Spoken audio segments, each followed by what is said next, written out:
What's up, cool people? How is everybody doing today? My name's Matt, aka That Random Christian Gamer. Welcome to Let's Play Tuesday, as I would call it, where I actually doing full-time streaming and content creation. But anyway, welcome to the stream. This is pretty much going to be the usual Tuesday night thing. Gonna start off with a couple of chapters of Bible study, and then we'll get into some gaming, specifically Kingdom Hearts Chain of Memories here. This is also kind of like my recording session of sorts for the normal weekly YouTube videos that I plan out. But otherwise, yeah, pretty much same deal. It just happens that this is, that I'm doing this on sort of a special week where I'm previewing the whole full-time content creator idea. But, trying to think of what else. I will just give a disclaimer. There's some stuff that's been going on with OBS and, bit of lag with some of the frames, so I'm hoping that doesn't get too far out of hand, but just know that I'm aware of the possibility, but I'm still going to try to press on with this anyway. Worst case scenario would be I have to, lose an entire recording, sort of like I did while playing through Assassin's Creed a while back. But anyway, that's all me on a mental tangent, so let's not delay any of that any further. Might as well just get right to things. I'm gonna run the usual early Twitch ad break, and we'll transition over to our Bible study, which of course will be in 1 Samuel as we're continuing through there. Okay. So, I forgot to actually select the window that I'm capturing here. There we go. That should be good. Anyway. So, I actually still got a fair amount of my normal work in today, which almost has me wondering if I should be trying to do more streams throughout a larger portion of the year. But then I realized, well, most of the year I have more commitments. So, yeah, no, that doesn't quite, not a convincing reason.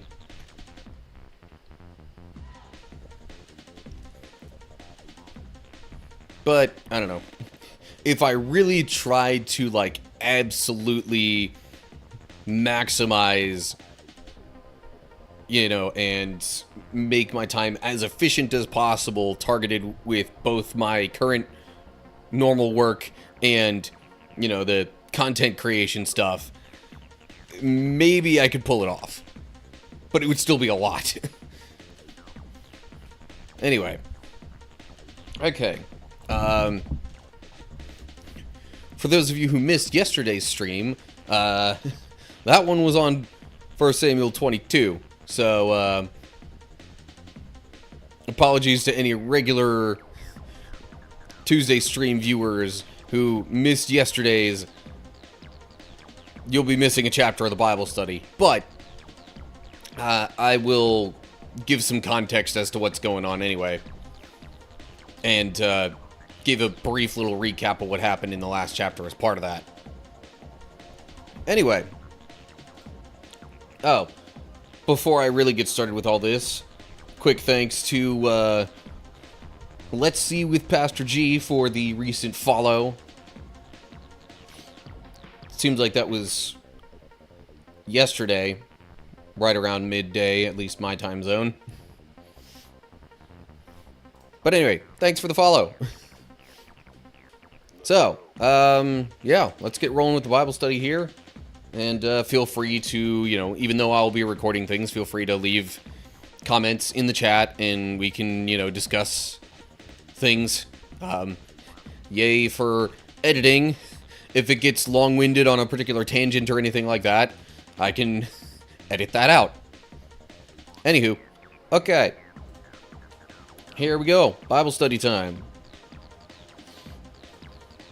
Alright. So, we are looking at 1 Samuel chapter 23.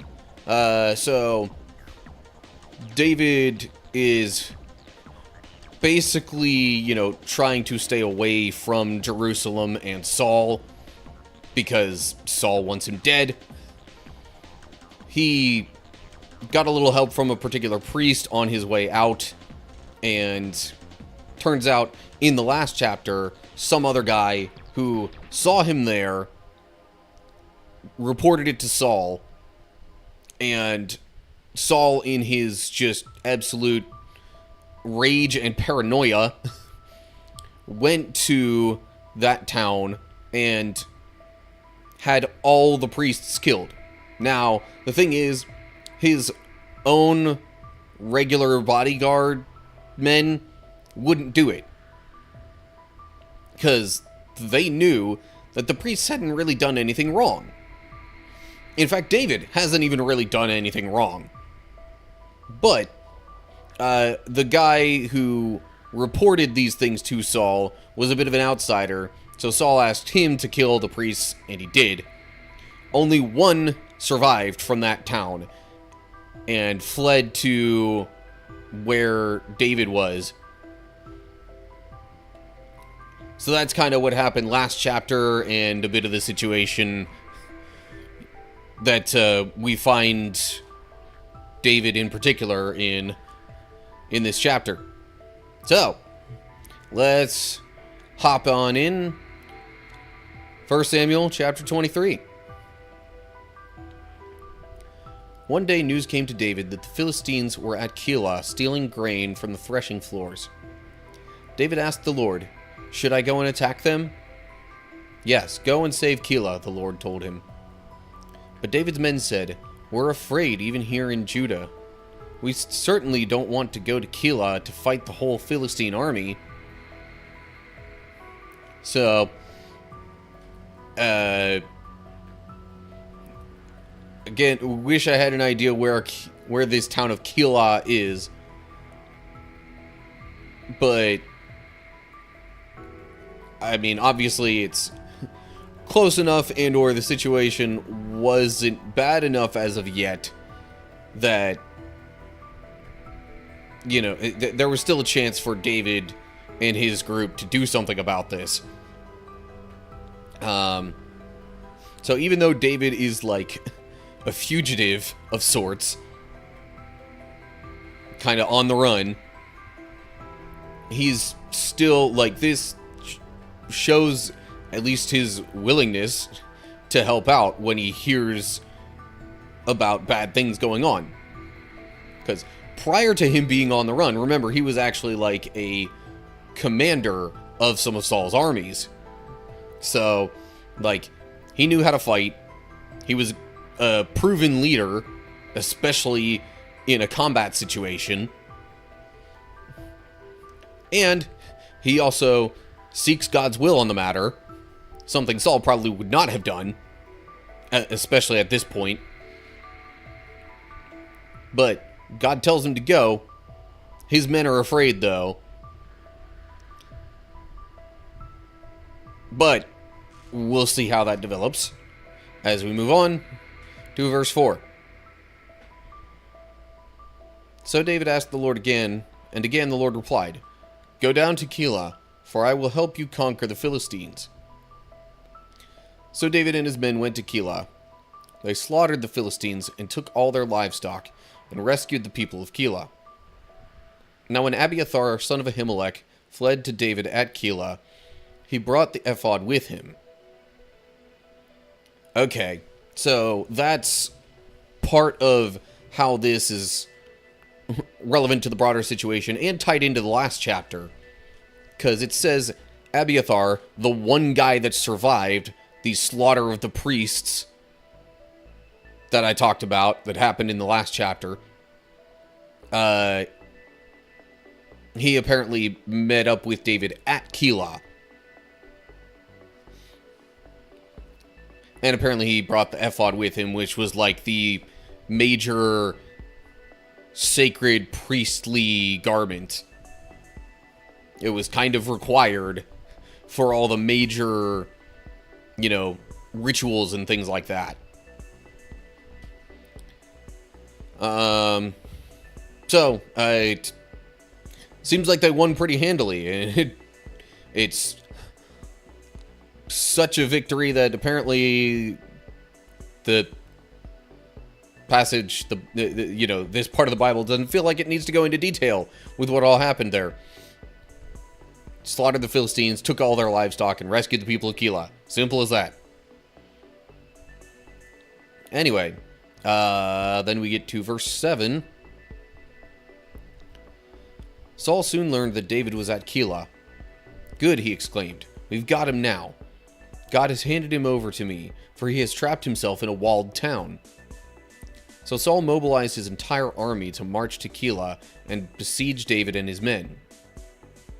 But David learned of Saul's plan and told Abiathar the priest to bring the ephod and ask the Lord what he should do. Then David prayed, O Lord, God of Israel, I have heard that Saul is planning to come and destroy Keilah because I am here. Will the leaders of Keilah betray me to him? And will Saul actually come as I have heard? O Lord, God of Israel, please tell me. And the Lord said, he will come. Again David asked, will the leaders of Keilah betray me and my men to Saul? And the Lord replied, yes, they will betray you. So, despite what David has just done for this town, that doesn't necessarily mean that they're going to go against the actual reigning king, who was Saul. So, while it may seem odd that they would betray David here, at the same time, it's one of those situations where there's sort of conflicting loyalties going on.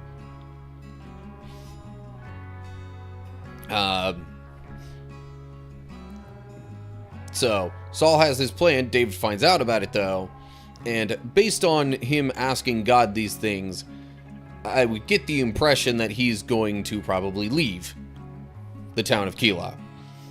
But we'll see what happens in a bit. Let me check this footnote here. Some manuscripts lack the first sentence of 23:11. So it would just read, I've heard the Lord is planning to destroy Keilah because I am here, and Saul will actually come as I have heard. So this would just make it so that he's not repeating himself down here in verse 12, asking that question. But still, both questions are asked. And he gets a yes answer from God to both of them. So, then we get down to verse 13. Let's see what he does. So David and his men, about 600 of them now, left Keilah and began roaming the countryside. Word soon reached Saul that David had escaped, so he didn't go to Keilah after all. David now stayed in the strongholds of the wilderness and in the hill country of Ziph. Saul hunted him day after day, but God didn't let Saul find him. Okay, so last chapter it mentioned David having 400 men under his command. Now he's got 600. So his numbers are continuing to grow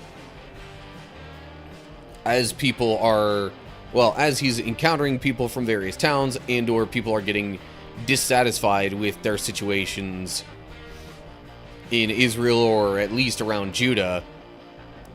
And so now they're, realizing that there's an alternative in a way and, seeking a different situation. But, so David leaves the town, unsurprisingly, and Saul finds out that he left the town, so he doesn't actually attack it.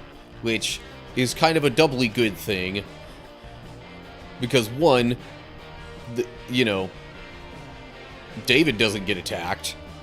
And two, the town doesn't get attacked and probably, significantly damaged. Or at least the people put in a really bad situation. But, okay. Then we get to verse 15.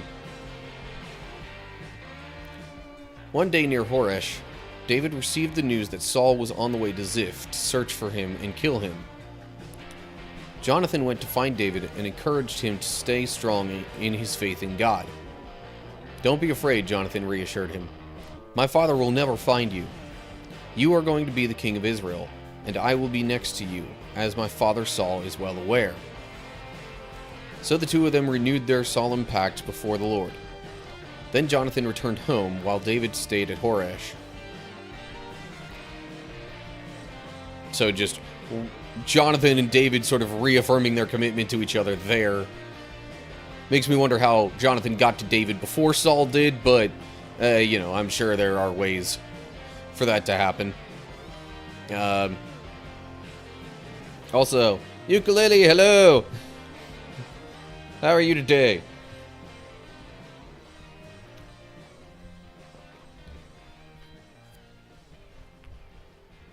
We're here doing some Bible study in 1 Samuel 23. That's just kind of where I'm at in my progression, going cover to cover digitally through the Bible.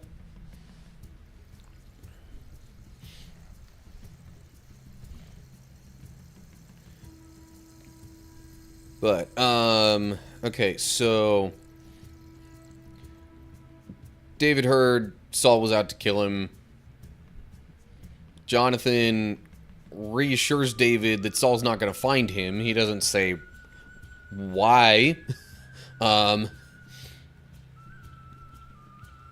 he says that his father will never find David. Although he is assured, probably because of David's anointing, that David is going to be the next king. And as far as it's under Jonathan's control, he's also going to be there helping David once he becomes king.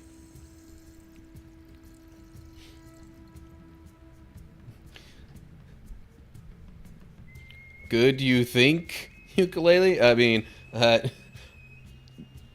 is good. Just makes me wonder why the "I think" is there. I mean, I on the whole am doing pretty good myself. Kind of doing a little special week with extra live streams and stuff. Otherwise, pretty standard, pretty average. But, good or bad, we're all blessed with today, so might as well try and make the most of it while we can.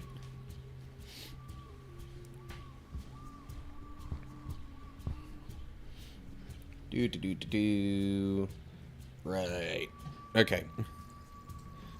Sorry, I gotta make sure I keep an extra eye out on the chat window, because I have it kind of small due to the way I have to have my setup to have Bible study here and also have chat windows viewable. But anyway, I digress. Alright. Suppose we'll move along to verse 19 here. But now the men of Ziph went to Saul in Gibeah and betrayed David to him. "We know where David is hiding," they said. "He is in the strongholds of Horesh on the hill of Hakilah, which is the southern part of Jeshimon. Come down whenever you're ready, O king, and we will catch him and hand him over to you." So, just like God had said to David that the people of, wow, I'm already blanking on the name of the town. the people of Keilah would betray David.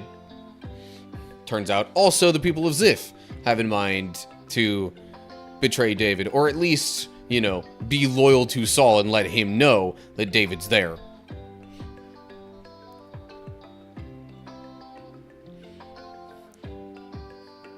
Ambless just been a lot of stuff lately. I think we're stabilizing. Yeah, there's definitely, you know, seasons sometimes where it's like, all right, you got extra stuff on the plate and can be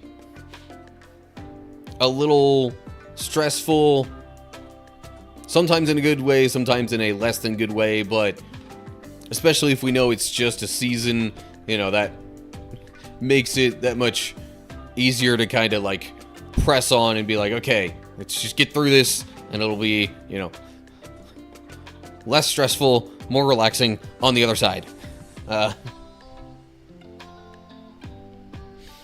Yeah, I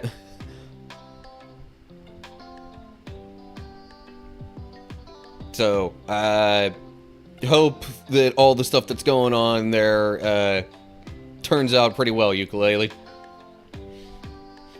I'm sure I'm aware of at least one of those things. I just don't know the whole picture.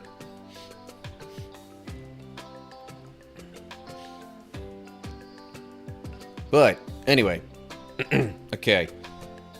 Continuing on with the Bible study. On to verse 21. The Lord bless you, Saul said. At last, someone is concerned about me. Go and check again to be sure of where he's staying and who has seen him there, for I know that he is very crafty. Discover his hiding places and come back when you are sure.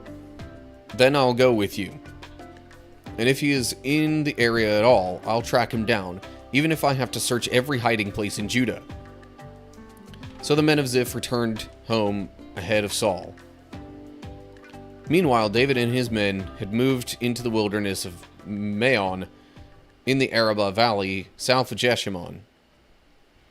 When David heard that Saul and his men were searching for him, he went even farther into the wilderness, to the great rock, and he remained there in the wilderness of Maon. But Saul kept after him in the wilderness. Saul and David were now on opposite sides of a mountain. Just as Saul and his men began to close in on David and his men, an urgent message reached Saul that the Philistines were raiding Israel again. So Saul quit chasing David and returned to fight the Philistines. Ever since that time, the place where David was camped has been called the Rock of Escape. David then went to live in the strongholds of En-Gedi. Okay, so Saul has been complaining for a couple of chapters now, basically, how he feels like everyone's against him because they're like helping David escape him. So whenever the men of Ziph come to him and tell him where David is, he's like, finally, somebody's helping me.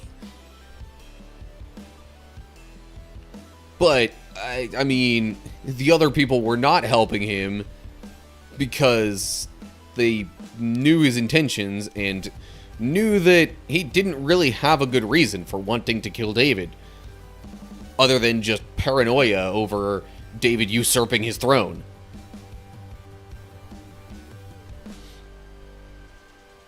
But, so David finds out, though, and he goes away from Ziph, seemingly further south. Trying to remember if it said... Okay, I mean, it said south of Jeshimon, which Jeshimon is the area where he was before. Again, maps would be very helpful in understanding all this stuff. I just don't have them easily at the ready here, especially because sometimes if you try and look up a map of that area at that time, different maps will only have certain places highlighted and actually even named. So I'd probably have to have like even just for something as simple as this situation, I might need to have 3 different maps pulled up. So as much as I would love to show you and give you an idea of the geography, I kind of can't so easily, especially not on the spot like this. But anyway, enough digressing about that. So David goes further south, then hears that Saul's after him specifically again, and heads even further south from there, seemingly. So we got sort of a wild goose chase sort of situation going on. Saul trying to hunt down David. And then just when it seems like Saul might actually catch up to him, he hears the Philistines are attacking. And if there's one group of people that Saul dislikes more than David, it's the Philistines. Because they have been causing him problems really his entire life. But especially while he's been king. So, because of what happened there and the fact that David was so close to being captured yet wasn't, that's why they apparently named that place the Rock of Escape, which, footnote here, Hebrew says Selah Hamalikoth? Something like that. Also, the footnote right after that, verse 23-29 is number 24:1 in the Hebrew text. So that would, this sentence about David living in the strongholds of En-Gedi would have been at the beginning of the next chapter, essentially. But that kind of wraps things up for this chapter. Real quick, check in chat. Yeah, you have to get the right time periods and the right cultural sources for the names to line up. Yeah, when looking for maps and stuff to try and show what's going on, yes. And it's not as simple as one would hope. So anyway, these maps can be found, though, so if you wish to look them up on your own, feel free to do so. But it's not exactly easy to just pull them up at the snap of a finger. Anyway, okay. That's all I got for 1 Samuel 23, then. And we will be moving on to the next chapter.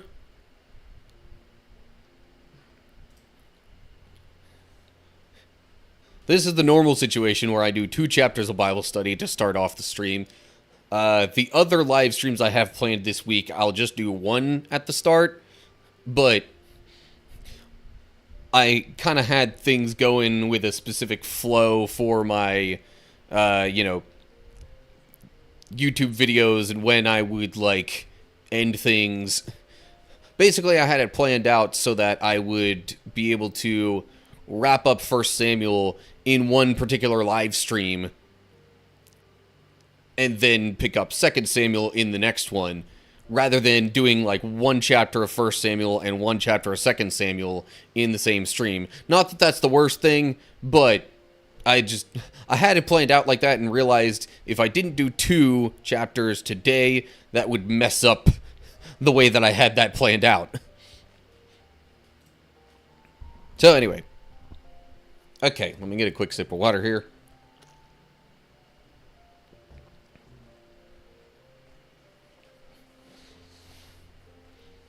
Also, random note, I feel like I must not have shaved quite close enough, right? Around here. Because it keeps, just slightly, tickling isn't quite the right word, but it keeps slightly just, I feel it there. So I'll have to do that a little bit better tomorrow. Anyway, random mental tangent out of the way now. And I suppose we'll just move right along. Alright. So now we're looking at 1 Samuel 24.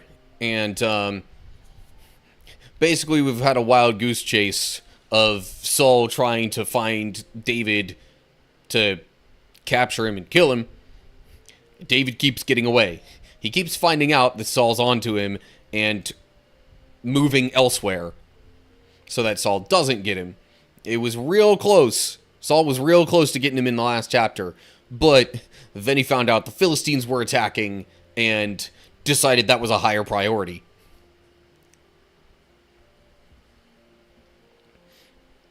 So that's the general context of what's going on here. Random mental tangents are what set live people apart from AI. Yeah, you don't really get tangents with AI, because... Jake Fedora. Welcome to the stream, and thanks for the lurk. Yeah, also, like, you mentioned stuff about AI. My work literally is with AI right now. Another tangent. I had a thing I was doing earlier today where I was... one of the things that I was examining and correcting, if possible, was a poem. The sample thing was, alright, write a poem, 8 lines, about such and such topic, and have every other word rhyme. The every other word rhyming part was where the AI didn't seem very capable in this instance. It was not easy, but I was able to go in there and make it happen, and good grief. That was one of the slightly higher paying projects that I've come across in my work. So, yeah, I'm just glad it gave me a decent amount of time to get that done. Anywho, okay. But yeah, so being able to think of random things and make connections like that, like there's definitely still some fine tuning to do with AI. So it's not taken over the world yet. At least not, like, you know, in an apocalyptic sense. It's is getting that way with certain parts of certain industries, it seems. But anyway, okay. I digress. Back to the Bible study. Okay, here we go. 1 Samuel 24. And the footnote there to start things off is just saying that verse 1 here is actually verse 2 in the Hebrew text. The last sentence of the previous chapter in the original, you know, Hebrew manuscripts is actually the first verse of this chapter. Basically, it just said that David is now living among the strongholds of En-Gedi. So, now, for real, we get to the rest of Hebrew chapter 24. After Saul returned from fighting the Philistines, he was told that David had gone into the wilderness of En-Gedi. So Saul chose 3,000 elite troops from all Israel and went to search for David and his men near the rocks of the wild goats. At the place where the road passes some sheepfolds, Saul went into a cave to relieve himself. But as it happened, David and his men were hiding farther back in that very cave. So, Saul's on the hunt for David and unknowingly gets real close to finding him. But he also is in a vulnerable spot here. Let's see what David does, I guess. Verse 4. Now is your opportunity, David's men whispered to him.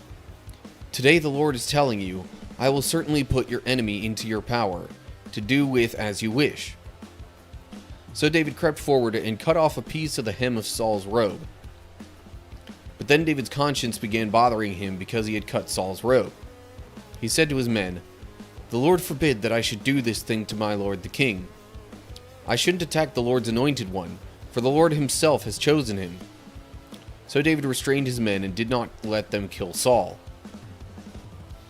After Saul had left the cave and gone on his way, David came out and shouted after him, My lord the king! And when Saul looked around, David bowed low before him. Alright, gotta pause there. So David does not take this as a chance to kill Saul, even though he easily could have, as evidenced by the fact that he was able to go up and tear off a piece of Saul's robe. I almost wonder if that was like a sign or like a test David was doing to see just how vulnerable Saul was in the situation, or like how much he was able to see or know what was going on, maybe. I mean, they were in a cave, so it's possible that visibility wasn't exactly great all throughout it. Saul could have been in an especially dark spot. It doesn't say the exact circumstances there, but anyway, I get the sense David was trying to see, you know, whether or not Saul was actually, like, being delivered into his hands as his men sort of told him. But then after tearing a piece of the robe, he felt guilty about even just doing that. Or at least guilty about the idea of potentially killing Saul. He's like, no, Saul was anointed by the Lord. I can't do this to him. But as Saul leaves the cave, he, being David, comes out and gets his attention. Let's see what happens there. Verse 9.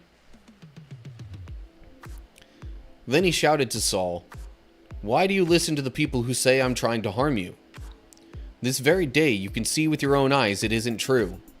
For the Lord placed you at my mercy back there in the cave. Some of my men told me to kill you, but I spared you. For I said, I will never harm the king. He is the Lord's anointed one. Look, my father, at what I have in my hand. It is a piece of the hem of your robe. I cut it off, but I didn't kill you. This proves that I am not trying to harm you, and that I have not sinned against you, even though you have been hunting for me to kill me."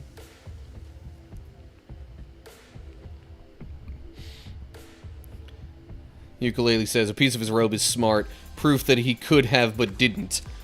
There's also that. And now he's using that as evidence to Saul of like, hey, I had an opportunity to kill you, but I didn't. So, whoever's telling you that I'm out to kill you, don't believe them. Because that's not what I have planned.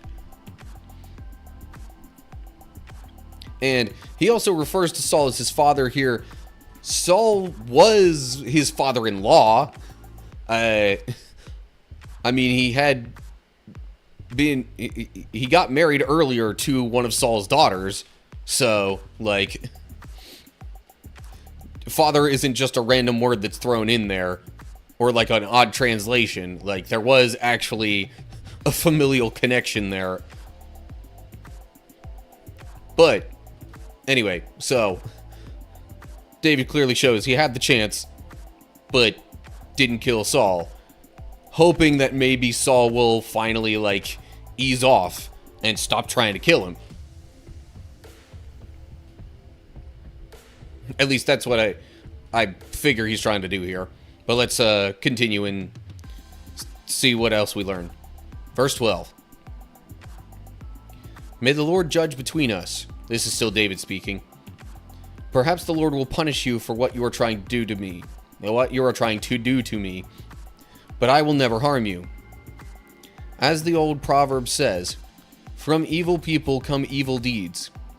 So you can be sure I will never harm you. Who is the king of Israel trying to catch anyway? Should he spend his time chasing one who is as worthless as a dead dog or a single flea? May the Lord therefore judge which of us is right, and punish the guilty one.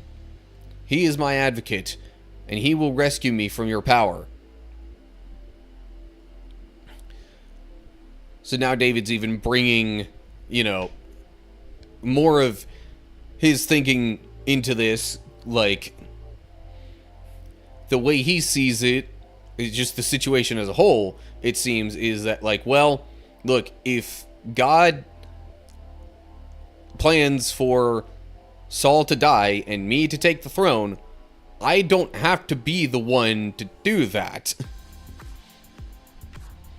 That's not saying that in every situation we should just be passive or whatever, but it's also saying that, like, we don't have to make things happen just because we think they're within God's will. There should be, like, clearer signs even than that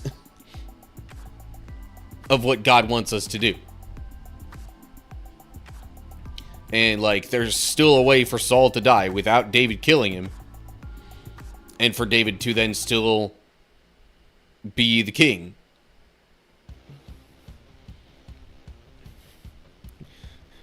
David doing things better than Abraham and Sarah. Yeah. Doing things better than a lot of people thus far in the Bible, let's be real. Not figuring out his own way to make it happen. Right. Yeah, there's a lot of people in the Bible, actually, who tried to make things happen their own way. Like Abraham. And, well, Abraham and Sarah. They both were kind of like, hey, God says you're supposed to have many descendants. You're old, though. Shouldn't we kind of get that moving? But David is taking a totally different approach with his situation and being like, all right, well, it looks like I could be, given an opportunity here to kill Saul, but I don't want to do it unless I'm absolutely sure. And with given his conscience getting the better of him after tearing off a piece of the robe, it seems pretty clear that that's not the way that God wanted things to happen. So anyway, basically David here is saying, all right, I'm not going to take this into my own hands. I will let the Lord decide what's going to happen between us here. So, on to verse 16. When David had finished speaking, Saul called back, "Is that really you, my son David?" Then he began to cry. And he said to David, "You are a better man than I am, for you have repaid me good for evil. Yes, you have been amazingly kind to me today. For when the Lord put me in a place where you could have killed me, you didn't do it. Who else would let his enemy get away when he had him in his power? May the Lord reward you well for the kindness you have shown me today. And now I realize that you are surely going to be king, and that the kingdom of Israel will flourish under your rule. Now swear to me by the Lord that when that happens, you will not kill my family and destroy my line of descendants." So David promised this to Saul with an oath. Then Saul went home, but David and his men went back to their stronghold. So it seems, at least in this moment, that Saul is, actually wising up in a sense and realizing David doesn't actually want to kill me, maybe. Nor does he want to completely get rid of my family line, or at least he kind of confirms that with the oath that they made with each other at the end of this conversation. Because, that was really probably even more than himself. His concern was probably that, his whole family would end up dying by David's hand. Because, he kind of had the sense that David was going to be king. He may or may not. It doesn't say outright whether he knew that David had been anointed as the next king.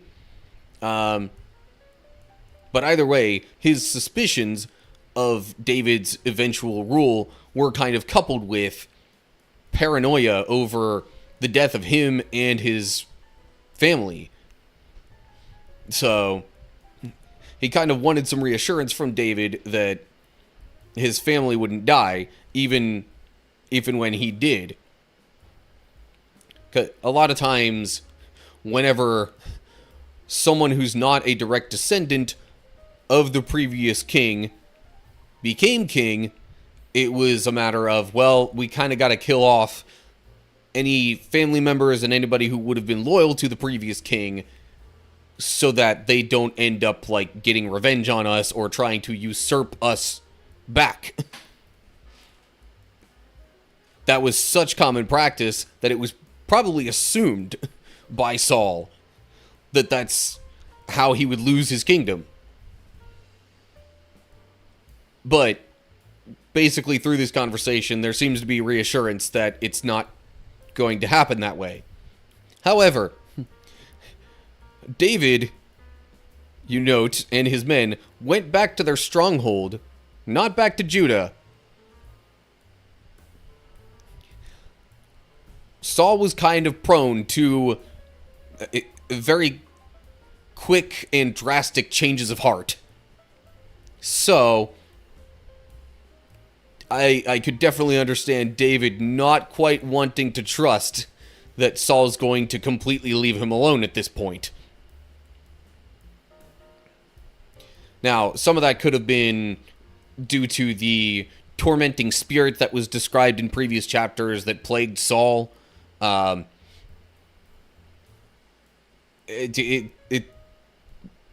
not given exactly all the reasons why Saul might have been so,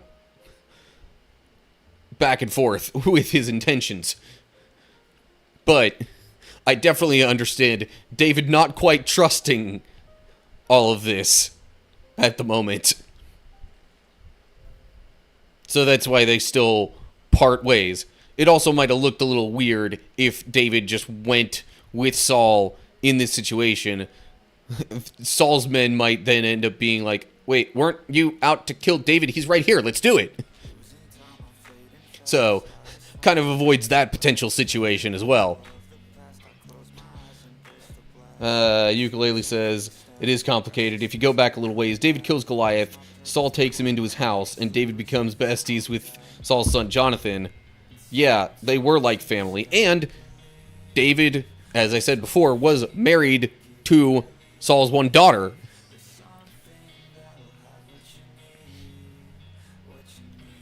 So, it's definitely not just a simple, like, okay, you've got one person who's current king and another person who's anointed to be the next king. There's no relation to each other or anything like that. No, there's some complicated dynamics going on there, and definitely some deeper connections. So anyway, yeah. I think that's about all I've got, though, on 1 Samuel 24 here. We could definitely keep discussion going in the stream, though, if anyone wants. But that's all that I have for the planned recording session of the Bible study. Let me rearrange some of my windows here real quick.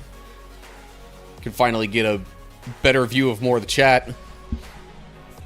Alright, quick sip of water. Actually, might take a quick bathroom break while I run some ads here and transition to the gaming portion of today's live stream. So, everybody on Twitch, catch you on the flip side. YouTube people, you'll just get to enjoy the music in the meantime.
Okay. Getting into the game now.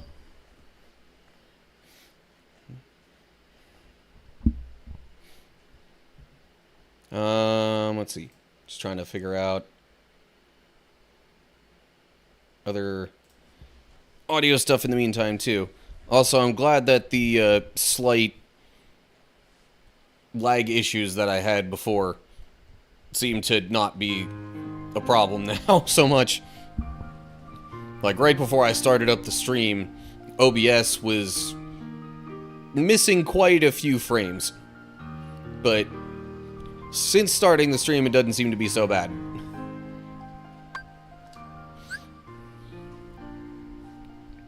So in between the last live stream I was playing this game and now, I kind of did my usual go through all the different rooms in this world and open things up, and yeah. So it should pretty much be, you know, progressing through the story fairly quickly. Also did the one room that was like a reward room in here too. I think it was that one. I also have no clue what that room's supposed to be. Maybe that's where we'll end up after all the story stuff. But anywho. Okay. Yes, I know. I've reached the limit on map cards. That happens a lot at this point in the game. Okay. As usual... Oh, hold up. Before I get going too far, let me change the stream topic on Twitch.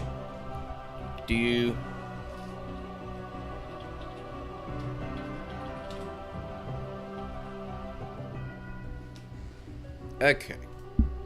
That ought to do it. Anyway, so feel free to keep chatting and stuff. I'm probably going to be even less inclined to edit out chat stuff from the recordings that I do, but I will be recording, and I might delay responding to chat a little bit in the meantime, just if there's a certain scene going on in the game where I'm like really, you know, focused on the game. But anyway, okay. Here we go. Okay.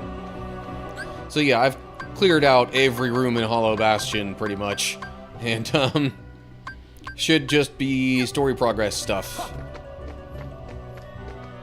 Here we go. Alright, so I need a blue, any kind of blue. Got 6 of those, 5, 6. I'll get rid of one of these, I think. And then I need anything that's a 3 or less. Alright, well, what do I have the most of? Looks like... I could get rid of one of those. Yeah, since it's a tie at 6, I'll ditch one of these. And then keycard. Alright. Story time.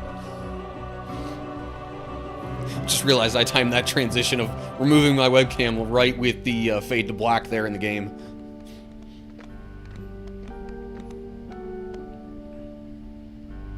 Who are you? Were you kidnapped too? Not exactly. It's a long story. Wait. So you've been kidnapped? You don't want to be here? Yes. No, I don't really want to be here. That witch forced me to come here. I have no one to talk to.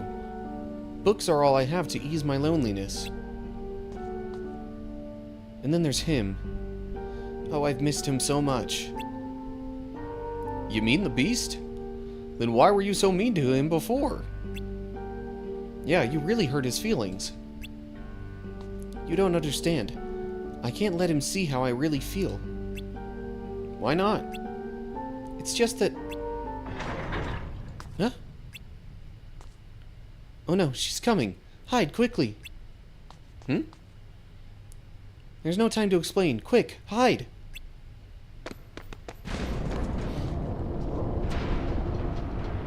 Maybe she can't explain her feelings because she doesn't want to put Beast in danger.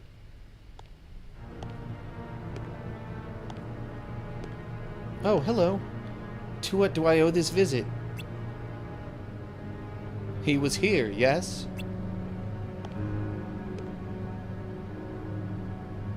He risked his life to come and save you. Why do you reject him? I won't ask for his help. Oh? And why is that? You know very well why. I'm not going to fall into your trap. Then I have no choice but to make you beg for his help.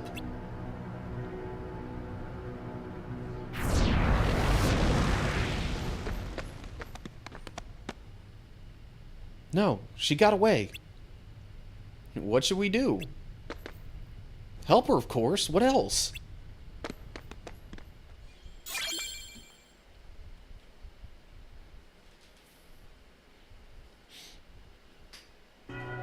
Okay. Did that seriously put us right where we need to be for the next... No.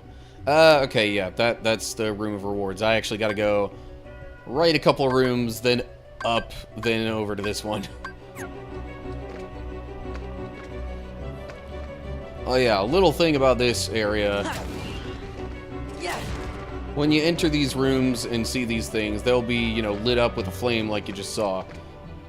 You have to then also jump on them if you want to get any possible, like, you know, rewards, I guess, for it. Like, there's some places where you just smack stuff and that'll give you, like, health or Moogle points or even, like, cards sometimes. Yeah, for those particular, like,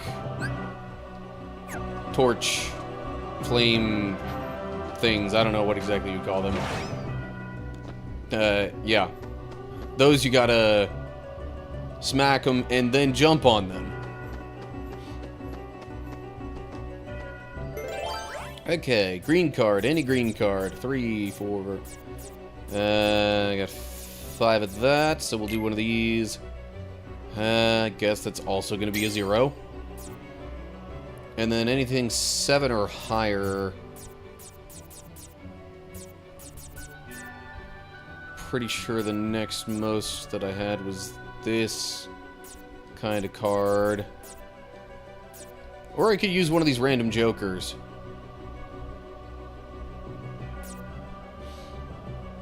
But those are usually best if, like, because occasionally it gives you a room where you can do, where you need, like, over 10, you know, card points or whatever to open them up. But I also wouldn't trust a random Joker card in just, like, a regular door, because there's literally no telling what would be behind it then. Not until you go through, anyway. So why not?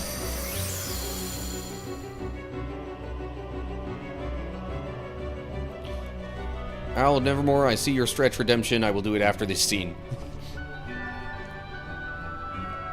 What are you waiting for? Call to him. No, I won't let you hurt him. Then I shall make you scream. The fool will come running the moment he hears your cries. Enough!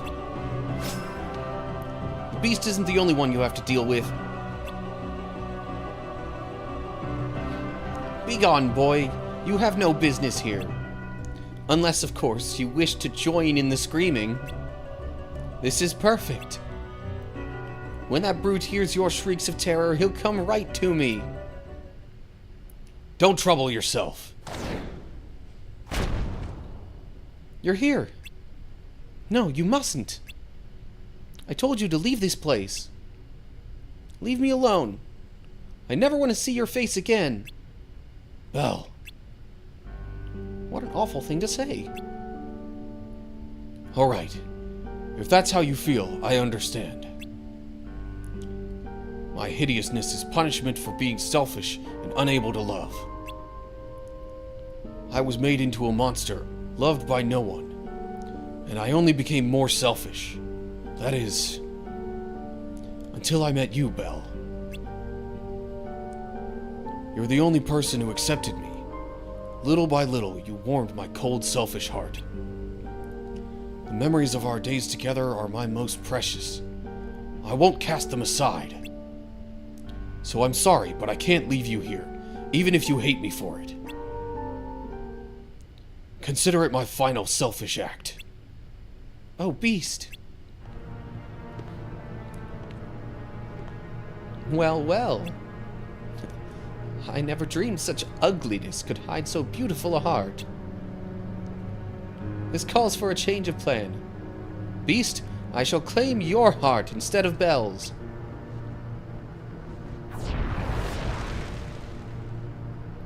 No, please.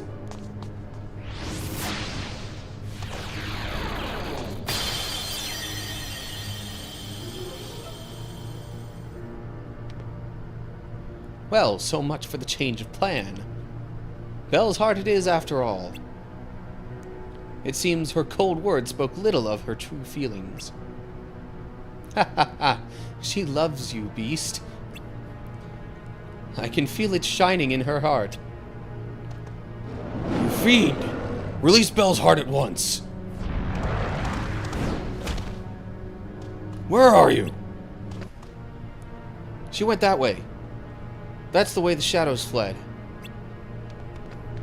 What are you doing here? No time to talk. We gotta go after them right away. You'd help me? You bet. After what you just said, we gotta help you. Let's go get Belle's heart back. Right. Alright. Now I'll actually get back to, chat and stuff. Oh yeah. Twitch channel points have been called cool credits for a while, honestly. In fact, just about as early as I could set them up, I think I called them that. But, you know, keeping up with the, cool people theme and all that stuff. Wish it would have been a little easier to, find a reasonable channel name that would fit that, but, whatever. No big deal. Oh yeah, also, how am I? I'm doing pretty well. Got, you know, a week full of extra streams. Pretty sure you've heard all that that's going on. Consumed by him. Greetings. Pray that everyone's having a wonderful day. I'm doing pretty well. I was actually just about to ask Owl of Nevermore here how she's doing. But, also, okay. Hydrate Redemption. Let's get that out of the way. Alright, that one's for you. Consumed by him. And yes, since I'm acting on the redemptions, I also should get up and stretch. Also, I appreciate your compliment there, Owl, on the Beast impression. Okay. I'm up. I'm stretching. Whatever. Let me get a little bit of this action going here. Because, if anything, as much as I sit during the day, it seems to affect, honestly, my back and my knees the most, for some reason. Well, knees is probably just because I tend to lean back in the chair. Alright. There we go. There are the channel point redemptions officially redeemed. Hey! Thanks for the bits, consumed by him. I would have, like, redemption or, like, alerts and stuff set up for that. I do wonder if there's a way to set that up just in Twitch so it wouldn't possibly interrupt any recordings and things like that I do, because that's my main concern and primary reason for not having that completely set up. But anyway, I digress.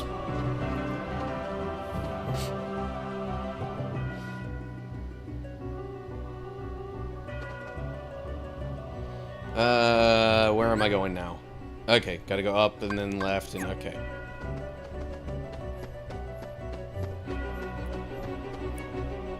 Do I use OBS? Yes.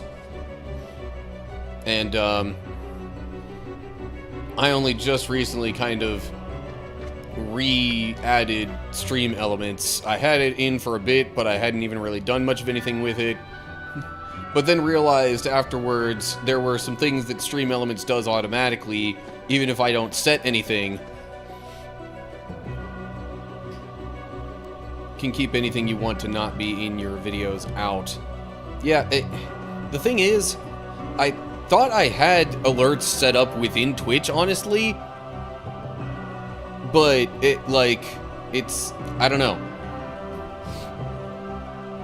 I don't know why it just doesn't seem to show up. Maybe because I don't have it linked through OBS?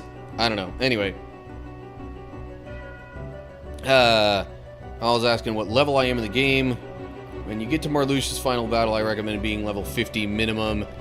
Doing a little bit of a Moogle shop grind for cards. Well, so I am currently level 45 with Sora. And I've still got a little ways to go, so I'm thinking I'll be alright level-wise.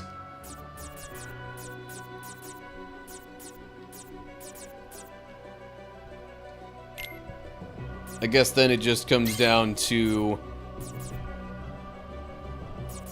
you know, being prepared in other ways. I've only gotten a game over twice so far in the game, and I have immediately won that battle on the next attempt each time. So, not doing too bad so far. Alright, get rid of one of those zeros. Alrighty. More story stuff and probably boss battle. If you use magic-related cards, best to stick to fire because he's a plant elemental in his attacks. For Marluxia, yeah, true. That's something I was not really great at taking advantage of in my first run through most of the Kingdom Hearts games that I've played. Anyway, story time.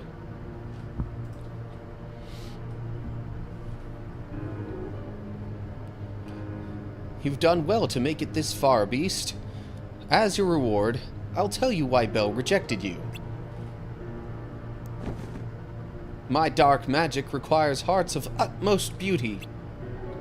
Belle was perfect. Deep in her heart, her love for you shone with uncommon radiance. But she guessed my plans. By denying her love for you, she put her heart beyond my reach. But she saved me. She protected me.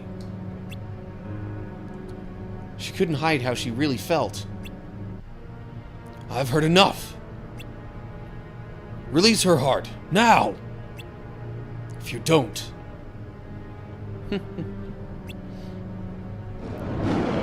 Do not try my patience. Don't you realize why I am telling you all this? Do you think it was out of kindness? I did it to erase your doubts. Now your heart is beginning to shine with love for Belle. I shall have your heart too, monster. Not if we stop you. You dare to challenge me? Pitiful fools.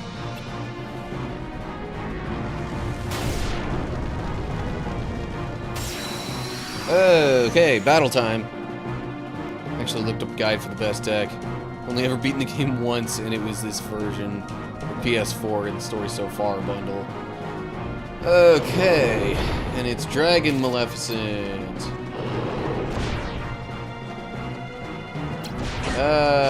I would bet doing Sonic Blade isn't going to be so helpful in this battle. So, let me just backtrack.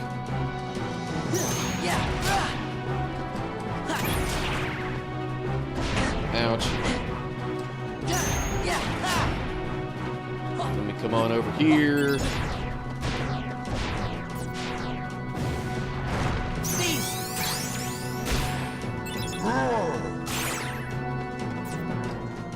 How about this? Ah, okay, right. She still attacks and stuff, you just have a platform there to solidly have and be able to get her with it. Burn it, come on. I'm not gonna be able to get that card in time. I'm kind of doubting it, but I'm also a little curious. Okay, so that does still hit. This is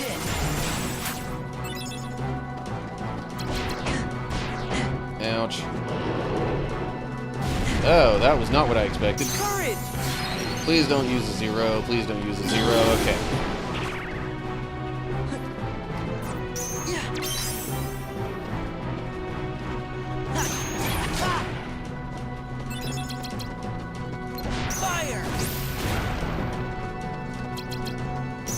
Healing time. For sure. Ah, really? There.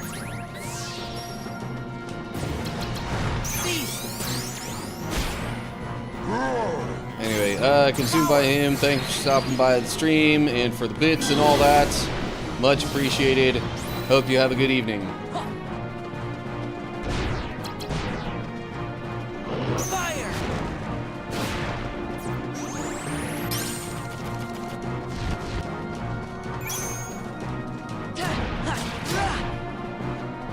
Like I heard. Card. Come on now.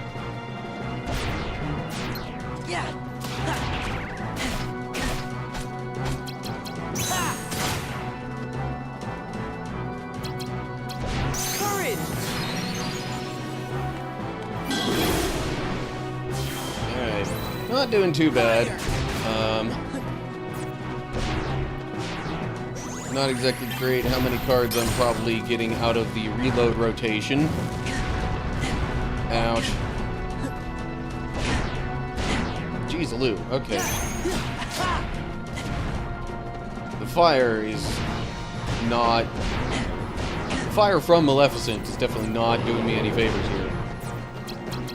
Fire.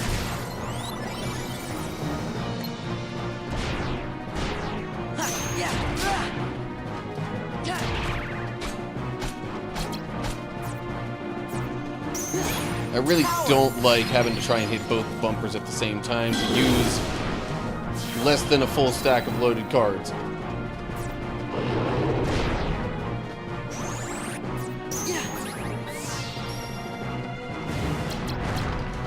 Courage. Alright, got her down to the last 2 health bars though, so we're not doing too bad. Now. Freeze. Oh shoot. I could have had a Proud Roar level 3 and didn't even realize it. How was the Bible study portion? Good. It was kind of one chapter ahead of the usual schedule because of doing a chapter yesterday.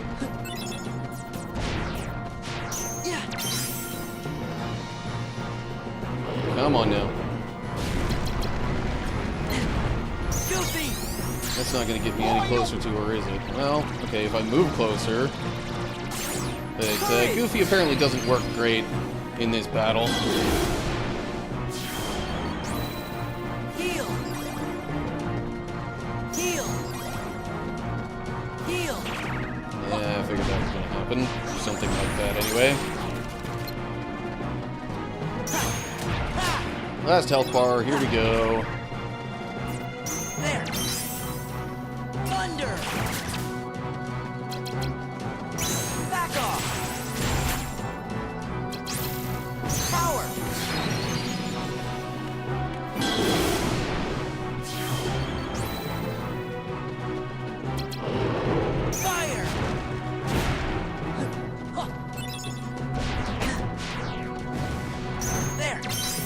I probably shouldn't have bothered doing that right then. Ha! Yeah. Okay, come on.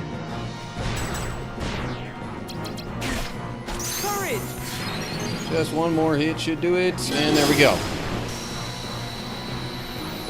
Yeah, Bible study portion was good. There was somebody in the chat commenting about stuff, or just adding a little bit to the conversation, so it wasn't just me and my thoughts the whole way through the chapter, which is a nice change of pace. I appreciate when that happens.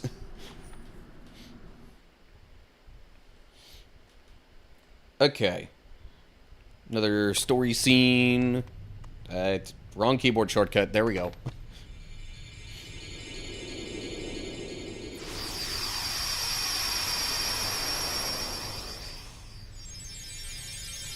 Good thing it was that simple. That, you know, just defeating Maleficent would get Belle's heart back. Belle.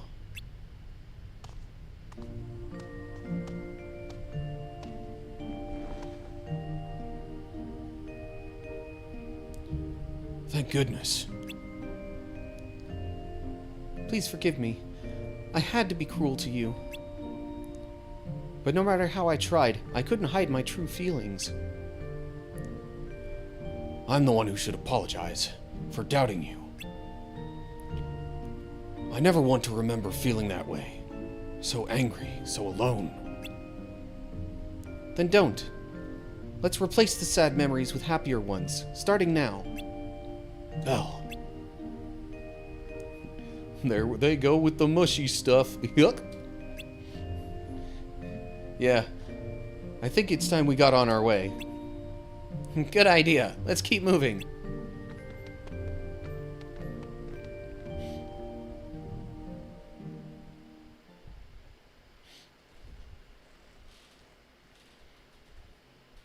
And okay. So, suspicion confirmed. This room was just up here completely detached from all the others before. Made me wonder a little bit. Yeah. Ooh, hello. Card. What card is it? Another thunder, eh? Okay.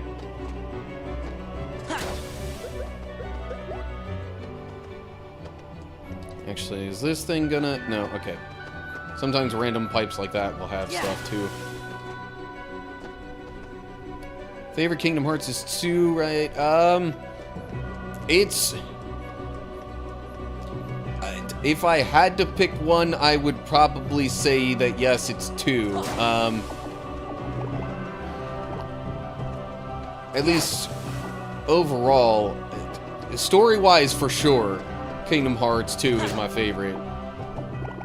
Honestly, I think the way Kingdom Hearts 3's story went kind of overrules most people's thoughts on the gameplay for it.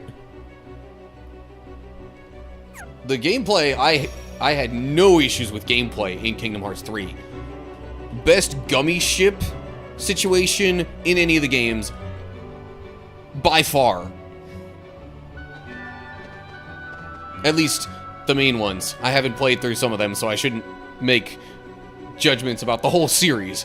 But yeah, at least for 1, 2, and 3, because this one doesn't have a gummy ship thing going on. 3 has the best gummy ship thing out of all of them.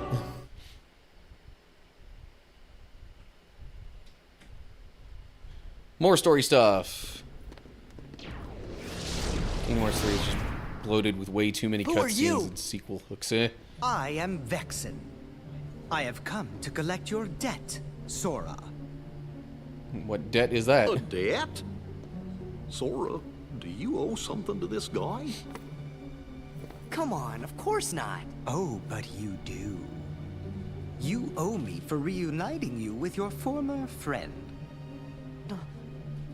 You don't mean... Indeed, I do. I'm the one who brought Riku to you. Then... You're the one... You're the one who's been controlling him!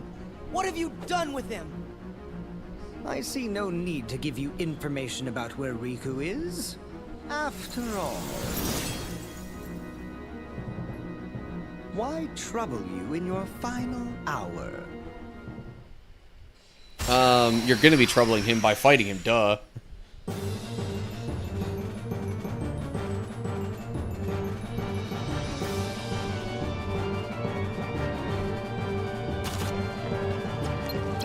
Now I can do Sonic Blade stuff, and it'll actually matter. For sure. Taste this.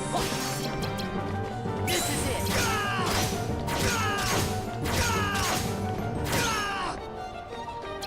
And yes, I literally stacked my deck, so I started off with 3 Sonic Blades. And I think you can see why. I shall freeze you. Ah, darn it, that wasn't enough.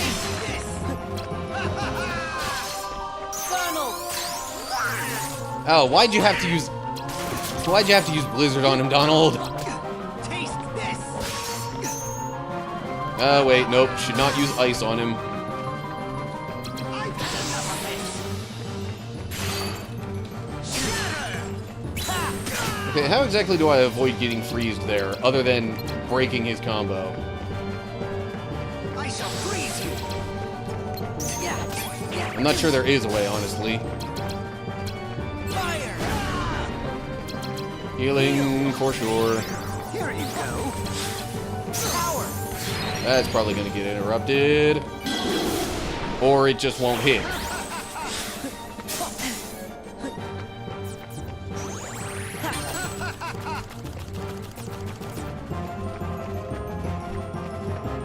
I've had enough of this. Aha! Okay, so dodging at the right time will also accomplish that. Good to know. I shall freeze you. Nah, too soon. Taste this. No good. Oh, okay, he could just straight up guard that stuff. Great. This is it.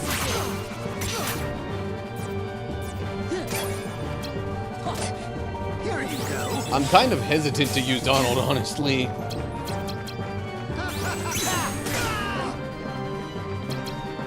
I've had enough of this. Yeah.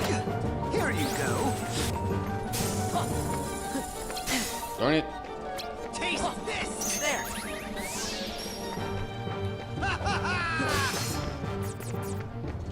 Tell you what, let's do Cloud and then 2 Simbas maybe. But his combo's higher. Taste courage.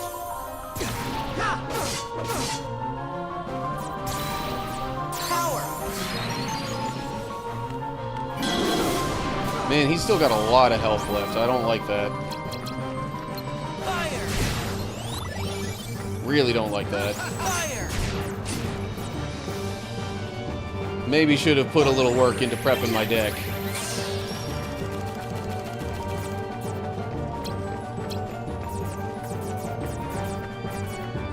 Courage. Well, phooey. Thunder. I've had enough of this. Ah, darn it. Taste this. I keep messing up the timing. By just a little bit. I shall freeze you. There we go. Power. Top 3 favorite Here you go. Kingdom Hearts 2 worlds.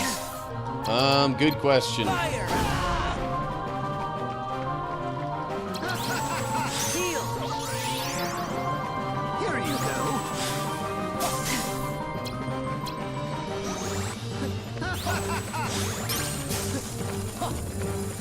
Here you go. Yeah. Thunder. Here you go.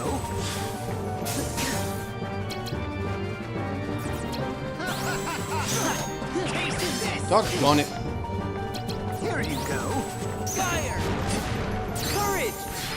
That's probably gonna get interrupted. No? Wow. Too much trouble. Heal. Oh, that time it did. Here you go. Could I maybe get some goofy cards in here instead of Donald? That would be great. I've had enough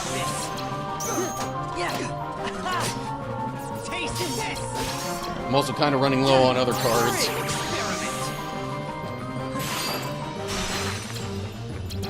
You imbecile! Whoa, jeez. Bruh, how am I supposed to avoid that? Fire! I've had enough of this! You're pushing it! Uh-huh. I shall freeze you! No, you shan't. Yeah! Fire! Hold up.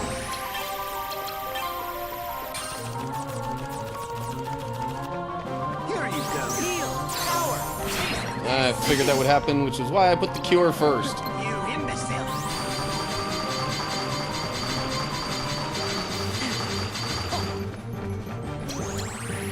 I've had enough of this!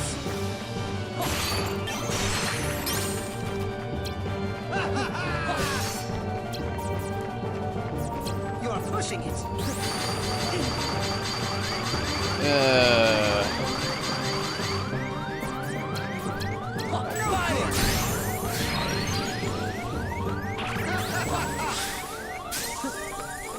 Alright, I might actually have to use Donald here and hope that he cures me. You imbecile! Doggone it.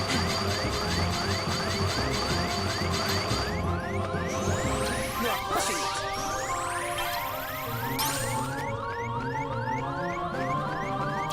I've had enough of this! You're pushing it! Doggone it. This is when it would be nice to actually have some zeros. Here you go! Power! Also, how come I can't get Pluto in this battle? Come on. There's just...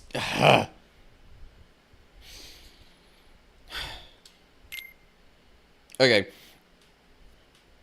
Looks like I got a little deck prepping to do here. First things first, get rid of the freaking blizzards. Anyway, favorite 3 Kingdom Hearts 2 worlds. Jeez. Tough choice, tough choice. Kind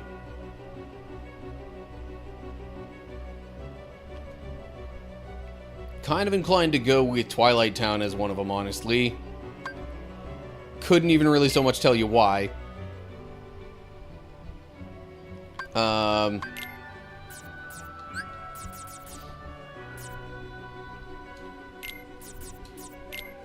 Okay, tell you what, maybe I could put some more fire or thunder in there or something, then I could just change the element of those raid attacks.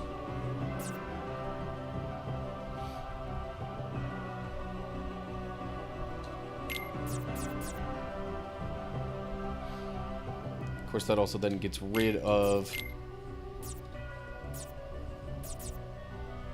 Here, let's get a Thunder Raid in here, too. And I'm not going to be able to add any other cards that I could use to reload stuff. Oh, but I kind of forgot. I also have a Heartless card or two in here. Really should try and take advantage of those. Maybe especially the Oogie one.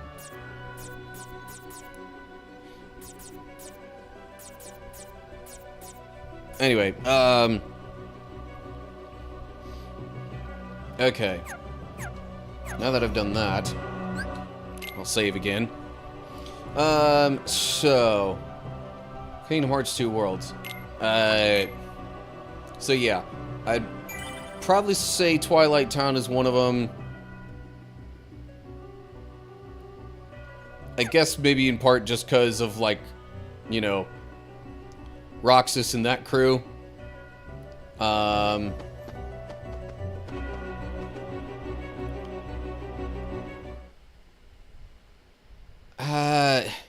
Were it not for a couple of specific battles or whatever, I would say the Space Paranoids world, but not so much.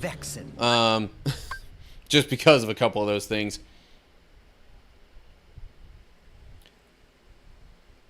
Halloween Town's pretty solid, I would say. And,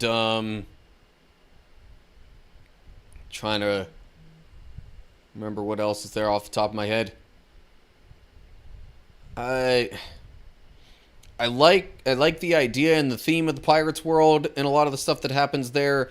I just don't like the annoying situations with trying to make sure the enemies, or at least the pirate enemies, stay in the moonlight.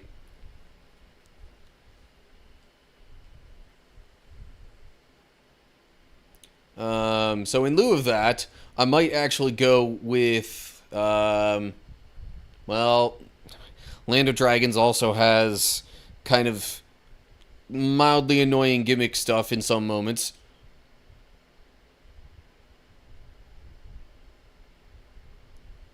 I guess... See, I guess most of the worlds honestly have a little bit of that in Kingdom Hearts 2. Except for the world that never was, now that I think about it. But that's just like, the whole thing is the gimmick. Oh yeah, Beast Castle. Beast Castle isn't bad too. The only downside to Beast Castle is the battle with Zaldin. But, anyway. Atlantica, can't say I'm a terribly big fan of Kingdom Hearts 2 Atlantica. Oh, I thought he was using the freeze attack there. Come on, do it.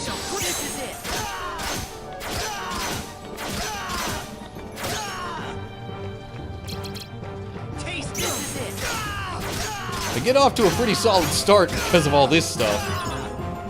Oh shoot, I totally forgot I had Reflect Raid set up in here. Aha! I dodged it. Take this. Well, I guess Reflect Raid doesn't really do as much to just a single enemy, huh?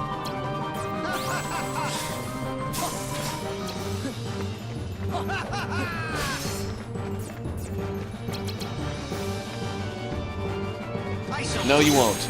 You shall not freeze me. Here you go. Back off.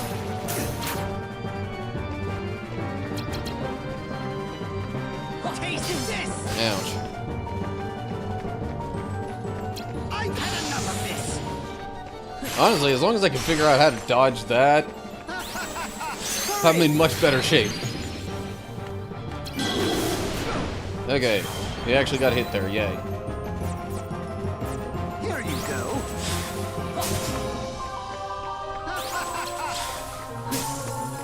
Here you go.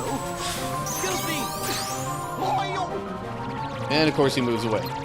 There we go, yeah. Thunder.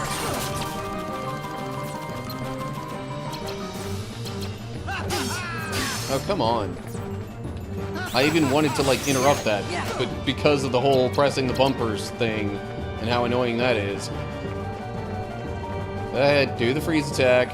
I shall freeze you. Ah, crap, I was too early there. This. Here you fire.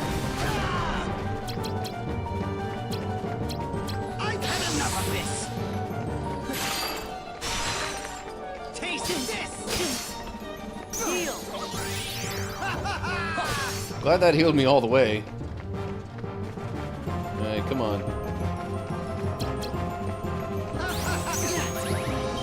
Here you go.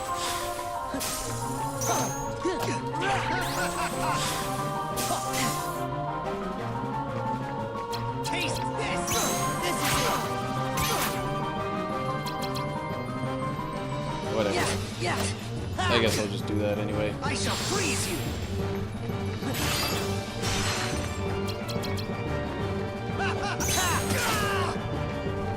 You are just an experiment.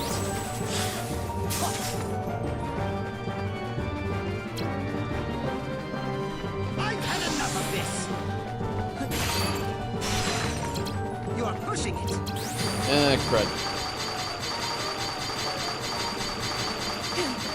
Okay, well, one hit from that isn't terrible.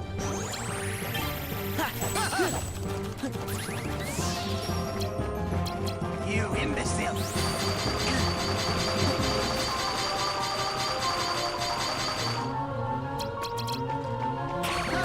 Really? That was just like the worst possible timing there for that to happen. Taste fire! You are pushing it!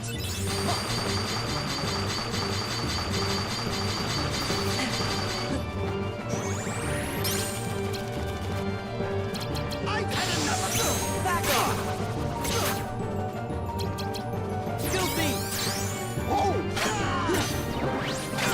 Okay, not doing too shabby here.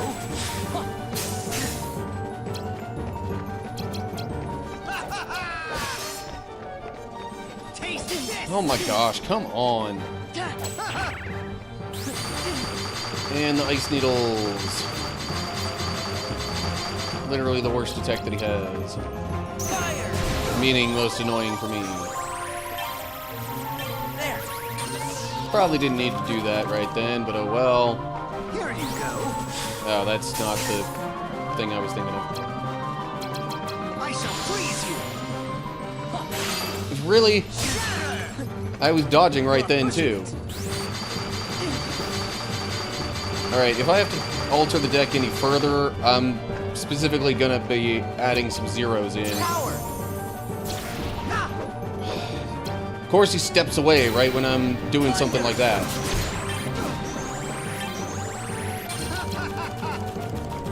I've had enough of this! You imbecile!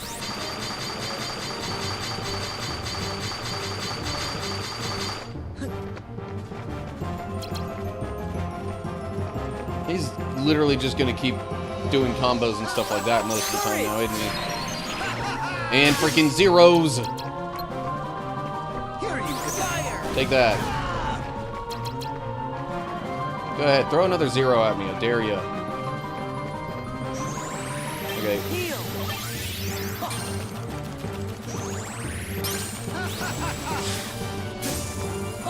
Oh, phooey. I shall freeze you!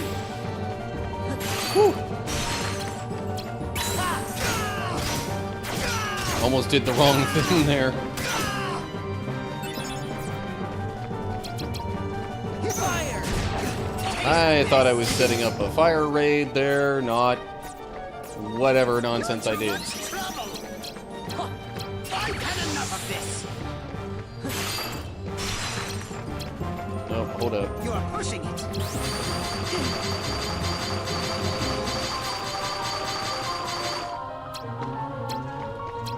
I shall freeze you! You imbecile! The fact that his cards are so high in value just... Heal! Power! Here you go! or they're zeros. I've had enough of this! You are pushing it!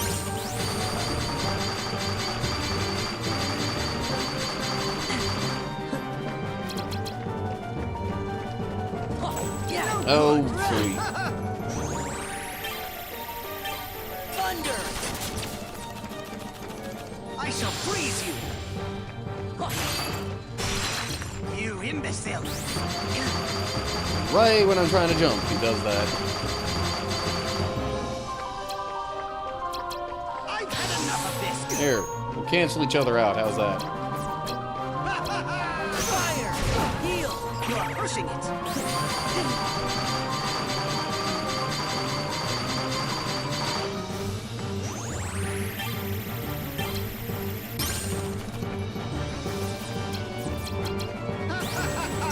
This is it! There.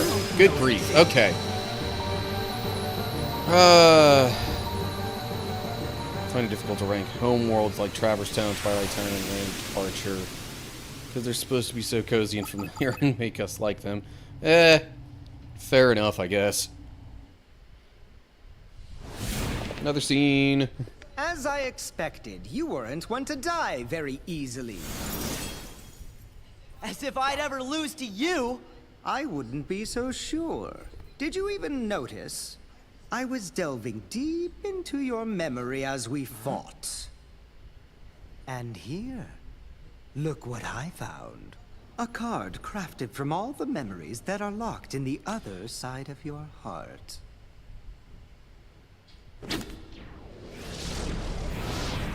Wait! Okay, but we saw that he was given one by Marluxia, Memories. but I think that had Destiny Islands other on side? it. Of course, if we get multiple at once here, it might have just been all of them and only showed that one. Because, you know, if you stack cards on top of each other, then you only see the top one. Blizzard, stop. Freezes nearby enemies. Attacking frozen enemy deals greater damage. Just Twilight Town.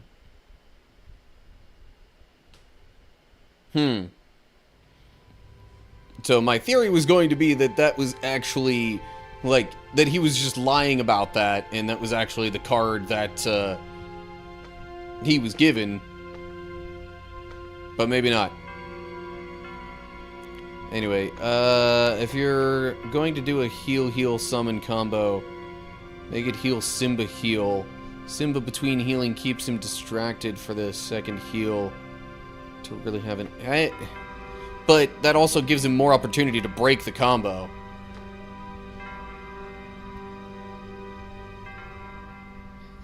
The other side of your heart, is that where the stuff you forget goes? Got a bad feeling about all this. We should be careful. I mean, you all rightfully so have had a bad feeling about this entire place. Anyway, it's blatant Roxas reference. It's Roxas's memories. Yeah, well, I guess because of Roxas kind of being in Sora's heart in a way, or at least connected. If Sora Anyway. disappears, that would mess up the organization's plans. I trust that you know what you need to do. Haven't a clue, really. Maybe you could spell it out for me. Vexen has clearly committed a treasonous act against the organization. You must eliminate the traitor. No taking that back later.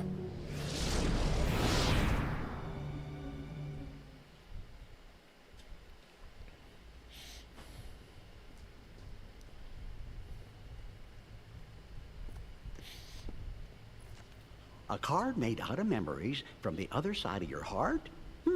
I wonder what it does. We'll find out soon enough. It's the only one we have left. No other way to move forward.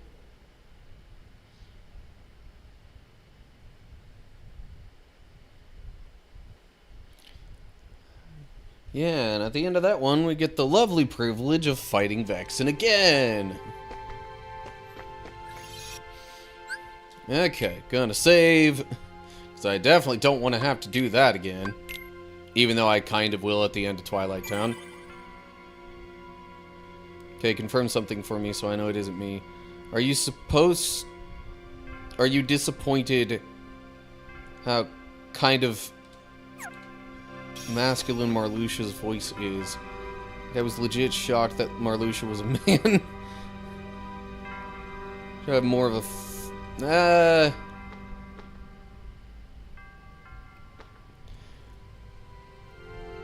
mean, I'm not gonna say I know enough about, like, the character, backstory, lore, and all that to really have an idea. It wouldn't surprise me, I mean, especially with, like, the pink and the floral themes and all that kind of stuff. Not to be, like, overly stereotypical here, but it wouldn't surprise me if he had some kind of more feminine qualities about him. But, I don't know, like... I'm okay with his voice as it is. Could they have maybe found something better? Sure, but I guess it's more so leaning into the, I don't know,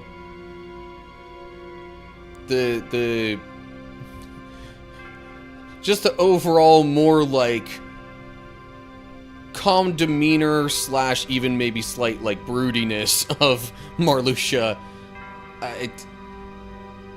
Trying to find a feminine voice that would also fit that personality would, I feel like that would be a lot more difficult, honestly.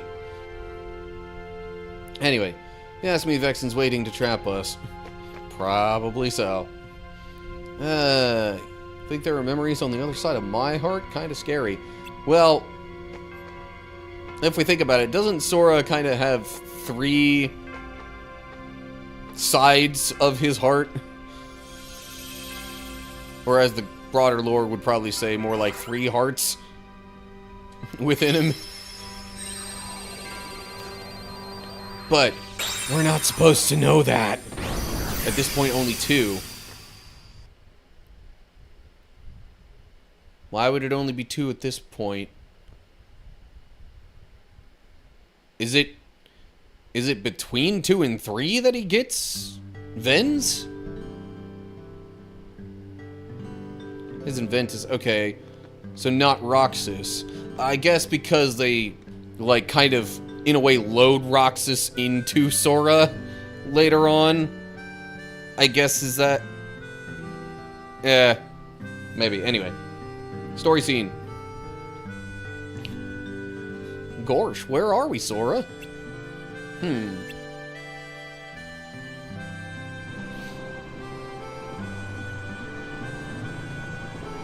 I don't know. I've never been here. Me neither. That can't be right. Up till now, the only places we've been are from Sora's memory. Maybe so, but I definitely don't remember this. You might have forgotten this town just like the other stuff. This is terrible. Our memories are practically gone.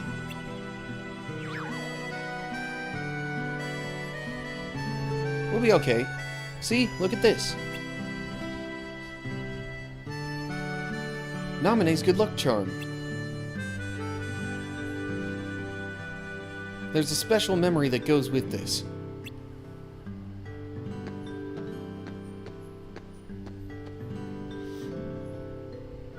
One night, when Naminé and I were little, there was this meteor shower. Naminé started crying. She said, "What if a shooting star hits the islands?" So I said, "If a shooting star comes this way, I'll hit it right back into outer space." I was swinging this toy sword around the whole time. Naminé just smiled and said, "Thanks." And then she gave me this.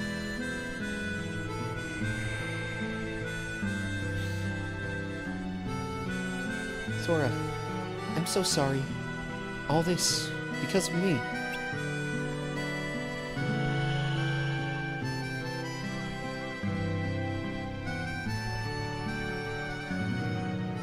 Naminé said she had it ever since she was a baby.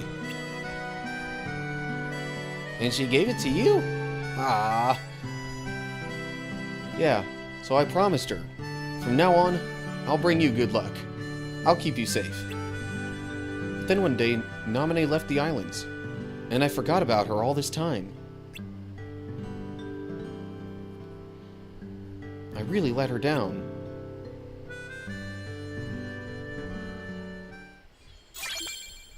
Okay, anywho. Now that scene is done, I can maybe catch up on chat stuff. Birth by Sleep is set 10 years before Kingdom Hearts 1. He gets Ven's heart when he's like 4 years old. Yeah, okay, I do remember hearing lore about that. But what I'm not sure of is how he doesn't have Roxas's heart with him at this point. Or in him. Might be more accurate, I don't know. Anyway.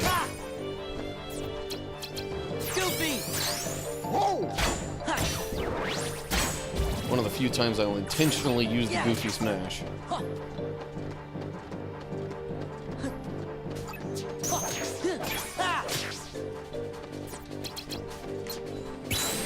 Of course he avoids it. Or it avoids whatever.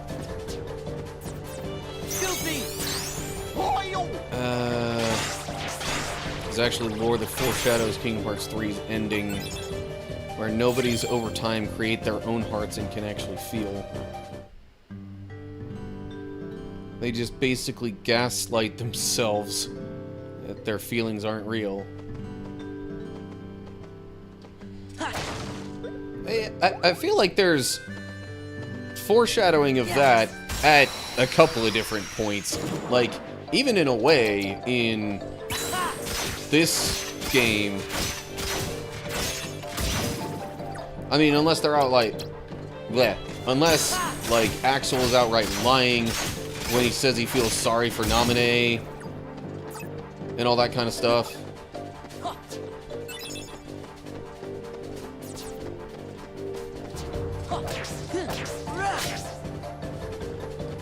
Courage!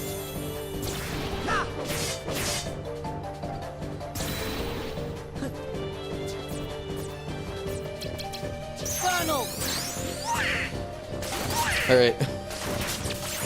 Yeah. Thunder!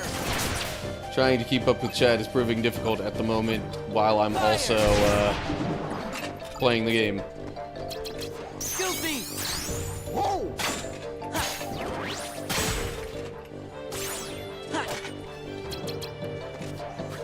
Back off!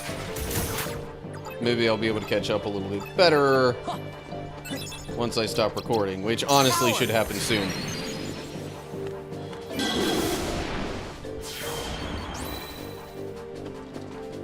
Yeah! Fire! Fire! Okay. Anyway. Alright, you know what? I think we all know the drill at this point. I'm gonna try and go through most of the rest of the rooms in this world, if not all of them, in between recordings. So, that'll do it for this episode anyway. Okay, now, let me catch up on chat here as well. So, Lord of the Foreshadows, Kingdom Hearts 3's ending. Nobody's... Yeah, I read that already, okay. So in Kingdom Hearts 1, he had 3. His own, Ven's, and Kairi's. But Kairi got hers back. Then, as of when he wakes up in Kingdom Hearts 2, he has his own Ven's, Roxas's, and Shion's. But... Okay, so, I guess my question is... Sorry, actually, let me just keep reading the rest first before I ask. As of Chain of Memories, Roxas is separate and developing his heart, and so is Shion. It's only when Ansem/Diz re-merges Roxas into Sora in Kingdom Hearts 2, that's when he get Roxas's heart. Okay, that answers the question I was going to ask, actually.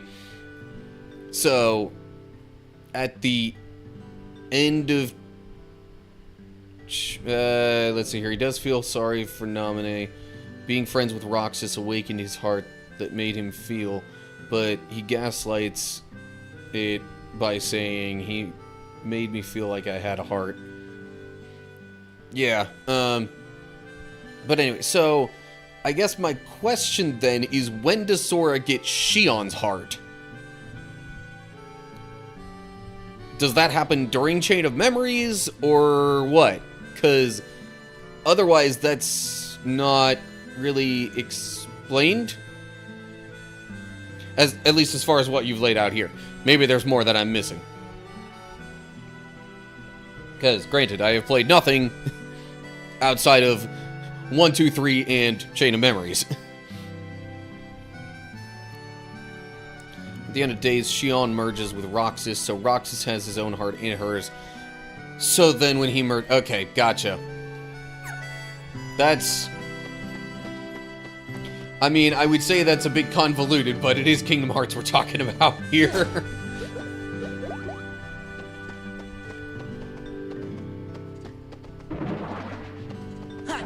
Oh, come on.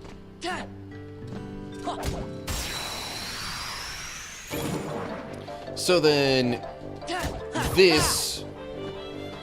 So then Twilight Town, if it truly was coming from the other side of Sora's heart, it would be coming from Ven's.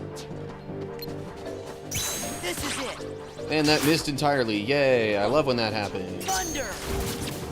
Okay, whatever. Fire. Yes. Thunder. Funnel. In the world, King Hearts convoluted his bare bones. Yeah, Yes. Yes. that is definitely true. Fire. Roxas actually isn't Sora's nobody, he's Ven's. Huh. Interesting. Roxas looks and talks exactly like Ven. I mean... Looks, yes. Talks? Maybe at least at first. They definitely seem to become more distinct entities after a while, though. At least that... Yeah, that's what it seems like. Yes, it's the same voice actor. But I mean, just in terms of, like... The things that he says, and, like, his general attitude as well, I would not say is exactly the same as Ven's.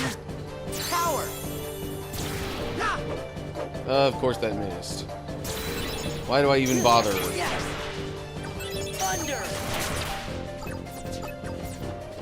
Funnel.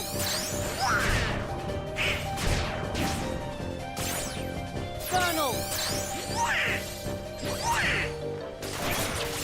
Alright, battle's over. Yeah, same voice actor doesn't surprise me. Trust me, if you played Birth by Sleep, you would get it. Roxas is like a merging of Ventus and Vanitas. Yeah.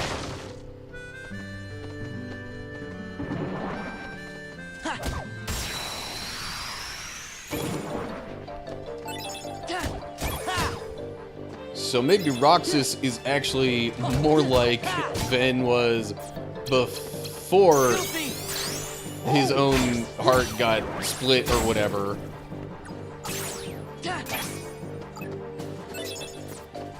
I don't know, is that at all a fair assessment?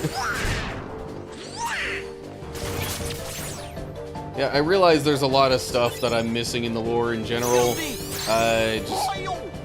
I have a vague understanding of things because of watching, like, summaries or whatever.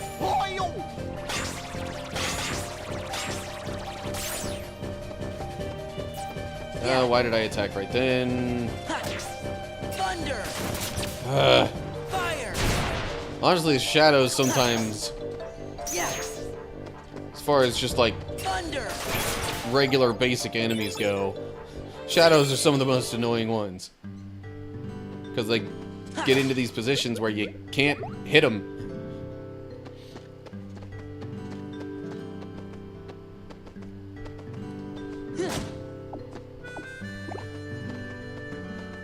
Yes.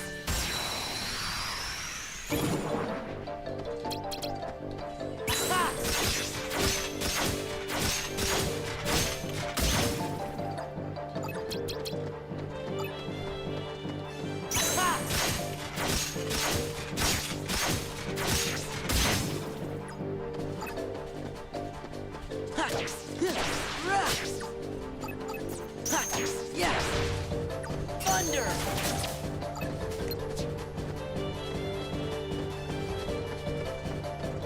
Fire. And here we go. Now Reflect Ray might actually do some stuff. Yeah. This is it. Why did you have to face that way? Oh well. Power. Ben's only so good and naive because he has no darkness.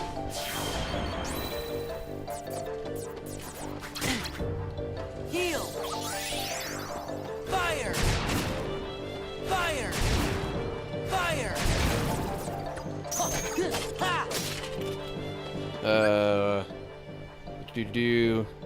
Vanitas is all extreme and brooding and scheming and a little bit of a hothead. Roxas is the middle ground of both. Yeah, like...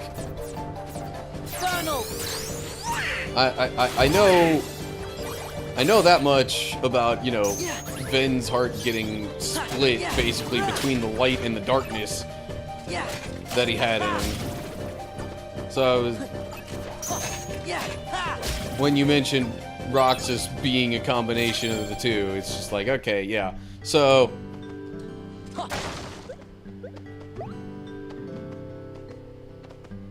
like...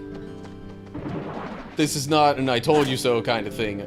But, in a way, I wasn't really far off, though, when I was, like, clarifying that Roxas and Ven, you know, the way that they speak and, like, their general attitudes are different. Even if they have the same voice actor and some, you know, similar mannerisms or other things like that.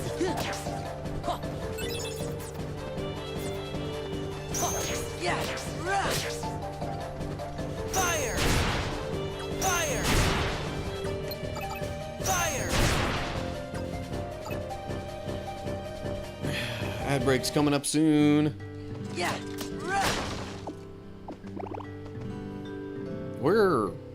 Wow, we're actually doing really good on time. So maybe even after I get through all this, I won't be all like, I really gotta get this done. Okay. I want to specifically try and use a 1 for this door. So, let's go with, so Feeble Darkness. Sleeping Darkness has 5 cards. We got the Black Room.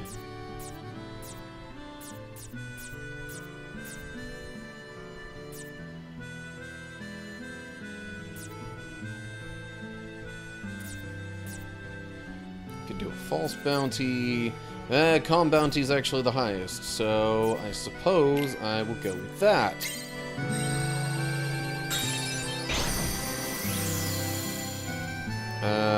Real quick, checking notifications. Nothing too important. Okay. I also think it's hinted at with this trio of friends. Shion and Axel are similar in temperament as Aqua and Terra. Like Roxas was drawn to them because of Ven's friendship and love for Aqua and Terra. That haven't started yet. It's supposed to start in about 6 seconds.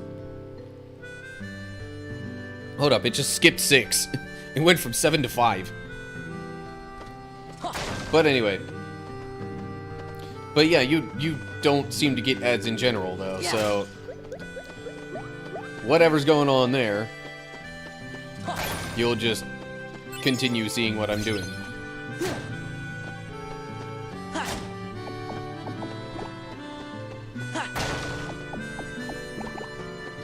Yeah!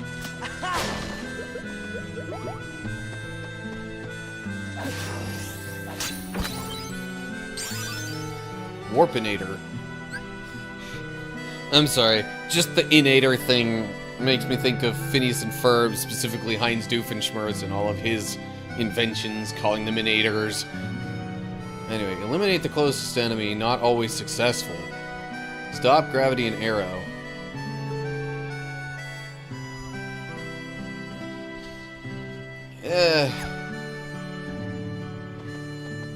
I guess the question then is, what does it do when it doesn't actually eliminate the enemy? I would hope it at least still does some damage? Anyway, let me actually look at the world map here. So far there's not much really down that way.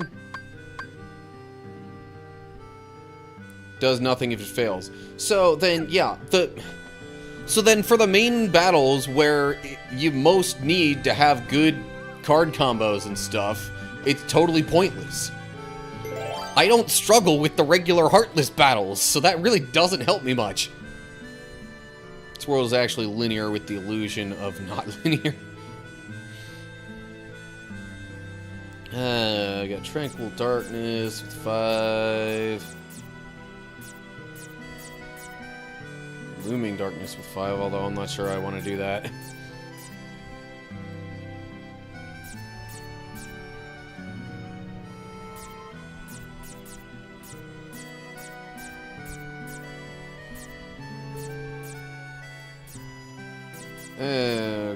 Okay.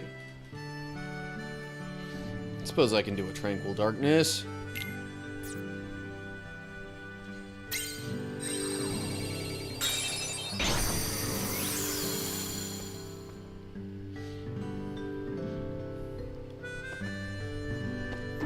Oh, food. Alright, whatever.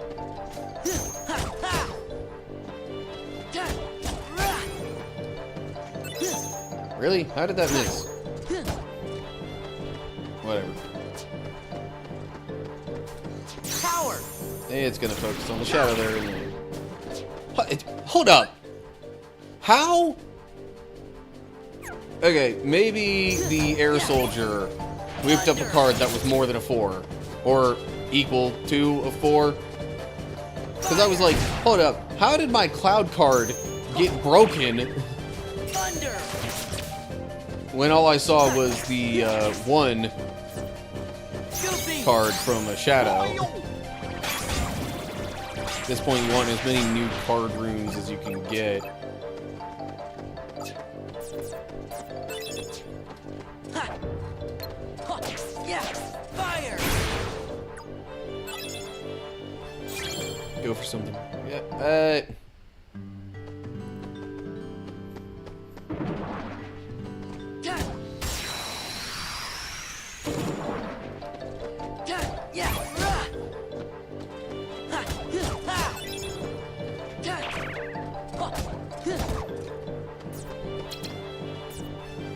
Donald. Of course, he would use Blizzard when there were flying enemies around. Power. Donald, step up your game, man. Use some common sense. Thunder. Fire.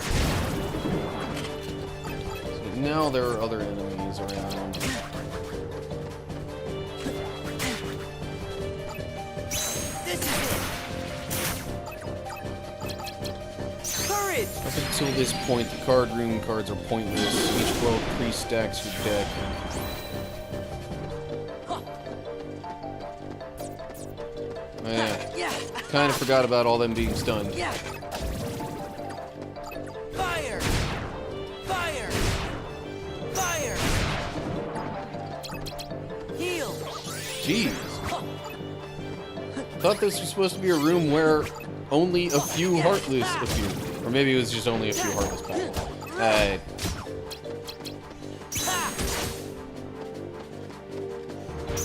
I'm sure I'm missing some of the finer details there. Power. Fire. Fire. Courage.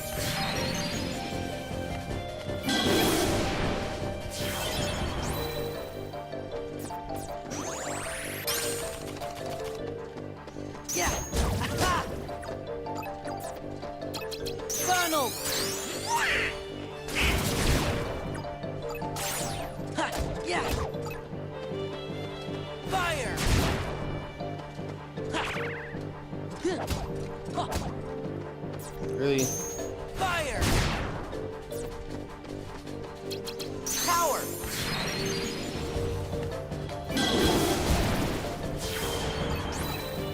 Heal.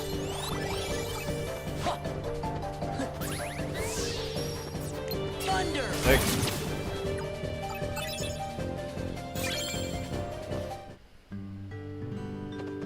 Yeah.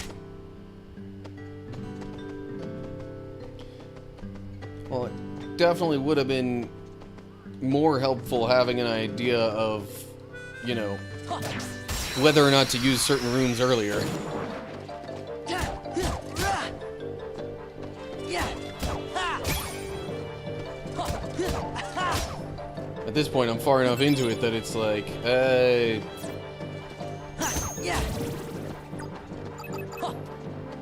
I don't know. Goofy.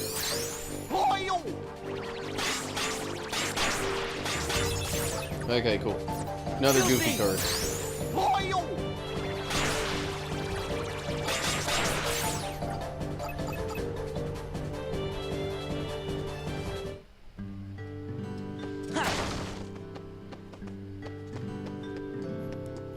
Climbing up the ladder. I'm pretty sure I do have a key to rewards on me, so I will be opening up that room in Twilight Town here, though. This is it.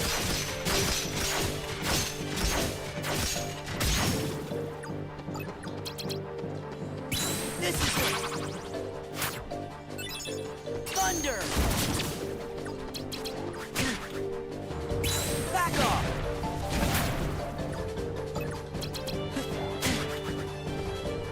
This is it.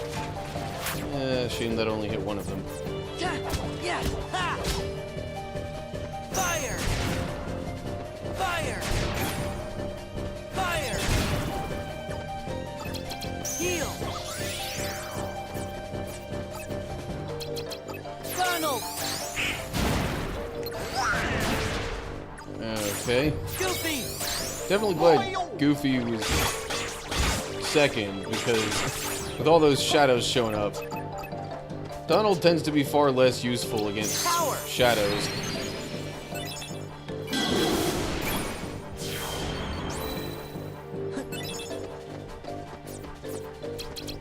But Funnel. I'm gonna use him anyway. Yeah.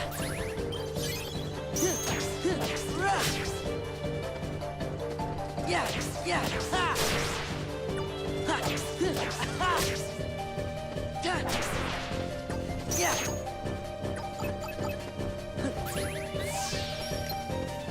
Fire. Okay.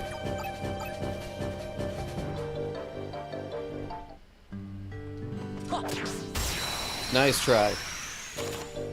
I was ready for you. Ha.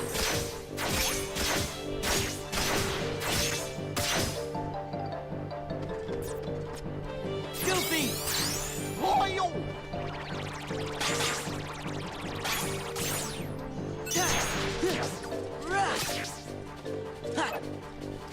Yeah. Yeah.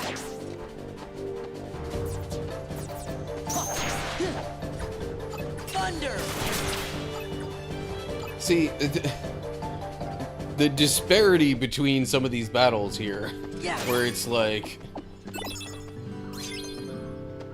some are literally just like a single round of shadows, and others are like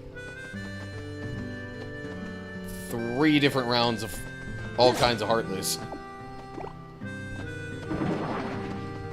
I always found that a bit odd, honestly. Yeah.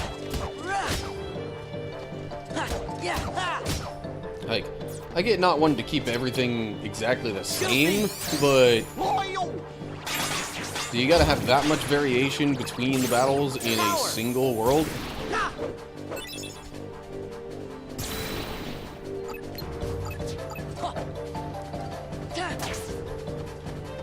Thunder. Fire.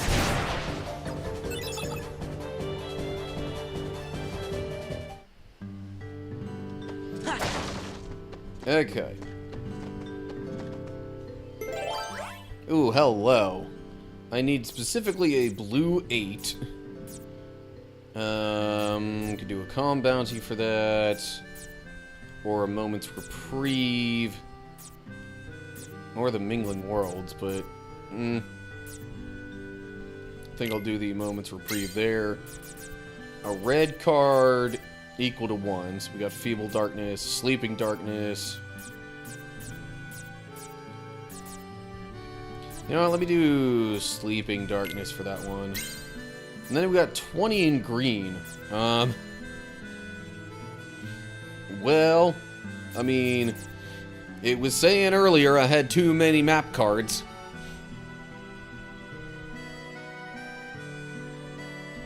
But this would also basically be the ideal time to use a random Joker. So, eh.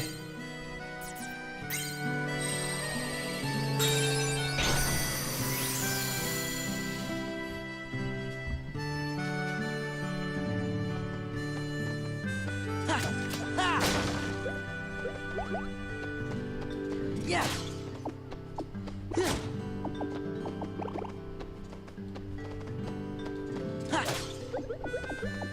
Like, I'm fine on HP, so really any HP orbs that are dropped, Yeah.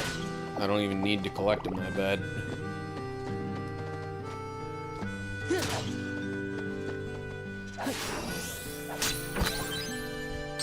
Stardust Blitz. Just Donald and fire. Huh. Knock up to 3 of Donald's fireballs towards the enemy. That could actually be real handy.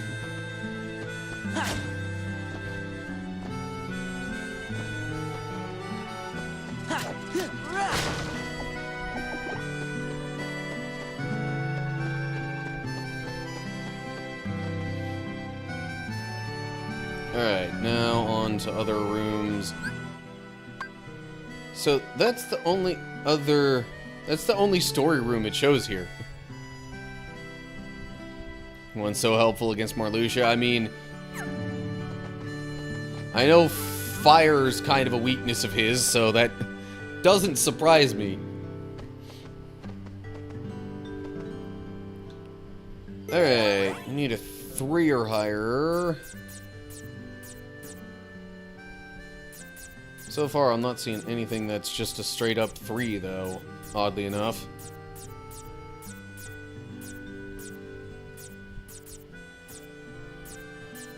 Huh. Alright, well.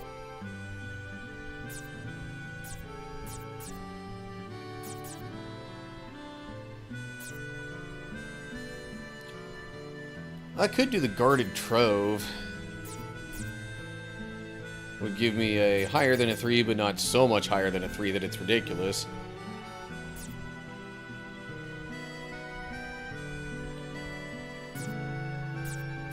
Or I could just go with whatever I have the most of. I don't know.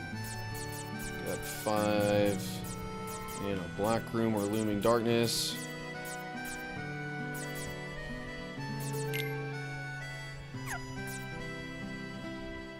You know what? Sure, there are also battles in it, but Moogle Room could be handy. True. I also just did one back in Hollow Bastion, though, so I don't have a ton of Moogle points right now.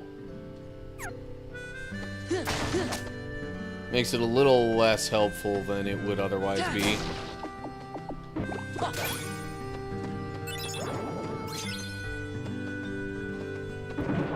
I guess that doesn't mean that I can't, like, make the Moogle Room and then come back to it once I actually have more Moogle points. Yeah. Ha. Yeah. Ha.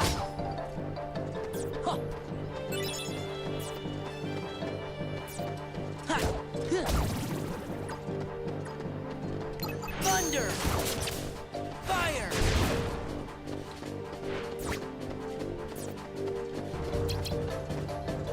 Goofy. Oh, that was it for the battle. Okay. Stagnant space.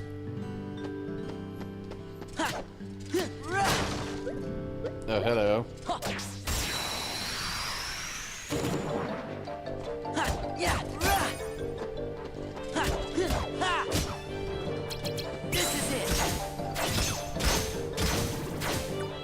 Yeah, I'm definitely not surprised that missed. Donald.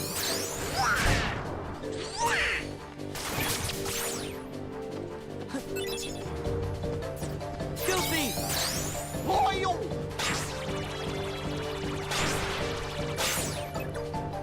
Yeah, spun the exact opposite of the most helpful way.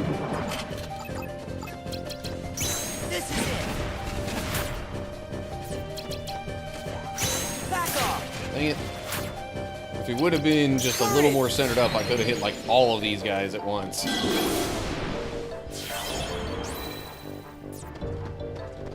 Power. Ha.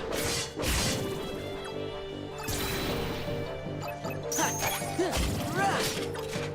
Fire. Fire. Fire. Donald. Yeah, should have done the cure first, but whatever. No big deal. Yeah. Alright, so I still, thus far, have maintained my record of any losses of mine I have immediately avenged. It's just the most recent one I had to make some changes to the deck before I could Yeah. fully exact my revenge. Oh. Okay, how do I change targets like this? The fact that I can't seem to change to a different lock-on target is kind of annoying. Fire. In fact, that might be the most annoying part of this game. Or the combat, anyway. Yeah.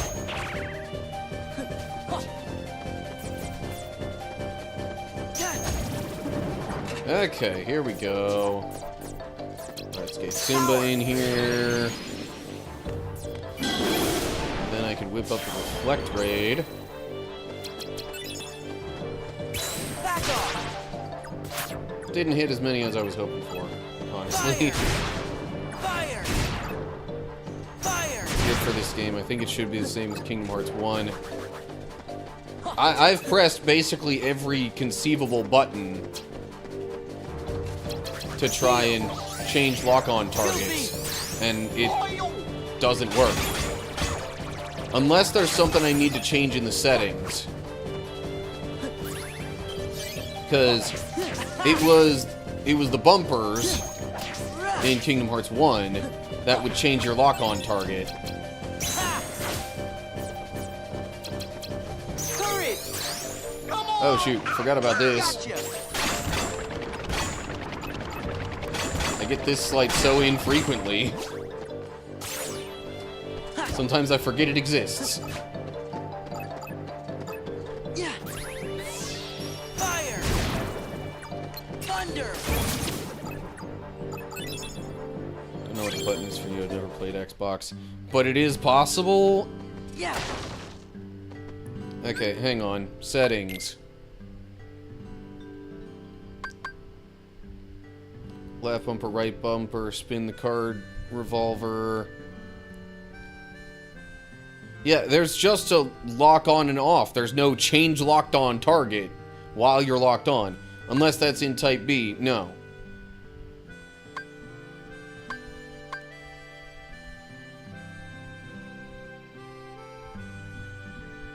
So yeah, there's nothing I can find that is like that. Weird. Don't care about those notifications.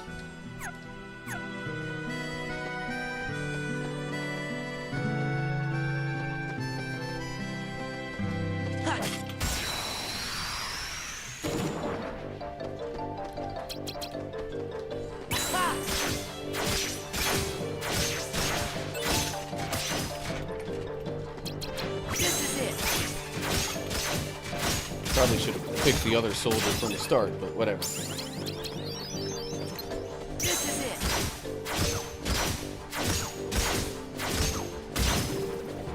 Okay. This is it. That probably didn't do all that much, did it? Thunder. Tunnel.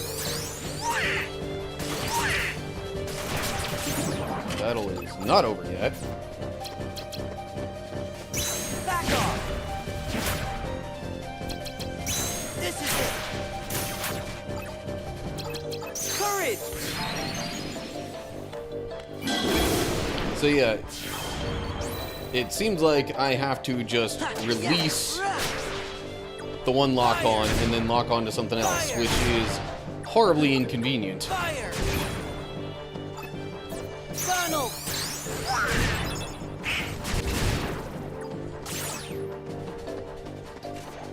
Whoops, that wasn't what I meant to do. See, and now that gets...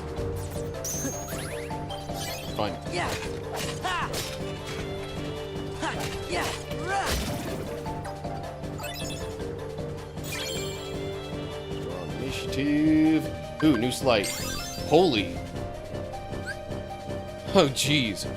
Inflict damage on a targeted enemy and all surrounding enemies. Mega Ether, Mega Elixir item card. Huh. But stocking 3 item cards like that is a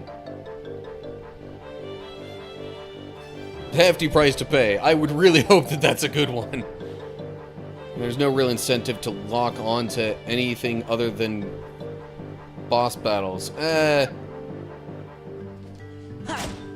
would add and flying enemies. Or if you want to specifically change a awful slight waste of time. Okay, duly noted. Honestly, there's a bunch of slights I probably could try and use, but I'm not currently using. Donald! Doggone it, Donald! Why? Why do you do these things? Yeah! Thunder! Goofy!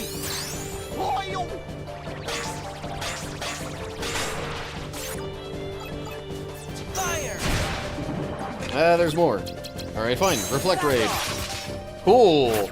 That was pretty good. I mean, straight up got rid of at least one enemy. Courage! Need to get a snack. I don't feel like eating much. You go get your snack. I will still be here for Goofy! at least another hour or so. Fire! Fire! Fire!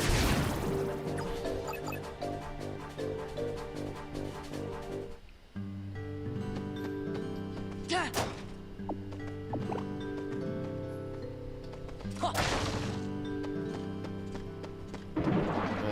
Figured there'd be another battle or two. Gah! Ha! Ha! Yeah! Ha! This is it!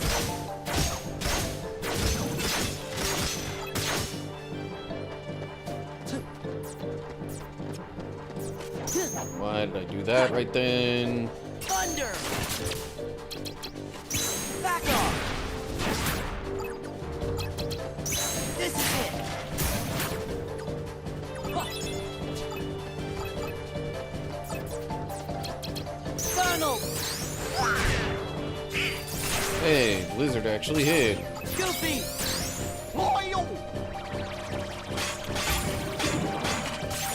Power! Ha! Courage!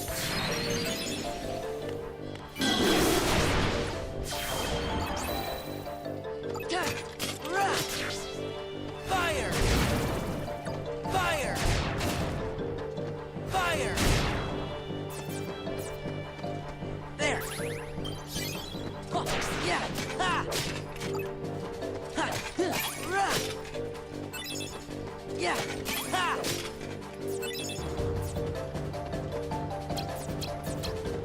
Goofy!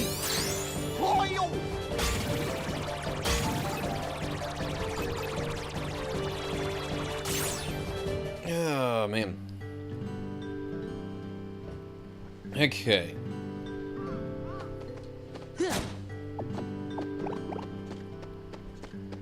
Any other Heartleys? Yes. Yeah! At least one more battle. Gah! Ha! Ha! Ha! Yeah, I think that was going to be the last part of that attack anyway, so not exactly torn up over the fact that that missed.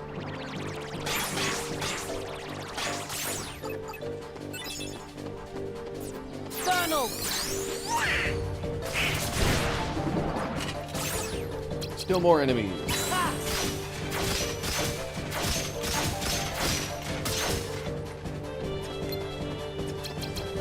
Back off! Nice. Thunder!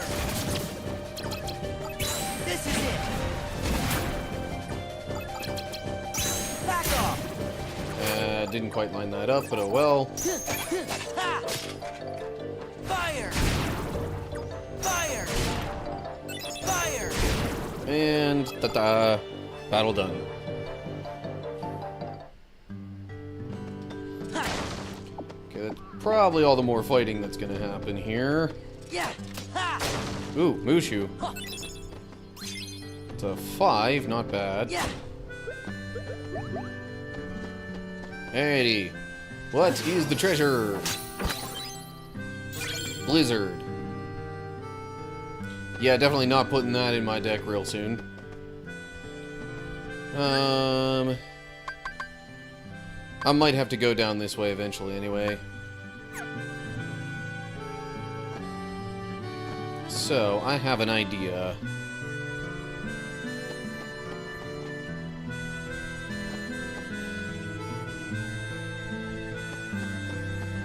Alright, I will go here. 2 or more, eh? Alright, these next 2 rooms are going to be a Moment's Reprieve and a Moogle room. I just am figuring out which one's going to be which. Moogle room.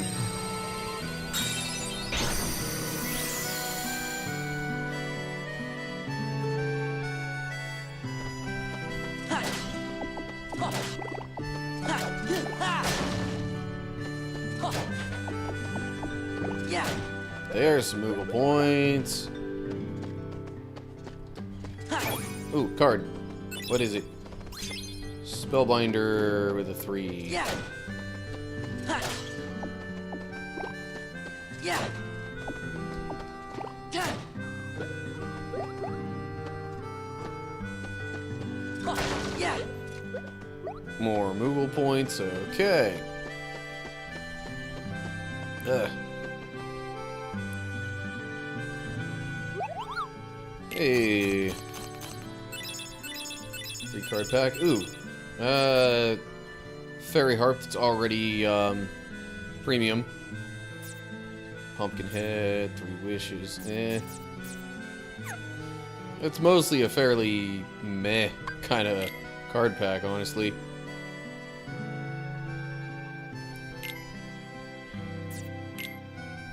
I'm gonna ditch one of those. Anything I have more than 3 of, I think I will trade in for some more Moogle points. Like, if I have more than 3 of a given card type and number of that card type. Like, number value thing. I think you get my point.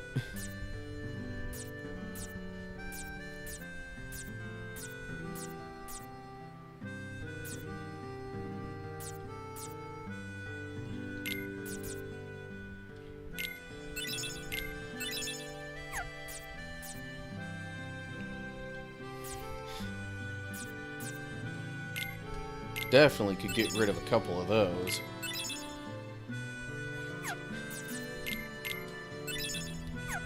And why do I want to try and, like, don a Moogle-ish voice whenever Moogles are adorable, Koopo! Ooh, jeez. 500... Ugh.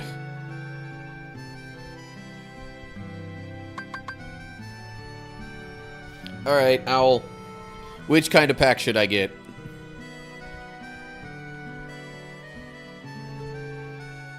Should I just get the mix, or go for attack, magic, items, full-on attack? Okay.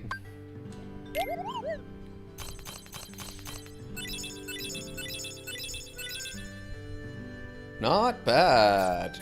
Not bad. Especially these Divine Rose cards here.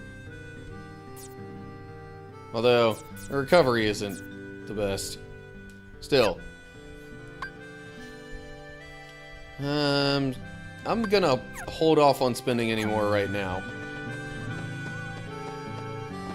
I'm gonna go over here, make another room that'll be a moment's reprieve.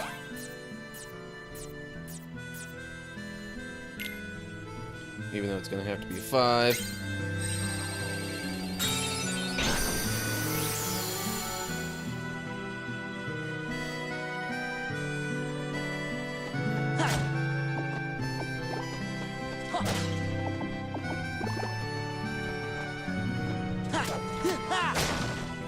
Wow. All that effort for 4 Moogle points from there. Ooh, hello, another attack card, a Kingdom Key, it's a 3. Eh. Okay, 12 Moogle points. Another 12. Still not really up to the next level of any kind of card pack.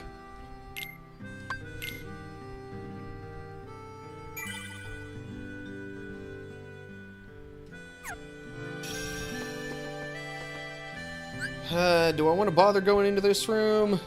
I might as well. I'll have everything clear then, pretty much.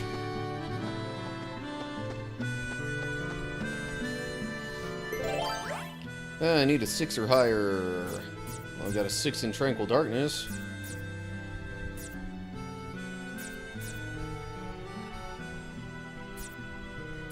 Or Looming Darkness, but oof, that room type.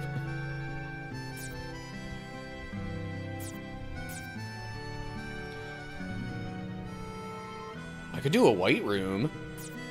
Or a premium room. Ooh, hold up now. If I do either of those, but ideally a premium room, then I can get a whole bunch of premium card bonuses. And make my deck cost less. So then maybe I could get more cards in.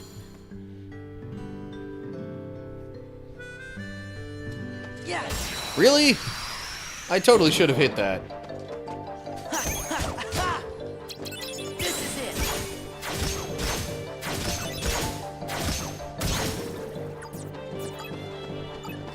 Goofy. Wow. Just the timing on that. Donald. Well, he got one hit with forward there. Alright, fine. You know what? I had a feeling there would be more enemies. Thunder. Donald. Goofy. Goofy is going to do some serious damage here, I would hope. Eh, not bad, not bad. Courage. Why did it target that one that was further away? Oh well. This is it. Back off. Yeah. Run. Fire. Fire. Okay. Got a calm bounty, no premium bonus? Come on! Yeah. Work with me here.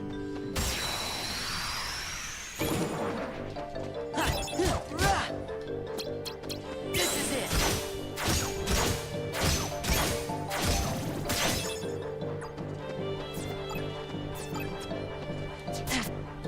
Goofy.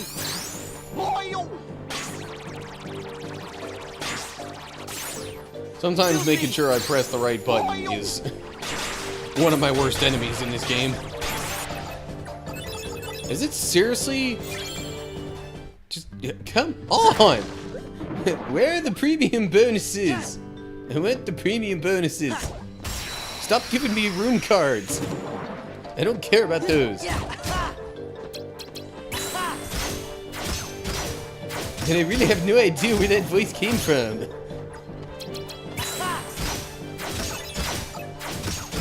Sounds a bit like a South Park character. There we go. Premium bonus. Let's see here. Could use it on the Simba card, although or maybe one of the higher value attack cards, or Thunder.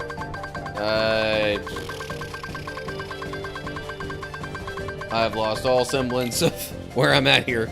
Okay, Thunder it is.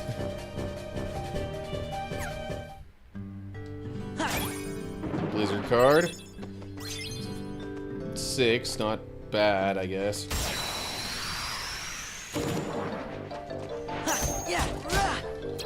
This is it.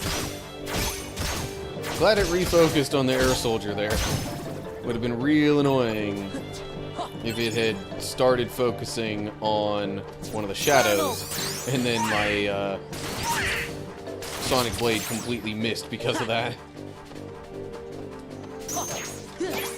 Courage.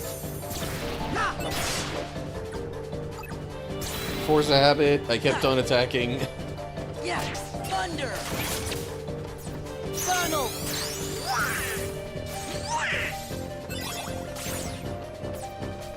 Fine. Fire.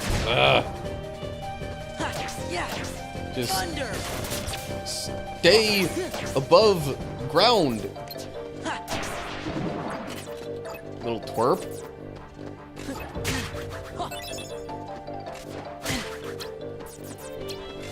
I guess we could give this a shot. Dang, those soldiers are doing a lot more damage than I would have hoped for.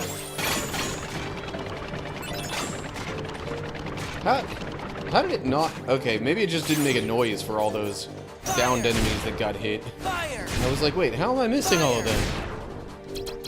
Heal. Courage.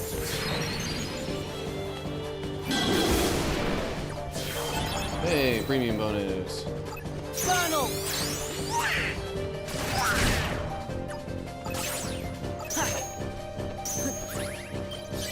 Yeah.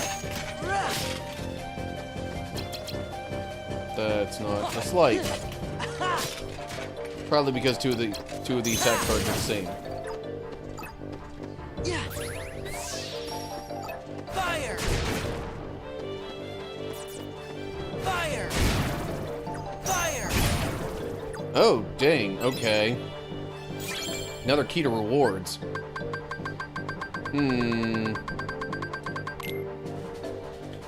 Yeah, I generally focus on the magic cards for the premium bonuses, because usually they're a slightly higher cost than the attack cards. Yeah, come on. Yeah.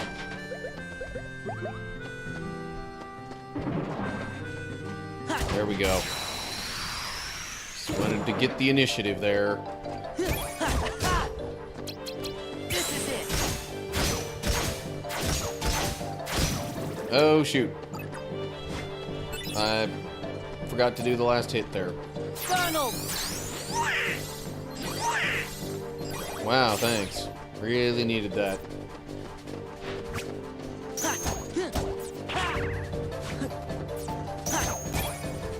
Thunder. Fire.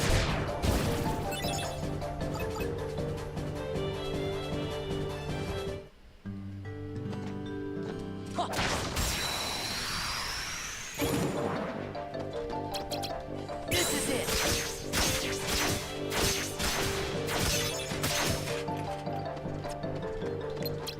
Ha!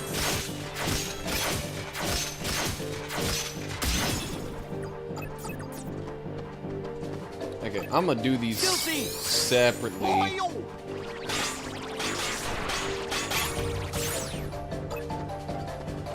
Funnel.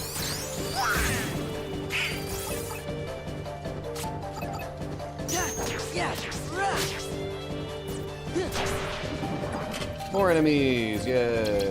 Guilty. Well, at least that means there's still a chance of actually getting a premium bonus from this battle. Which is, you know, kind of the whole point of this room. This is it.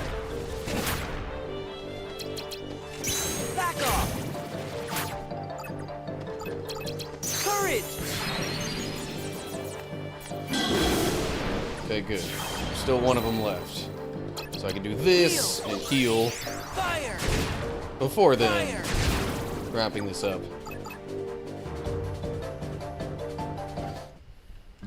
Yeah! Okay.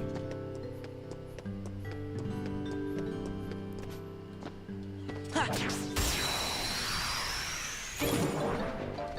Ha! Yeah! Ha! Ha!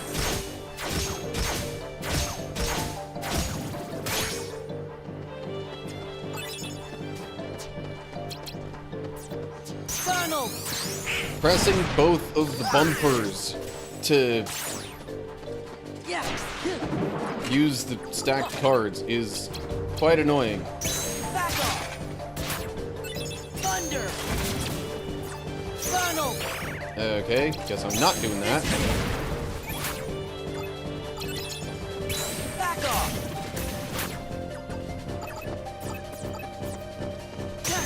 Yeah! Rah! Heal! Fire! Kaboom. Still, quite a lack of premium bonuses in the premium room, I gotta say. I should probably go for more card points so I can actually like do more stuff with my deck. Ha! Come on. Ta! Ta! Rah! This is it!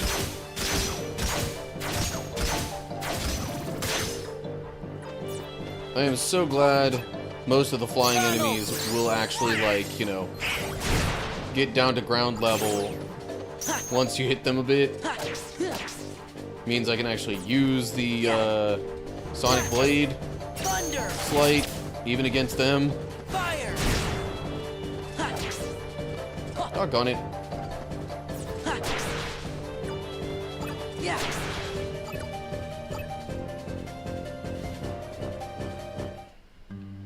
Yeah, I think that's all of 2 premium bonuses Yeah. I got from this room. Bit of a disappointment there, but oh well. Life goes on. Do I have... Okay, I've got 316 Moogle points. I could at least get another, like, kind of lower level card pack.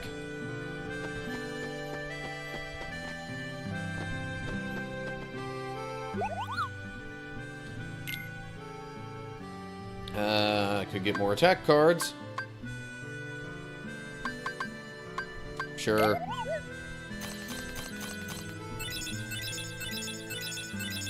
Ooh, got a couple of 9s with a Crab Claw and a Divine Rose. Also got a premium Divine Rose. Okay.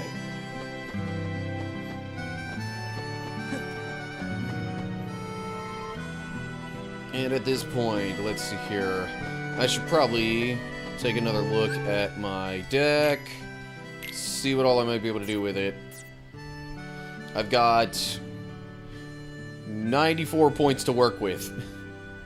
No, 84.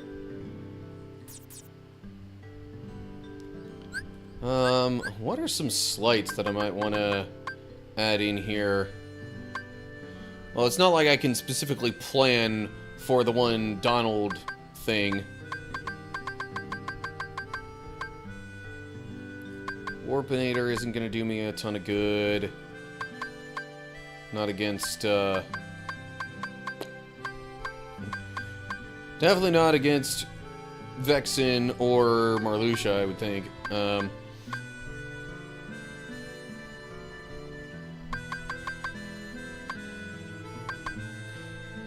Magnet Spiral. What's that one again? Pull multiple enemies closer before attacking them. Yay! But it depends on how much attacking I would get to do. I already have that. Why does that say that's new? I don't know, whatever. Tornado. Blow away enemies in a wide area, inflicting damage and stunning. Could be helpful. A little complicated, but could be helpful. Arrow, gravity, and a summon.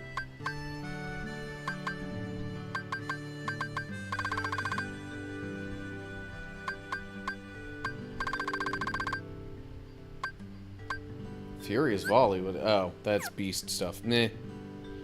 Honestly, a deck that works for Vexen works for Marluxia. They have the same weaknesses of fire. Brute Force also works well because they lean more on the magical side. Okay. Now, what would it take to get an Ars Arcanum in here? 1 to 6. That could so easily be broken.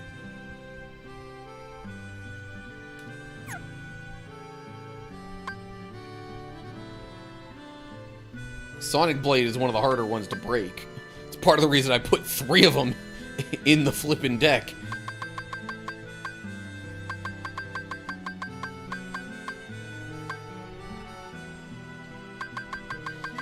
So yeah, I don't know.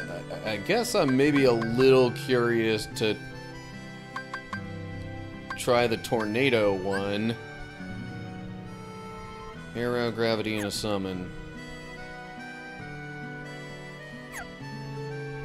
Would I even have enough for that? Okay, that's like 30. Oof. Another 30. Would have to be slightly lower point values than that.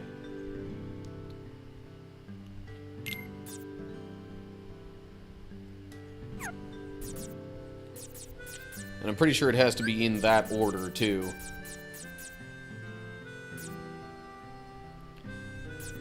Or I could not worry about that and put more item cards in.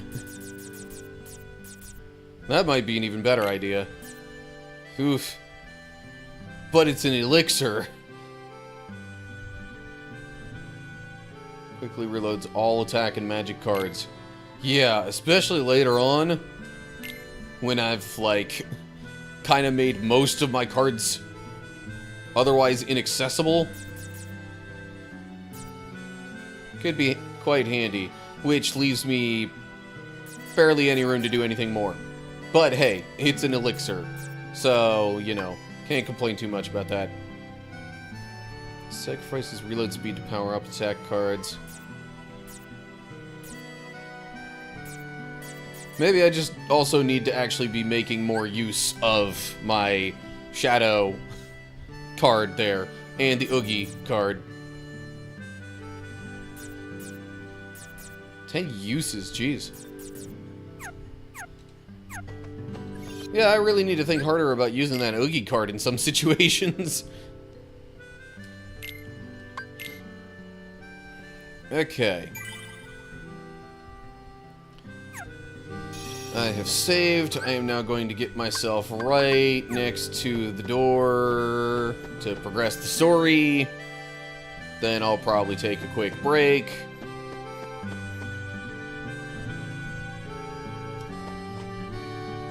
And then after that, we will resume the game. Well, more specifically, the story of the game.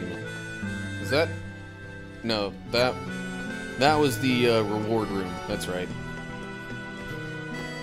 If I find myself struggling in between, maybe I can go back to other worlds and do the reward rooms.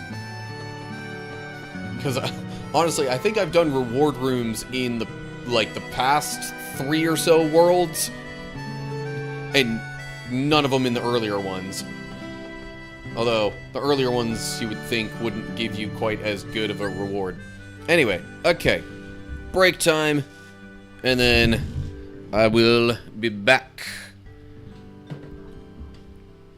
As it's near the end of the game, just go for the highest point values and hack into them with Keyblade attacks.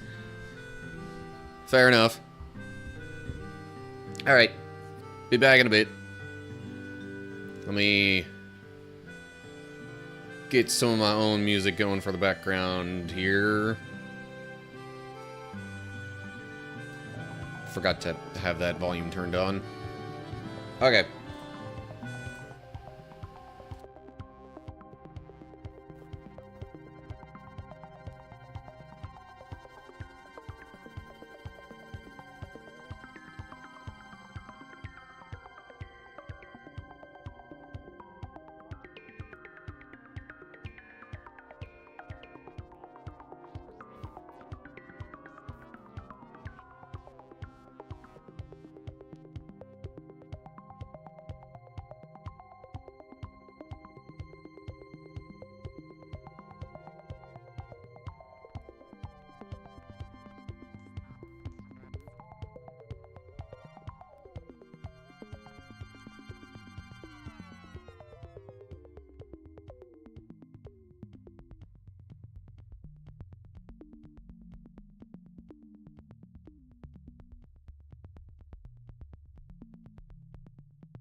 Alright, I am back. Let's get rid of the background music I had going.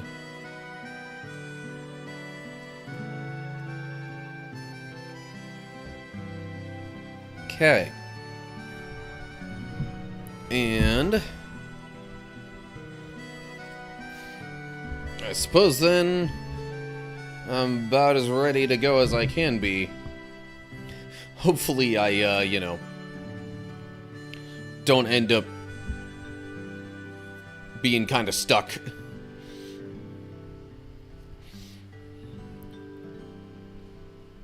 I don't know. We'll see.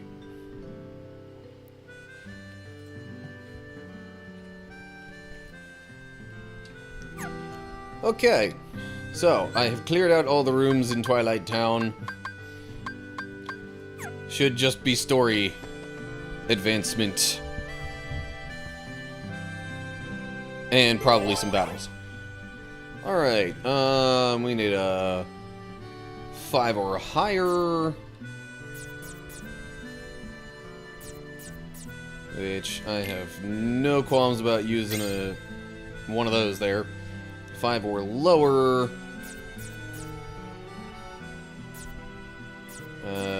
Yeah, I don't know. Strong initiative's a good one, though. Not like there's that much left to go, though. I don't know why I'm acting like it's a big deal. And another blue one, eh?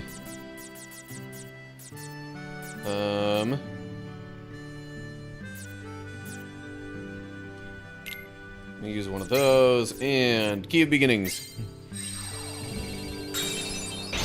Yeah, I got another key to rewards in this world, which means if I were to use it, I would probably have to backtrack. But anyway. Story time.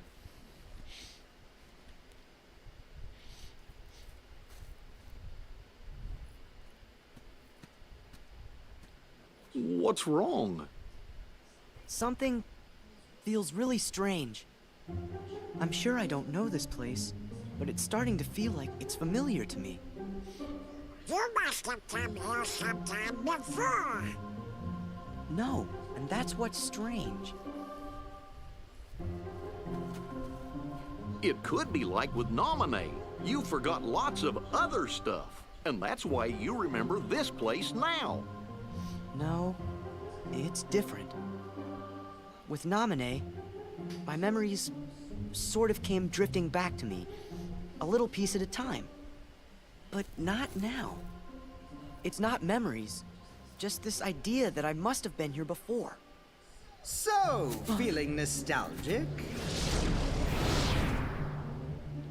Yeah, he's back. Sora, a question then for you. Your memories of Nominee or your feelings here? Which of the two of these is more real, I wonder? Nominee, of course. Whatever it is that I'm feeling, I bet it's just another one of your mean little tricks. And yet he doesn't believe the whole thing with Nominee could be. The memory's wiles can be cruel. In its silence, we forget. In its obsession, it binds our hearts. Cut the riddles. I told you. This place was created solely from another side of your memory. It is on the other side of your heart that the memory of this place exists. It is your heart that remembers. You're wrong. I don't know this place. If you remain bound by the chain of memories Roll credits. and refuse to believe what is truly found inside your heart, then throw it away. You are not a Keyblade master, just a slave to twisted memories. Yes, exactly like my Riku. Your existence is worth nothing! Like your Riku? Worth nothing? Ooh, That's Sora enough! mad. You're the one who changed Riku! Every word you've said is a lie! I'd never throw away my heart! I'm gonna take you down and save Riku and Nominee! hurts. What's in my heart?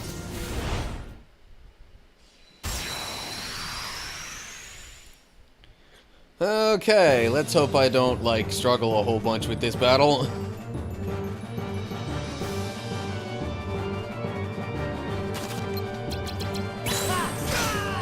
Still starting it off the same way.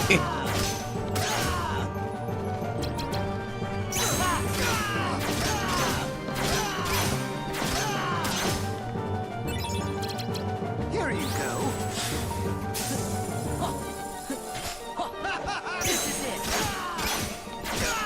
I hoped for a second there to maybe use it to stop his freeze attack, but I shall freeze you. honestly, that's one of the easier ones to avoid, so I don't know why I'm worried about it. Actually, Reflect Ray doesn't do a ton against just him. You're pushing it. Oh, jeez. Using this attack already. Here you go. Stupid zero cards. I hate that they cancel literally anything. Thunder! I've had enough of this. Oh, come on. I pressed it right at the same moment that it hit me. This is it! Here you go. Back off!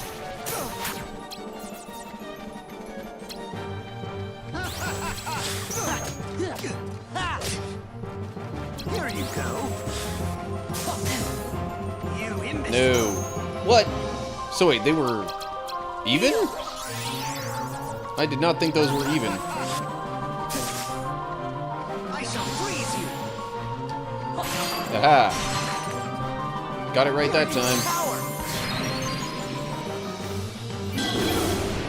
A little surprised he got hit by that, but not complaining. There! Guilty! One of the few times I'm actually kind of okay with doing the goofy smash. This is it!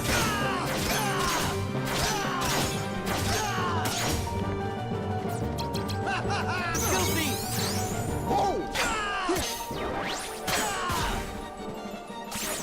Yeah! Okay. So if it's not a slight, or something where I'm breaking his card, then it just outright doesn't do damage like that.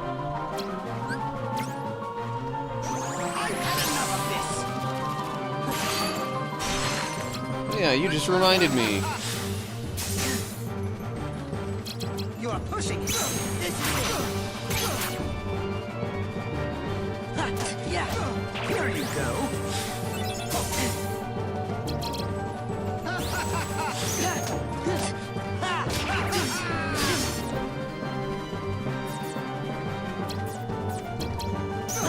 Guilty!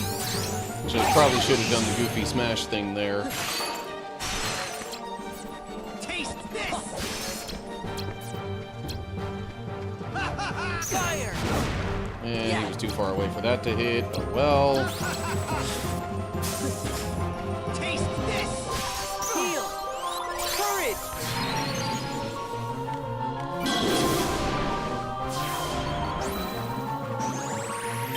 Power! He's probably going to interrupt that. No? Okay. Pleasant surprise. I've had enough of this.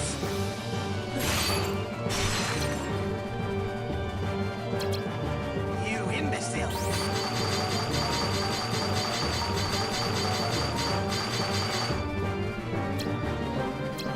And he's just going to keep doing stuff like that, isn't he?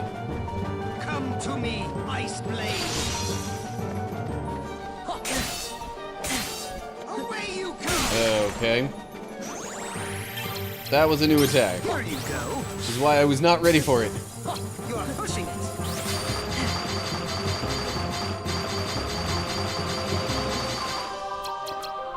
Oh. Taste this. Was not ready for that to come into play, but Come to I'll do it anyway. You lose those cards, sir.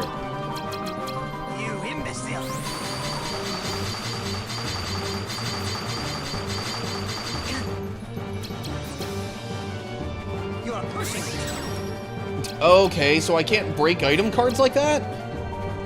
Come to me, Ice Blade. Here you go. Shatter. Need to heal big time. You're pushing it. Oh, come on.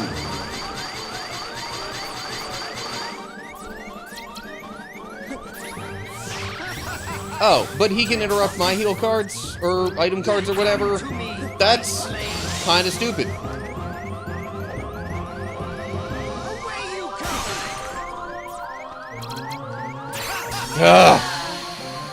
My fight against him, my attacks evened out at about 20, at about over 20 at a time. Okay, alright, I'm gonna try it again. Try and remember a little more to use the, like, enemy cards thing. Especially the Oogie one. I really need to remember to use that more. Here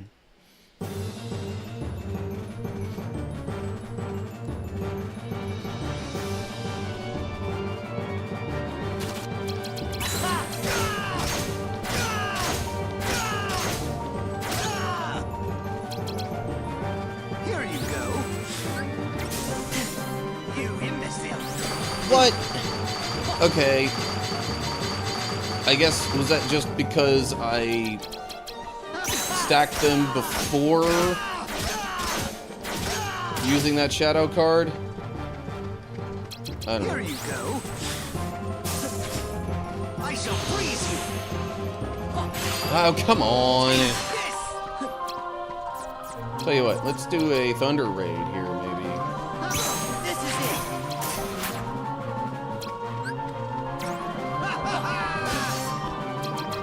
You're pushing it. Doggone it. Why did I do that then? Here you go. Back off. I'm kind of doing even worse this time. Taste this. I pressed triangle right when he started doing that. And of course, he goes around behind me and makes that completely irrelevant whenever I try. The mechanics of the battle system really get on my nerves sometimes with this game. Here you go. Fire. Where's... okay. Taste this. Heal.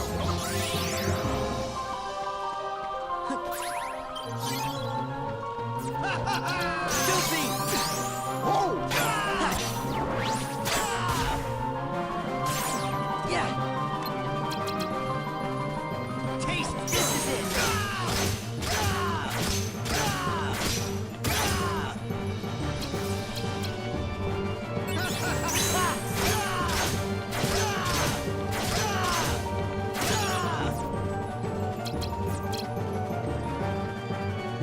Why would it be a Goofy Smash there and not a... Does it have to be Goofy, Donald, then an attack card to do Wild Crush? Yes, apparently. Go ahead, do your Ice Needles. Courage! Come on! Gotcha! What the heck is going on here? There we go. Okay, well, I hit him a little bit. Not a lot, but it's something. I've had enough of this! Here you go.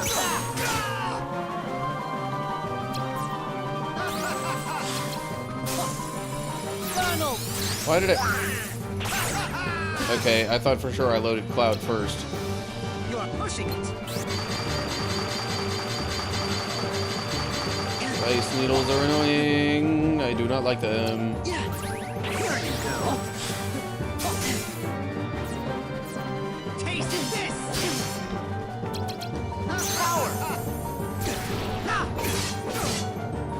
He's gonna find a way to interrupt something I'm doing here. Yep. Taste this. Fire.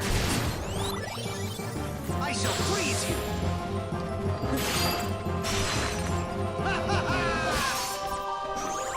Not too much trouble. Here you go. This is it. Sonic Blade, here we go. Oh dang, I don't have any more of the Heartless cards at all?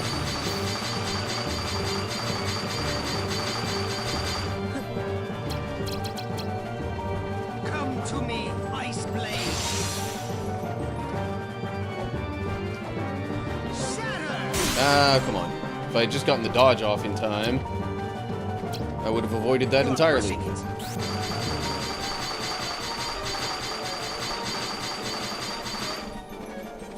Alright, please hit me with a normal attack. There we go.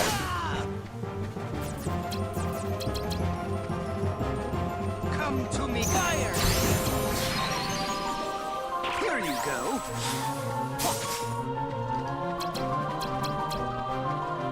You imbecile!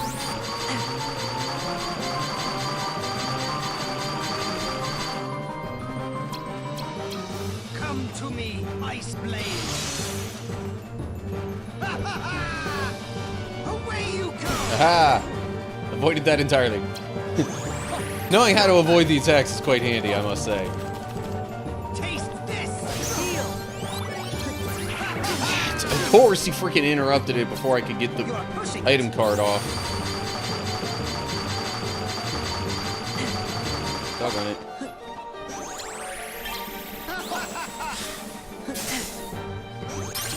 Come to me, Ice Blade. Here you go. Shatter! Taste! Back off! That's nothing special. Okay, well, I probably should have done it anyway. You imbecile!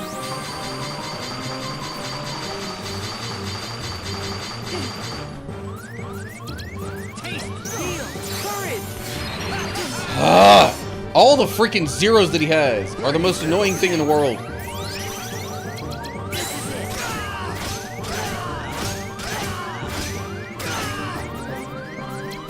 Heal. I'm like, please let me heal. Taste this! You're pushing This is it.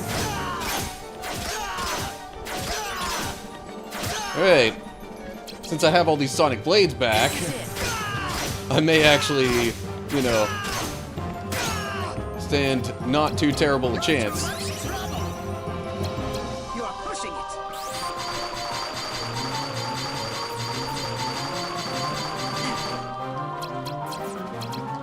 Come to Doggone me, it. Ice Blade!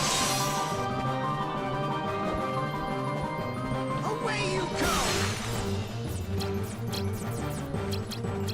You imbecile! I hate the ice needles. There's no way to completely guarantee that you avoid all of them. Come And he's to doing me, like nothing Ice but Blade. slights now. Here you go! Shatter! Which somehow he seems to have like infinite of. This is it. You're pushing it!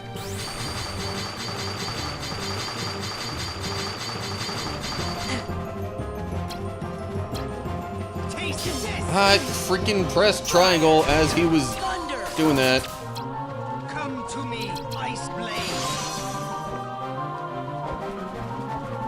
Away you go! I think I dodged too early there. Why are so many of them?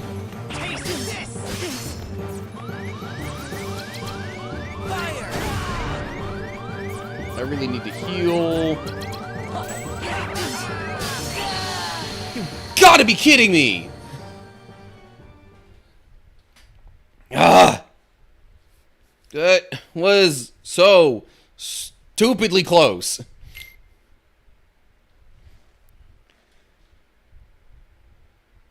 Alright, I might actually take Cloud out of my deck just because he's got such a low number that and like using Reflect Raid I don't think would deal a whole lot of damage relative to other things that I could do. So let me take Cloud out of there. Maybe I should just try and make it another Fire Raid.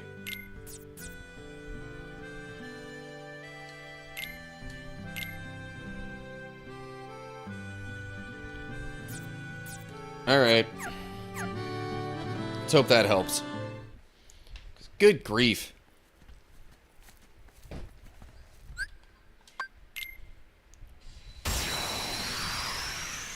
Well, at least he didn't freaking cancel out my elixir like he did the previous time. That was absolutely annoying.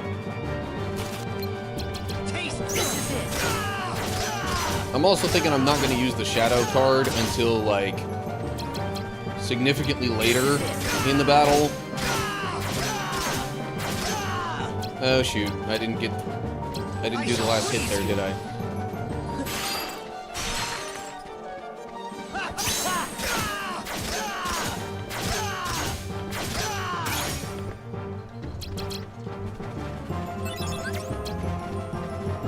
You're pushing it.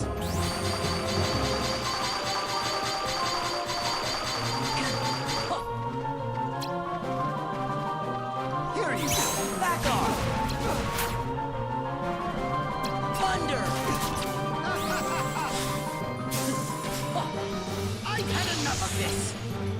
Oh, shoot. That was Freeze, not the other one.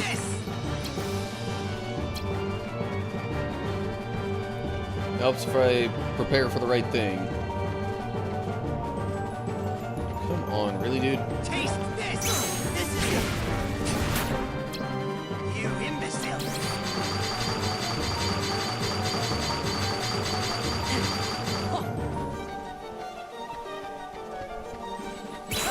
Oh, come on!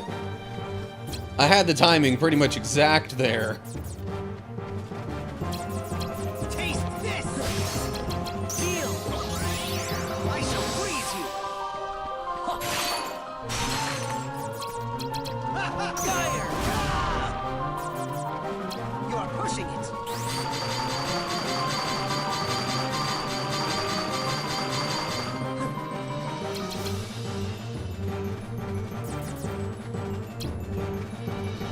Taste that. Here you go. Courage! How about new?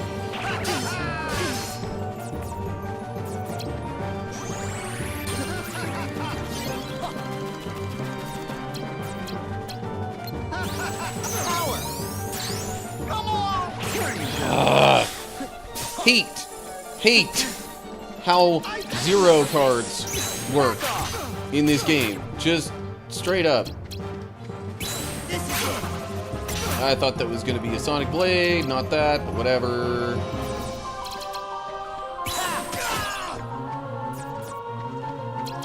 Taste this. Funnel! Please don't use Blizzard. And he freaking canceled it anyway. Like the jerk face that he is. Taste this. I hate having to try and press both bumpers to do things. Okay, somehow that went way worse.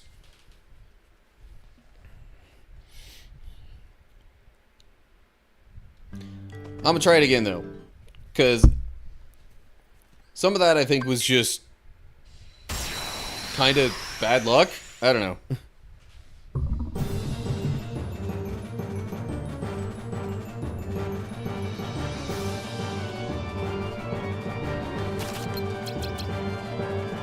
This is it! Like, I pretty much need to make absolutely sure that whatever I'm doing, I'm, like, interrupting what he's doing. I've had enough of this. Taste. Also, probably need to keep my distance a little bit. Which, of course, means some of my cards don't work all that well, like Simba. So maybe that's something to think about. Take Simba out of the deck. You imbecile.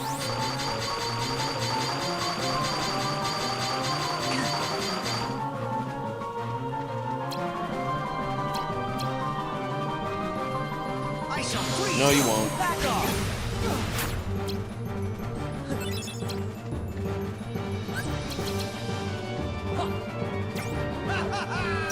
This is it!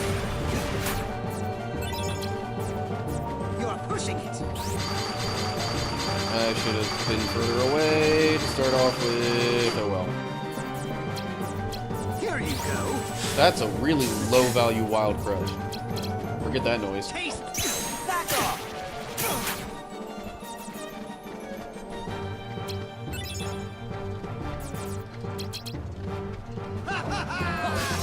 Fire. I've had enough. Deal.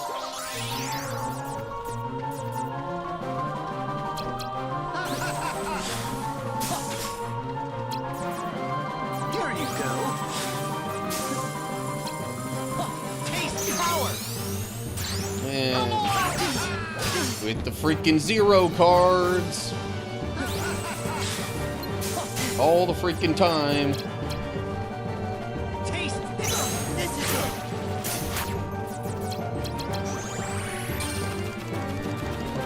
I can almost guarantee you that's gonna get interrupted if I try it. You imbecile. Ah!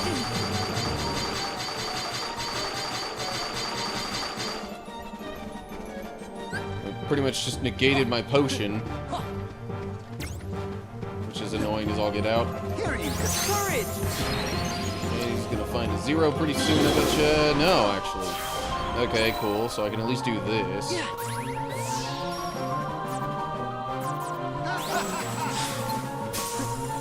No, not that. Here you go.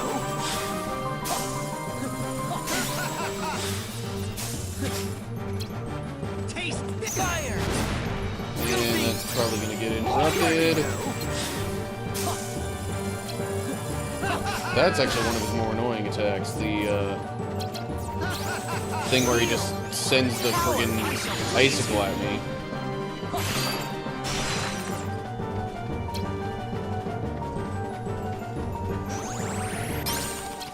You are pushing it.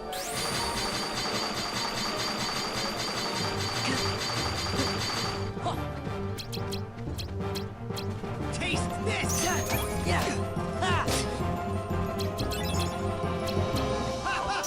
Back off. Funnel. Okay, was not trying to do that. Darn it, Donald, why'd you have to use freeze there? Or blizzard, whatever. You imbecile.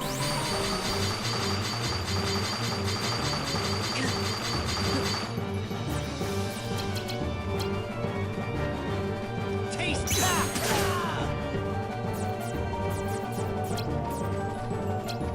I've had enough of this. Here you go. This is it.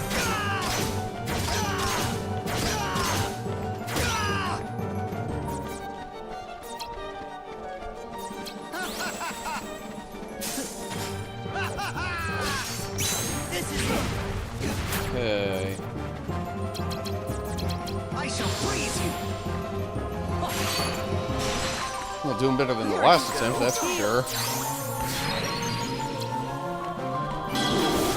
And he completely did not get hit by that because reasons. You are pushing it.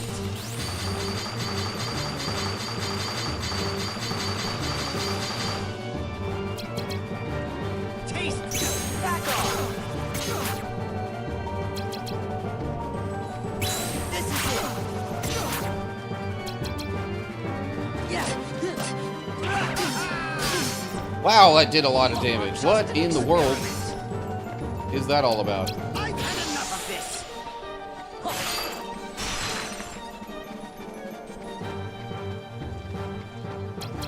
You imbecile.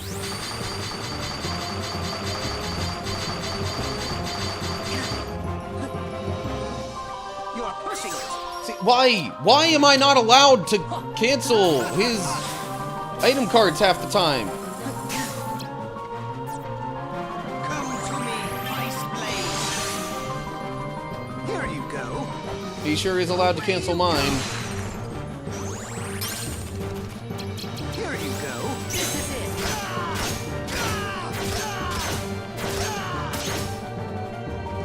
You are pushing it.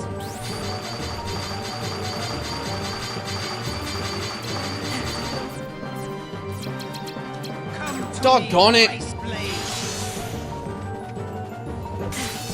Oh, phooey. I was Also, where the heck are my healing cards? You imbecile! I'm gonna die. I'm gonna die.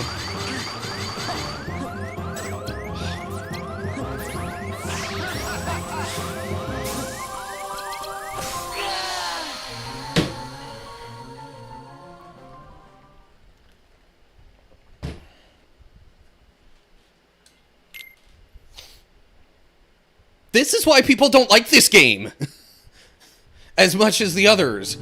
By a long shot.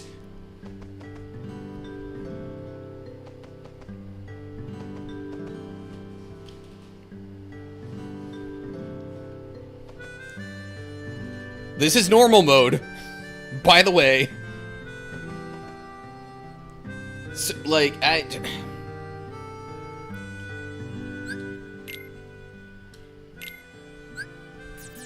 okay, so here's what I'm doing. I'm gonna ditch Simba. And let's see here. What other slight could I potentially get in there instead? Say that, but 358 over 2 days gets more hate. Well, is that one that also has a weird combat system? I don't know. The thing is, I've realized Kingdom Hearts fans, like, in terms of overall game ratings throughout the series, they seem to care a whole lot more about the story than about the gameplay. Which is why, out of the 3 main numbered entries, Kingdom Hearts 3 gets the most hate in the fan base. Has a weird leveling system where you have to equip your levels. Yeah, that... I could see people not liking that. That sounds dumb. Alright. How would I get another Sonic Blade in here? It's 20 to 23 with 3 different types. Well... that might be a little difficult to pull off. With just premium cards, anyway. I could get that one in...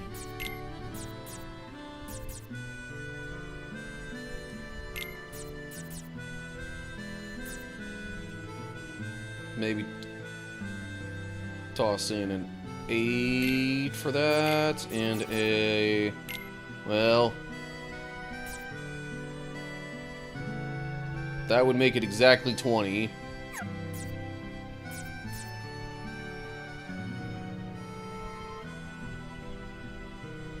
Days also renders its own story pointless.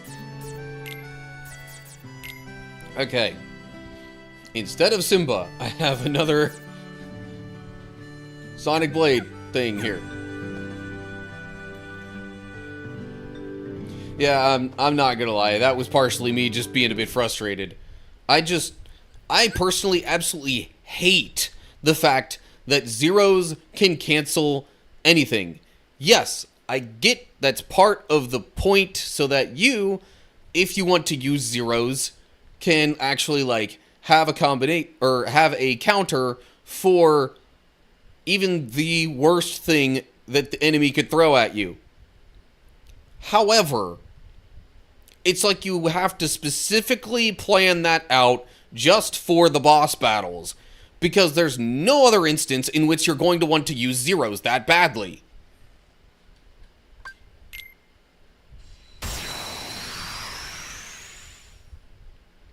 Also, the fact that zero value cards actually cost more than any of the other point values.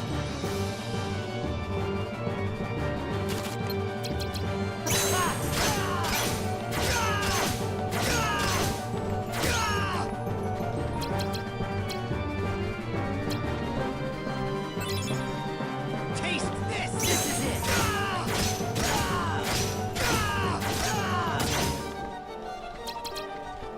You imbecile! This is it!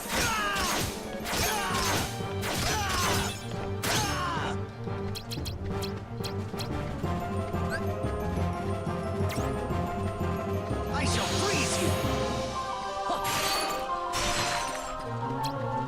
Here you go! This is it!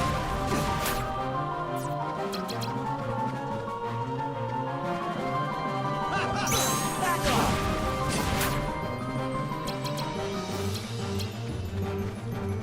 You are pushing it.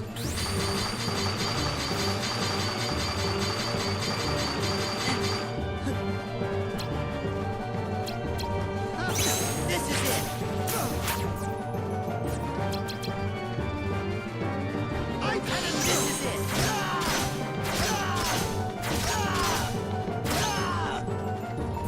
I really should probably change that set of attack cards in there too. Taste this. Back off.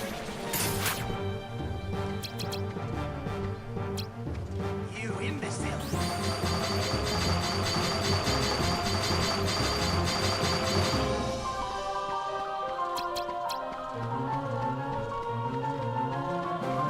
Come on, do something. Here you Fire. Like, I don't even much care what it is, just do something. Courage. And he's gonna hit me with a 0. Like the worst time for me. I shall freeze you. Oh, come on! I was like maybe half a second too early. Okay, hang on.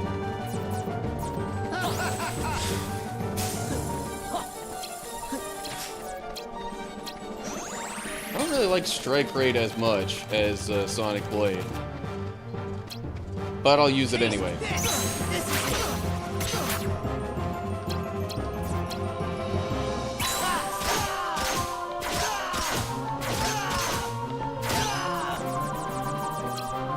You are pushing it.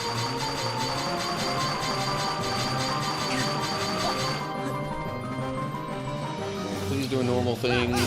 Ah! Come on. Taste this. Here you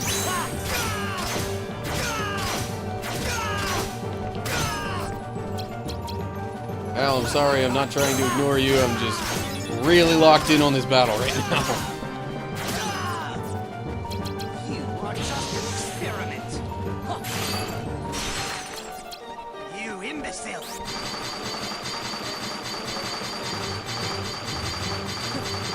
Wow, none of that hit. I'm surprised. Come to Ah, me, shoot. Ice Blade. Hey, you know what? You are pushing it. Come on. I was like, hey, you know what? I've got a 0 right now. Maybe I'll do a thing. Taste this. No thanks. Come to me, Ice Blade. Here you go. Shatter. You are pushing it. See, that time it let me break it, so I really don't get what the deal is. Like, sometimes it'll let me and sometimes it won't, it seems. You imbecile.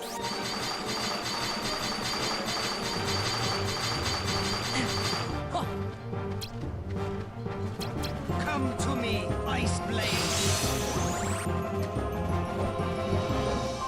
Away you go. You are pushing Fire. Here you go. This is it. This is it. Alright. I'm in actually fairly decent shape here. Come. This is it. But I don't want to get ahead of myself. You imbecile.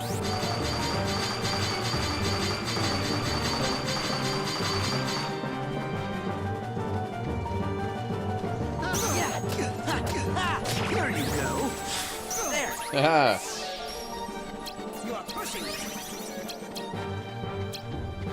Come to me, Ice Blade.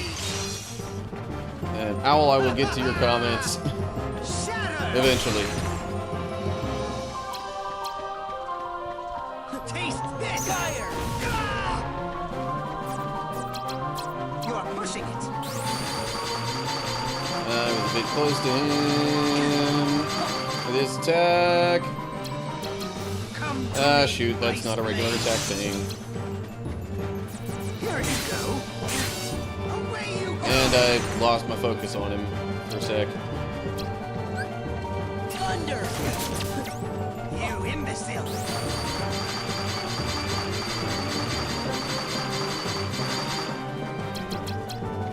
We'd like to heal sometime soon. Come to me, Ice Blade! Shatter! Please don't interrupt this. Heal! Good. Hey. Taste this! This is it! Alright. I might have it this time. Just had to really lock in, I guess. Good grief. Only took me, what, 4 or 5 attempts? Only. Anyway. The whole plot of Days in a nutshell is basically the organization wants Sora... Roxas isn't Sora enough, so they create Shion to put her near Roxas. You have such strength, even at the mercy of your memory. None of that matters. Just put Riku back. Just put him back. The Riku you speak of has but one fate, to sink into the darkness. And you will share that fate, Sora. If you continue to seek the girl Namine, the shackles will tighten. You'll lose your heart and end up becoming Marluxia's pawn. Marluxia? What does Namine have to do with...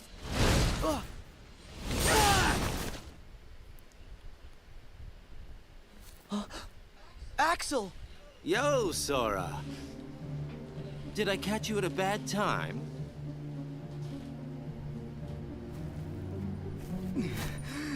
Axel, why? I came to stop you from talking too much. By eliminating your existence. No, don't do it. We are just nobodies who have no one to be, yet we still are. But now you can be nothing instead of just being a nobody. You're off the hook. No, please don't. I don't want to. Goodbye.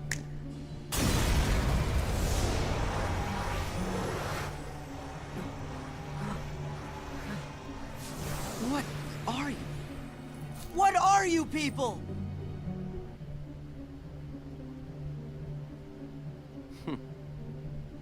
Don't know. I wonder about that myself.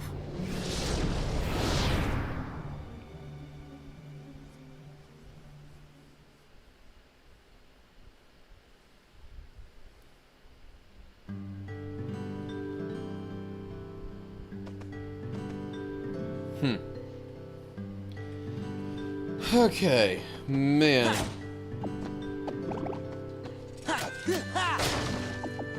But somehow, I'm thinking I've got another battle waiting for me after this. Hey, a higher value cure card. That's something else to think about too, so my cure Raga combos don't get interrupted as easily. Although I only have 7 points worth of wiggle room. That's 10. Okay, I could at least make it a 4.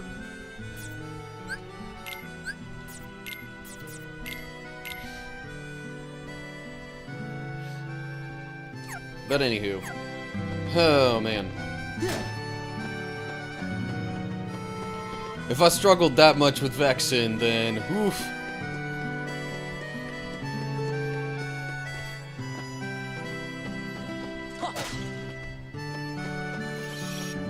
Not looking too great for my chances against Marluxia.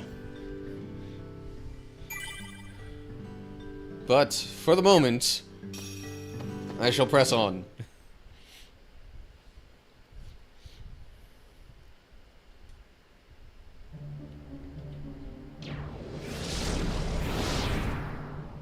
Nice work.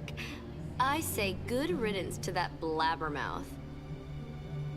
Marluxia, you used Vexen to test Sora's strength, didn't you? Not just Sora's, it was yours too. We weren't sure if you actually had it in your bones to take out a fellow member. Well, I guess that you did. It's time to join up. Taking over the organization will be like child's play with the three of us. So that's where Sora comes in. Of course. He wants to see Naminé, so why don't we just give him what he wants? Rejoice, Naminé. The time is near for you to meet the hero that you've been longing for. I'm glad. But I'm warning you. You better not do anything to betray Sora's feelings. Do you understand me, little one? I understand. All you need do is layer Sora's memories and bring his heart closer to you.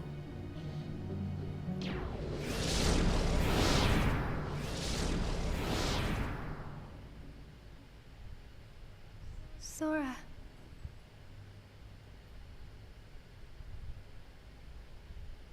Even if you come for me, what then?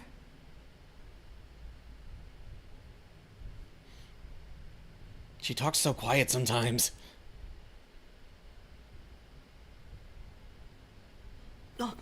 Riku! You'll hurt Naminé if you go further. You still want to fight? But Vexen's gone, so now you're free. It doesn't matter what happens to him. I'm protecting Naminé from you. That's what's in my heart. Sora, I made a promise to Naminé. I promised to keep her safe. You did? There was a meteor shower this one night when she and I were little. Hang on a second. Naminé got scared and said, what if a shooting star hits the islands? So I told her, if a shooting star comes this way, I will protect you. You made a promise with a toy sword. What? How do you know about that? Because that was the promise I made to her that night. I would protect her. I said it. Don't lie! You weren't the one there that They're night. both being lied to. You're the one who wasn't there. That was when she gave her good luck charm to me.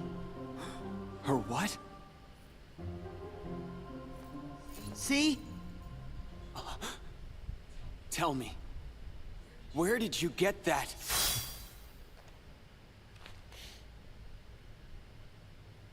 Sora. Good try. Huh? More manipulation. That must be a fake. I've got the real one right here. Well, two of them? Fake should be destroyed! Okay. Gotta fight Riku now. Yay.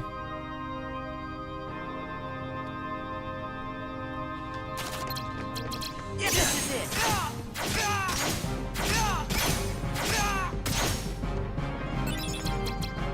This is it.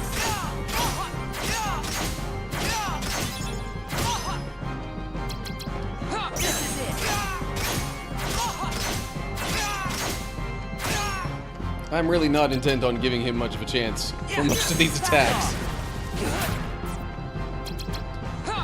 This is it. Back off.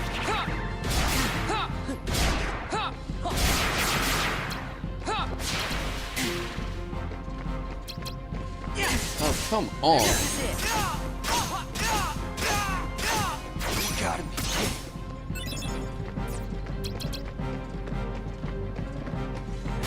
This is it. Fire. Heal.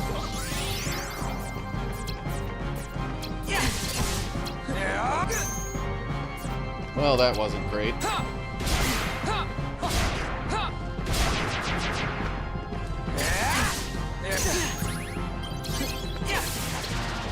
Drop!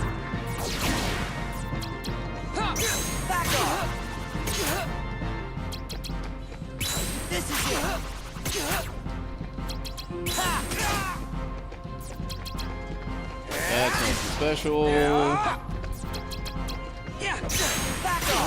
Trying to make sure I'm getting mostly legit slights in here. Special Sonic Blade. Cool. That was nowhere near as much difficulty as I had with Vexen. Probably because, you know, Riku doesn't spam zeros like his life depends on it.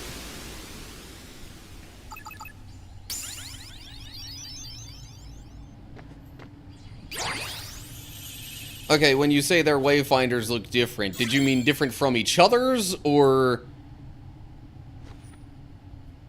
like different from what they should be? Because I know that's supposed to be Kairi's good luck charm, at least the one that Sora has. But they, I guess, with, you know, having Naminé layer/manipulate his memories, they changed it. Riku.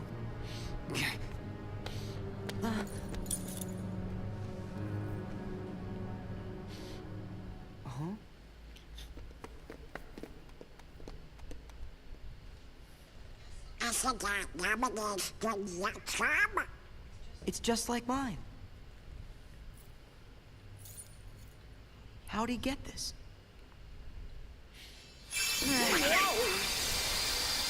Kairi's was made from seashells. Yeah. It turned into a card. Yeah, I know that. In, like, the 4th episode I made of this, he was literally showing it off, like, hey, this is Kairi's good luck charm. This is why I'll never forget her. And then he proceeds to get his memories manipulated to the point where he doesn't remember her. And it's Naminé instead. You and Riku had the same memory?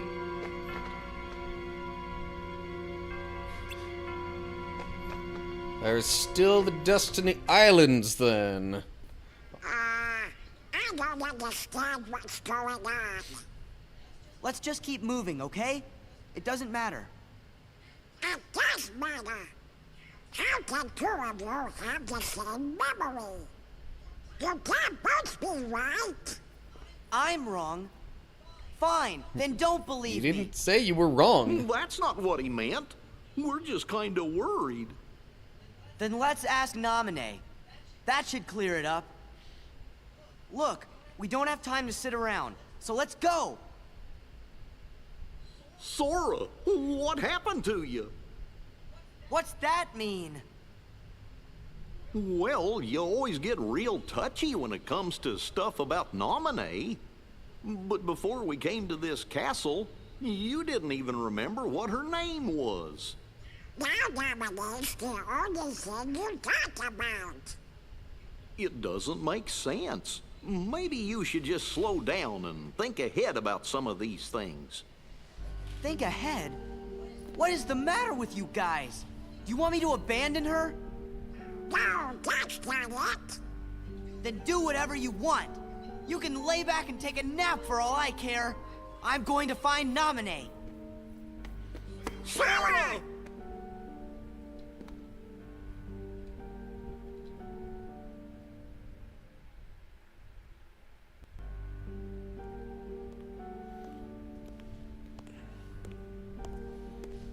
You're all that he's got left.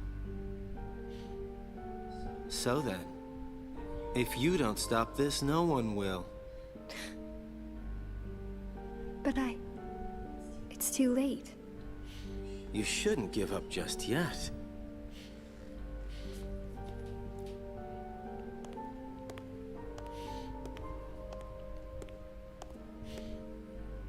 Say, Naminé, have you noticed Marluxia doesn't seem to be around?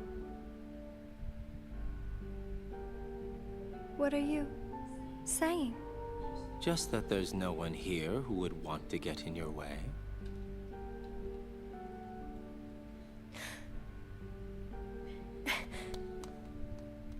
Just make it count.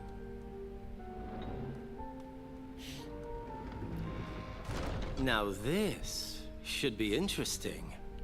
Try and make it enjoyable, Sora. It's the least you can do for me, you know.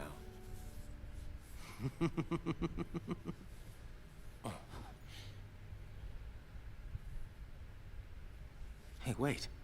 I'm enjoying this. You guys are something else.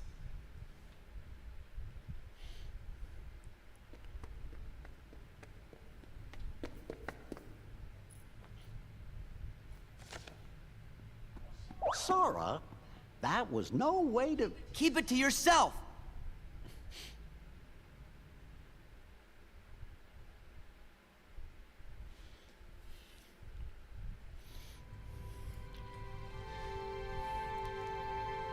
So, I will say, before, like, you know, I had an inkling Axel had some different goals from the others, but now with your explanation, Owl, that on the whole makes a lot more sense. And right there, survey says, Axel's a real boy.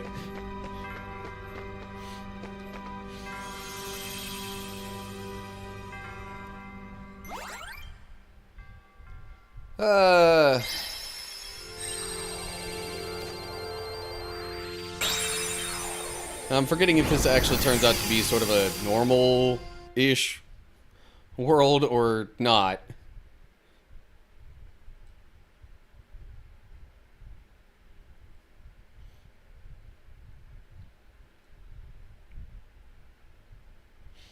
I mean, if it is, this is the last one. I'm, like, pretty darn sure this is the last world card of any kind that we get. Maybe I'm not 100% remembering things right there, but... Oh, jeez. Okay. I'm not going crazy, am I? I know exactly where this is. Yeah, this is our island. Where Namine and I used to play together. Hey! I have no clue which one of them is actually saying that. What's up, Sora? So, what you want to do today? Hey, guys. Am I glad to see you? Oh, what? We got food on our faces? Please, Waka. Only you could be dumb enough to not notice food stuck to your face. Hey, whoa, that's a low blow, yeah? I don't know, Waka. I think Selfie's on the mark. Oh, not you too, Tidus? Oh, yeah. You're Selfie, Waka, and Tidus. That's who you are. You hit your head? No, just thinking out loud. I know. You're thinking about her again. Oh, I get it. Yeah, he's a total zombie when she's on his mind. That would explain why he's acting all funny towards us. I bet you want us to take a hike so you two can be alone, huh? I guess. Alright. We'll disappear for a while. Go find her, cowboy. We'll try to be quiet while we spy on you. Hey, Sora's serious. Give the guy some room. I'm only kidding. See you later, Sora. I'm not even going to try to actually do Selfie's voice. I also don't really remember exactly what Tidus's sounds like. Waka, I just throw a bit of Jamaican accent in there.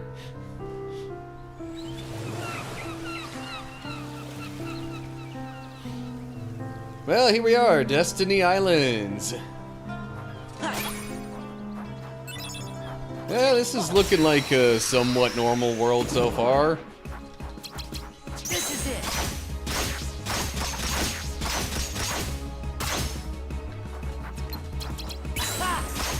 I didn't quite get the right angle on that to hit the other one.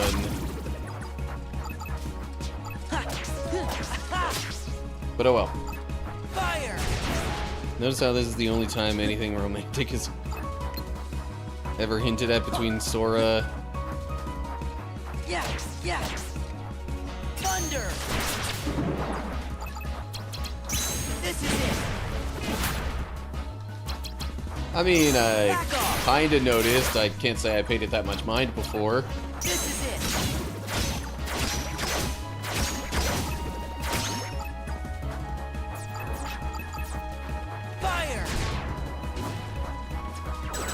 Oh, jeez. Okay. Whatever. Heal. Yeah. That doesn't really do much. Yeah. Yeah. Rah. Yeah. Ha. Ha. There. Fire.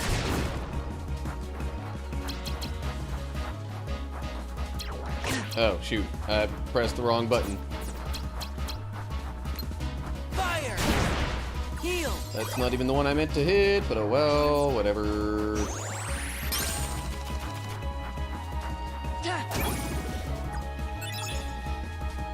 The only time any romance gets mentioned is in days where Riku flat out tells Shion that Kairi's a very...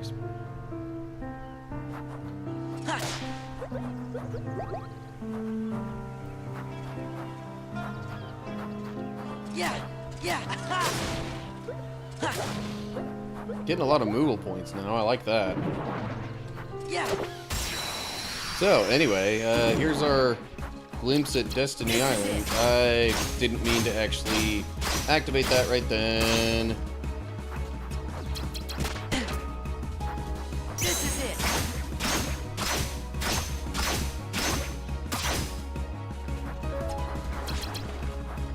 This is it.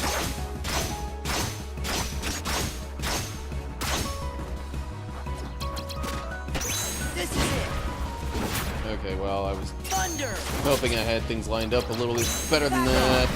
To do something more along those lines, yeah. This is it.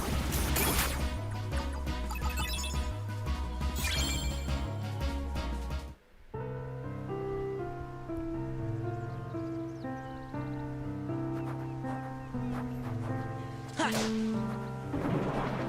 Yeah. Yeah.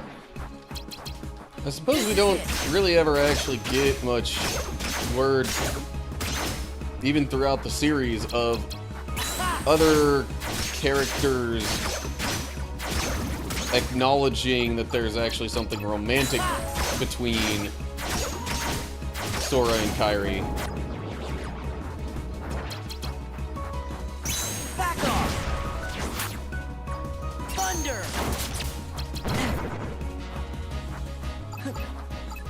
This is it. Back off.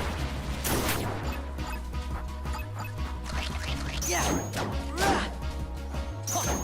Ha. Fire. Fire. Heal. Yeah. Yeah. Ha. Yeah. Ha. Ha.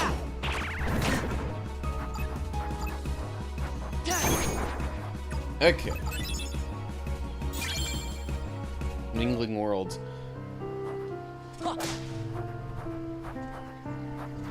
Maybe I should think about using that at some point, because I honestly can't remember what the Mingling Worlds card does.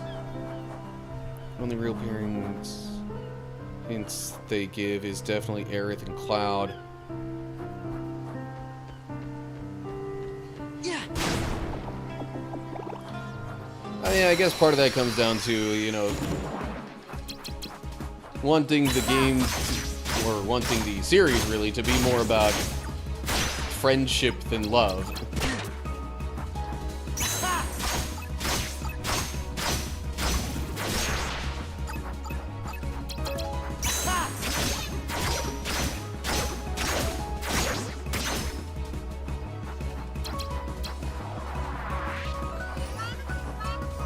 Fuck on it, I pressed the wrong button again. This is it. Sometimes Thunder. I'm meaning to press right trigger, but instead I press left. This is it. This is it.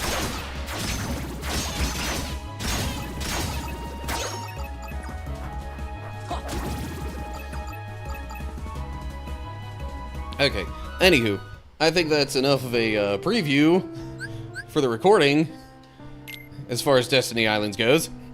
I'll work on working my way through it, maybe in between recordings. Okay, and I'm not 100% sure if that in between recordings time is going to be now or maybe some other time. I don't know. I'm not like super tired yet, so I definitely could keep going. But I also don't want to make too many assumptions about how this is all going to shake down. See, okay. Oh, yeah. Oh, I want to at least get to the reward room here.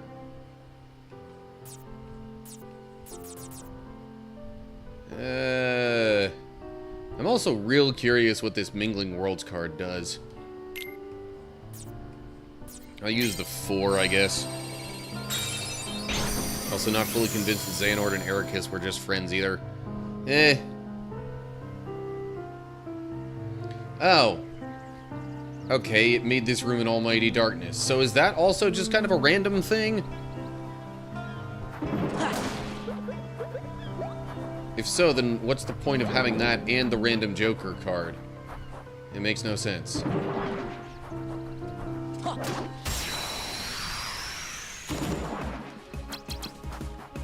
This is it.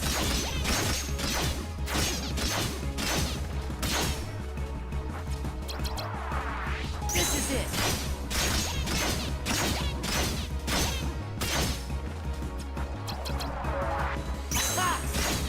Shouldn't have picked that one. Oh well. Fortunately, it locked onto another decent target immediately afterwards. Back off. Thunder. Yeah. Whoops. That wasn't actually a slight. I thought I was prepping a Thunder Raid, but nope.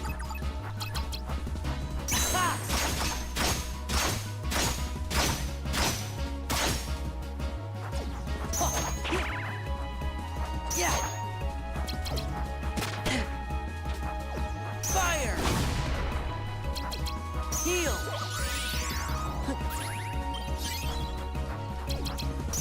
Yeah.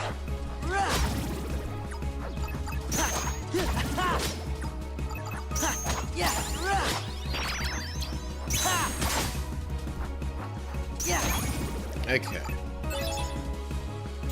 Yeah, it's like there's definitely some pairs of people that could have gotten a little more, they could have made things a little bit more of a subplot there. But I don't know. I also appreciate when a story doesn't feel the need to rely on romantic subplots. Not that it would be relying on those. That might have been a poor word choice there, but anyway. Actually, no. Sonic Blade seems a bit excessive under the circumstances.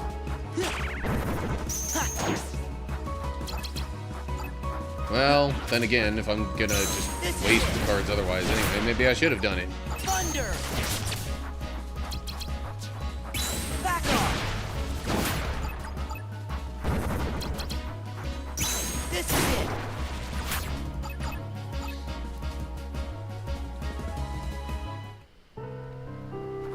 Yeah. I did hit that already. Okay.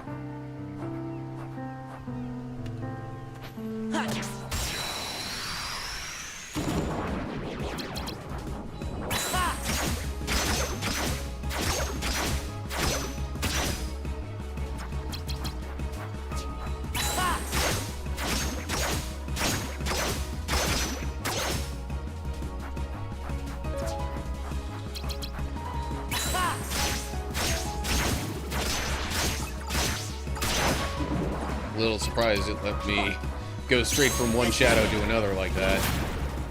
Thunder. Normally the second one would have been, you know, Back off. hiding in the ground while I tried to do that. This is it. Sorry, it is weird that considering nearly all the Disney World characters had romance, but like the original characters and the Final Fantasy characters, no romance ever.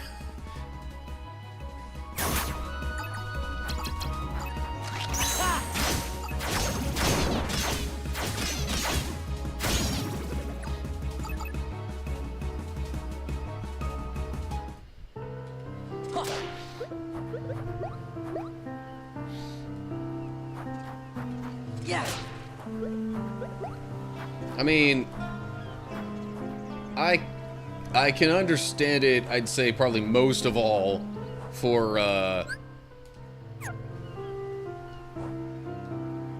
well, I can understand significantly not really highly emphasizing the, you know, any kind of romance possibility between Sora and Kairi, especially at the start of the series, because they're, like, really quite young then. I mean, early teens. This is it. If even that. Glad that romance between Roxas and Naminé hints in Kingdom Hearts 2 went nowhere. Yeah.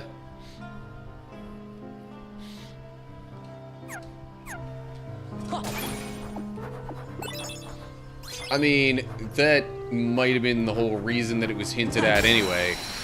Because it was really hinting at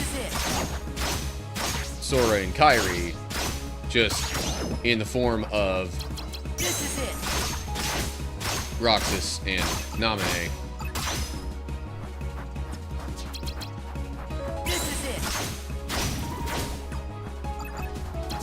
Or 14 at the start of Kingdom Hearts 1. Thunder. 16 by the end of 3. Back off. Yeah. This is it. Definitely later teen years. It's, you know, fairly common for friendships to start going beyond that.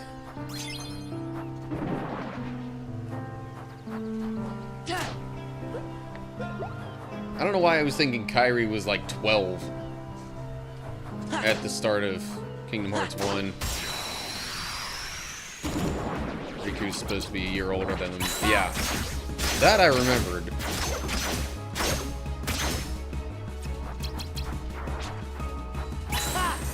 Really? Why? Why did you focus so much out of it? Pretty much just wasted a Sonic Blade. And that was not in the right direction. Back off. Nor was that really. This is it. This is it. Sora and Kairi are folding birth by sleep.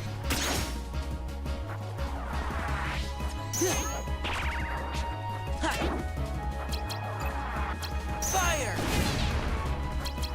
Heal. And now I'm using up all these other cards. Just because what I originally was trying to do got messed up. Back off. That's strike rate. I don't necessarily want that. It's not terrible either, though. It also confuses me a little bit how strike rate has a higher cost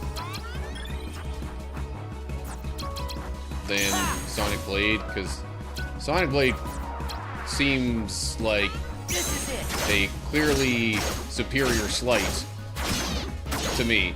But then again, maybe it's because of the stunning effect. There. Fire. Heal. Ha. Rah. Ha.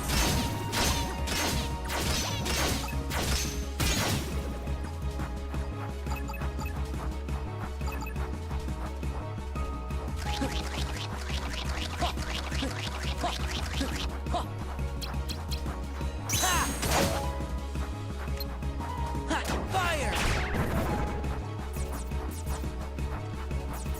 Yeah.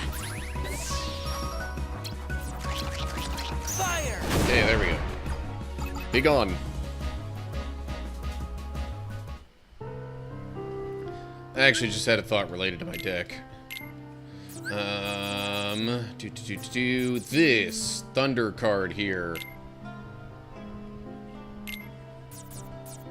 I think I might be better off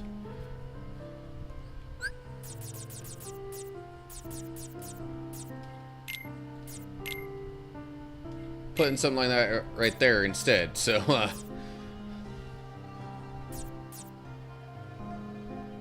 also,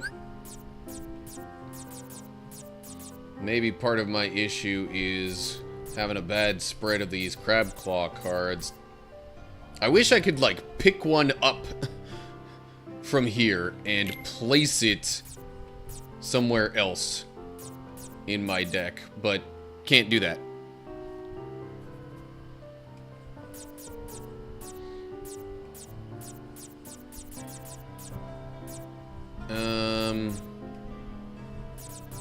Well, at this point, I actually kind of regret making that move, because it's not really going to change much. I mean, I could put another card there in its place, but good golly, I mean, it's a premium 9 for crying out loud.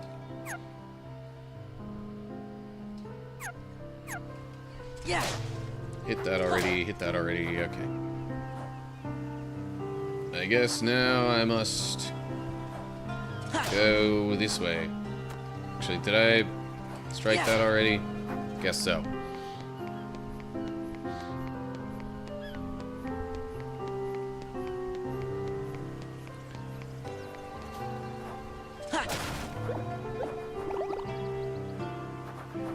Figured there was more.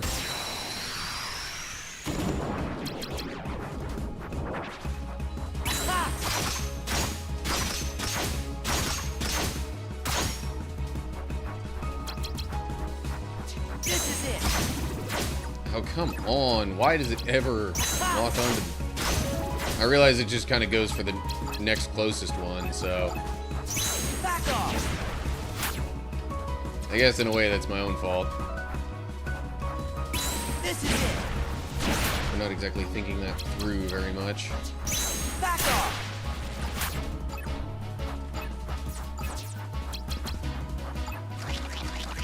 This is it. Fire! Fire!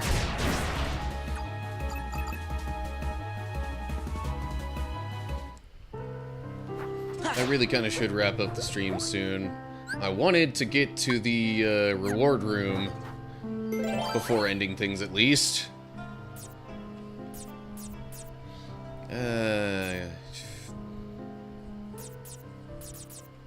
Well, if I want to end it soon, I should maybe go more for rooms like these.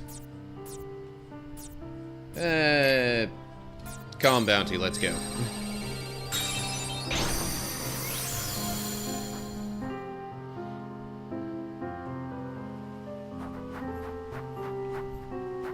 Yeah. Hello, another Blizzard card. It's a 2. What's in the chest? Judgment. Arrow and 2 attack cards.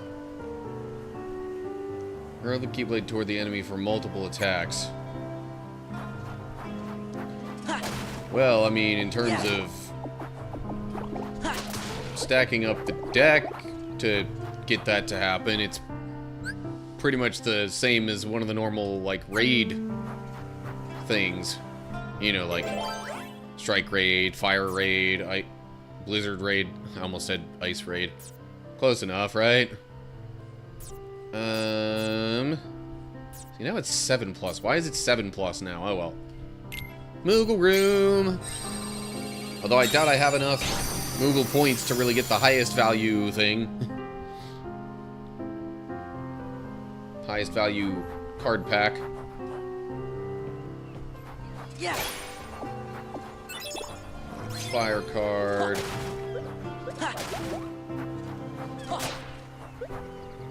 Yeah. Yeah, if I read that right, I've only got 270 something Moogle points.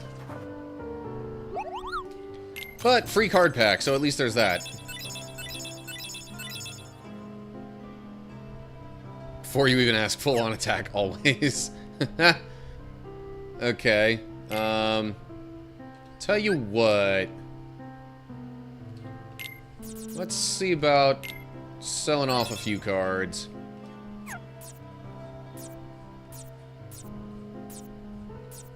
To try and get to at least 300. Anything I've got more than 3 of. Trying to sell off here. Might have to do a little more than that, though.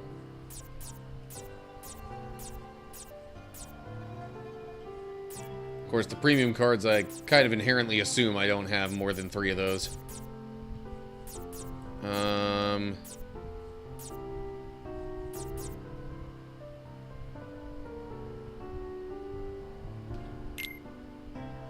I could also ditch that. It's not like I use those much.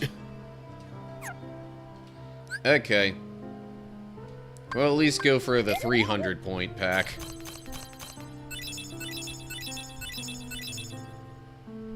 Alright.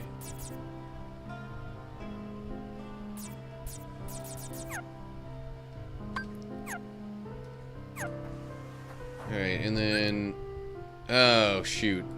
That means I got 2 more rooms to go, though, before I would get to the reward room. Dang it.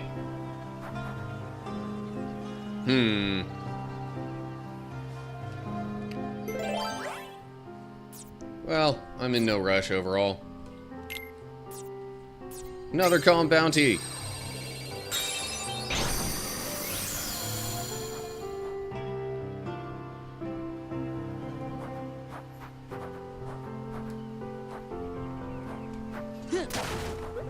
Sure. Now it's giving me more Moogle points.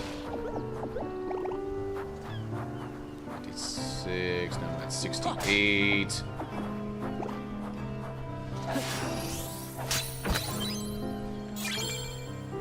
Woohoo, a cure card. If it were a higher number, I'd be a little more excited about that. 30 Moogle points. Almost back up to 100 already. Need a 9 now, good grief.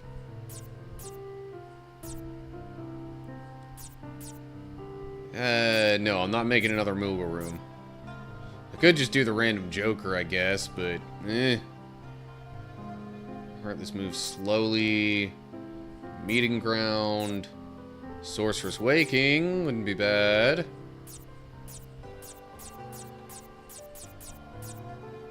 Feeble Darkness.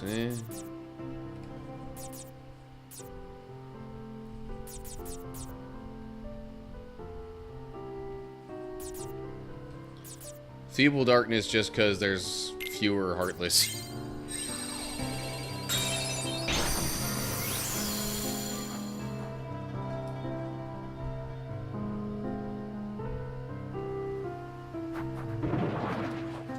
Come on. Ugh.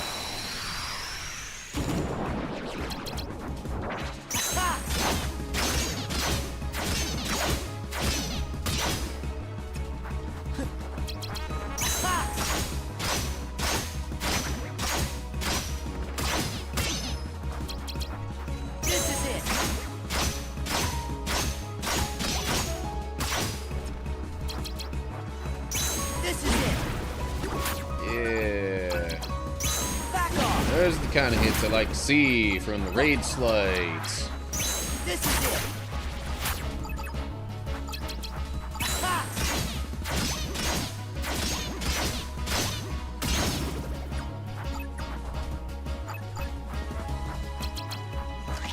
Back off. Fire. Boom.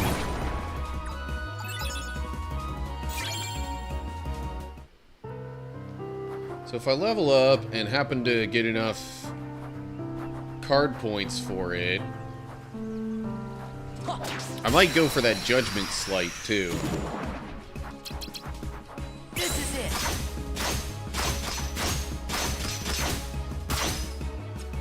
Unless there's somebody here who happens to know enough about that to know it's actually not a very good slight. This is it. Fire. Figured there would be more enemies.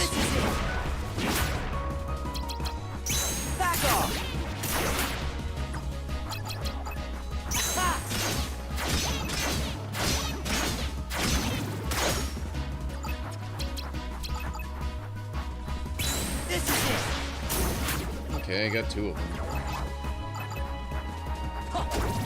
Fire! Pretty decent. Not a wow, but not terrible either. So how different is it from, like, Fire Raid and those types? Because the description is similar.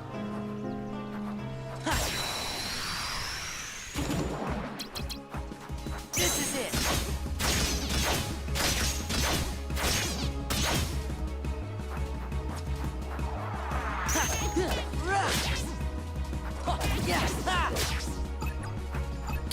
Fire! Really?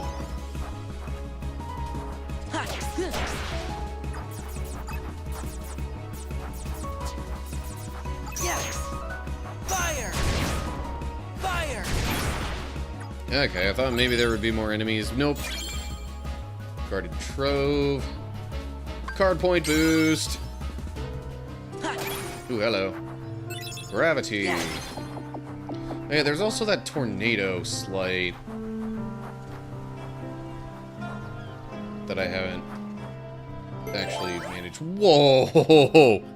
Okay, I'm about to use a bunch of map cards here. Although... Okay, which color do I have the most cards of in total? 4. Probably red.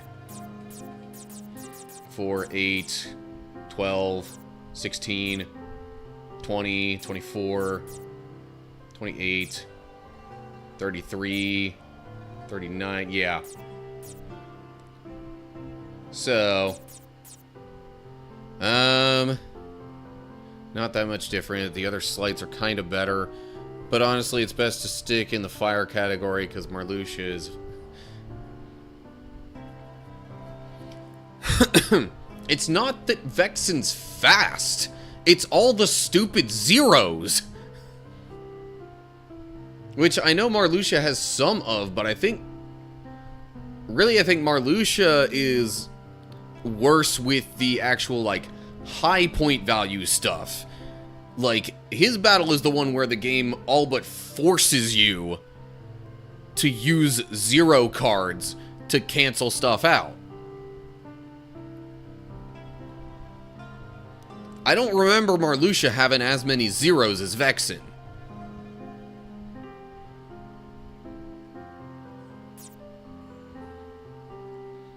You know what? Forget it. I'll try and add all these up. I don't even like the Mingling Worlds card, so I'll ditch one of those. Get rid of a false bounty there. But that's a little more of a problem. Possibly regretting my decision already.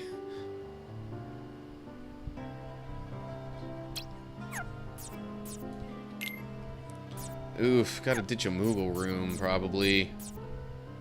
Looks like it's not really gonna happen otherwise. Okay. Best strat is the one I took. 7 and up, but stagger him every once in a while with zeros.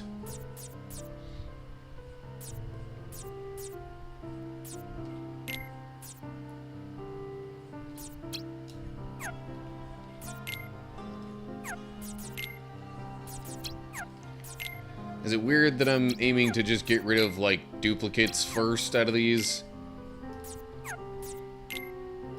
Before I just try and get the rest of it taken care of? I don't know. Okay, well, I'll just use a 7 for that.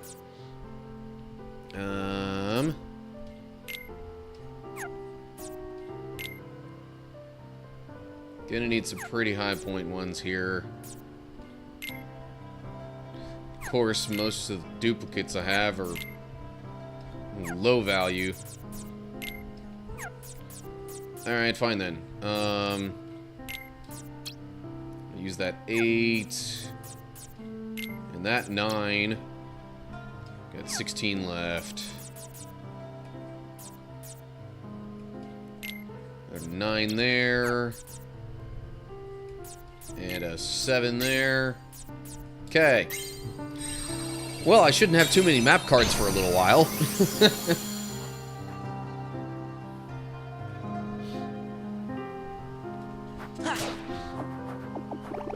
Yeah.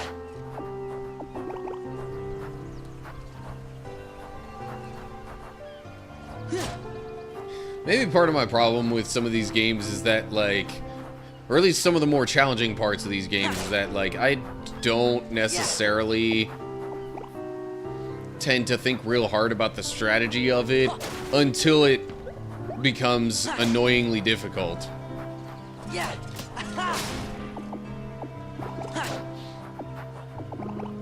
Honestly, I think that was done on purpose to empty your supply of map cards out that you will never use. Unless you go back to any of the other worlds. Okay, I mean, a Mega Elixir's not bad. Really would have been nice if it was a higher point value, though.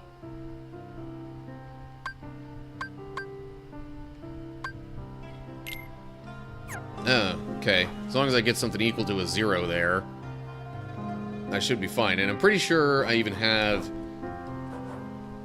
a duplicate Moment's Reprieve. That's a 0. Okay. Still more to this room, though. Might want to get that sorted out before I completely wrap things up.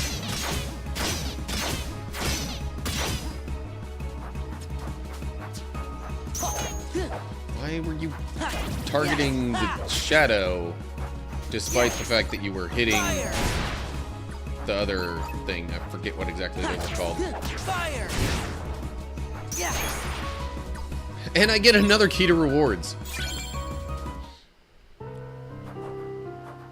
So, like, if I get really stuck and gotta grind some stuff out a bit, then, you know, maybe I could go back to another world and use that. Pretty sure it won't let you use a key to rewards more than once in the same world, right?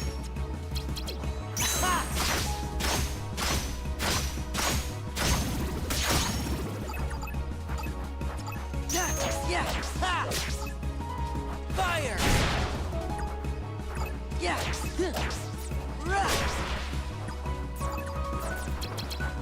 This is it. Had to be a little bit off to the left there, didn't it?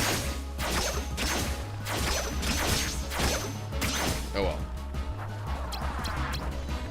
Back off. Oops, I was still focused over that way. Did not mean to be. This is it. Fire. Fire. Fire. I don't even need that. Yeah. If you haven't gotten rewards from each of the worlds, I'd recommend doing so.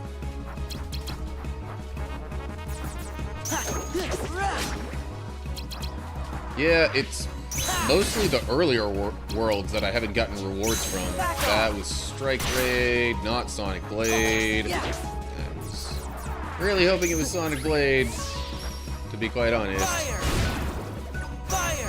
Sometimes I just kind of load the cards up without even really thinking that much about them.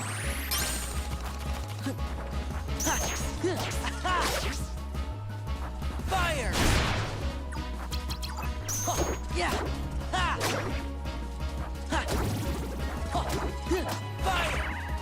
Fire. Okay.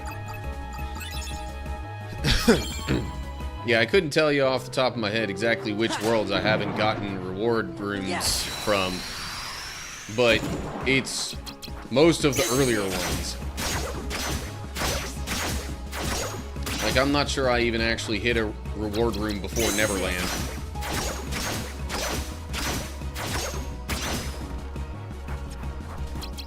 This is it. Ooh, kind of lucked out with that there. This is it. Back off. This is it. No! Why do you focus on the shadows? I mean, I know why, but Back off. it's just kind of annoying. Because that's basically never what I want. Fire.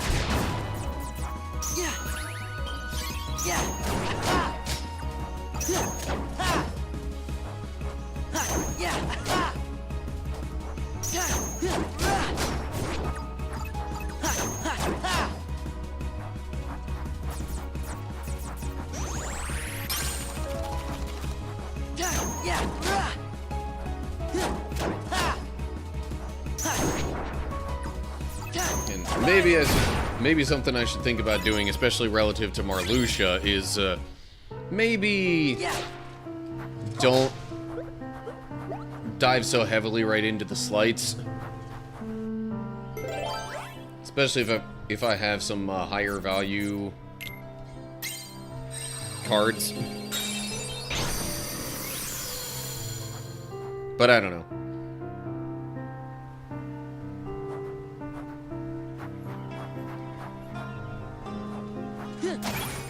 Ooh, hello. Egg elixir, but it's a 1.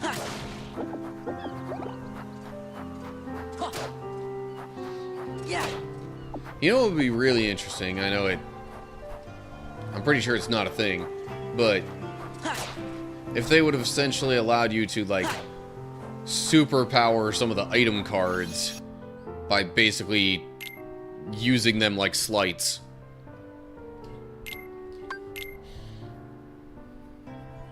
Like, okay, so let's say for the potion card, I think it's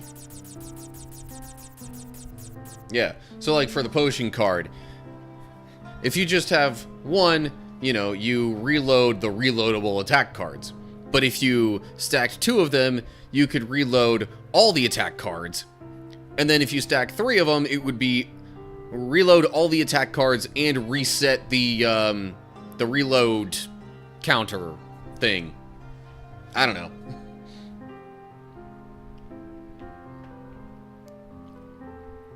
I don't think that's a thing, but it would have been interesting if they did that. Anywho, yeah, not too much room for other changes to this deck right now. I don't have enough card points just yet. At least not without getting rid of something. Which, I mean, I could swap out, like, I don't know.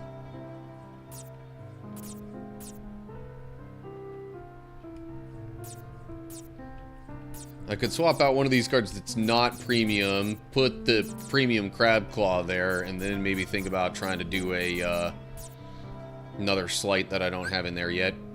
But that assumes I would have the mana for it. Or, mana. That assumes I would have the card points for it, and I probably don't. For most other slights, just yet. Anywho, okay.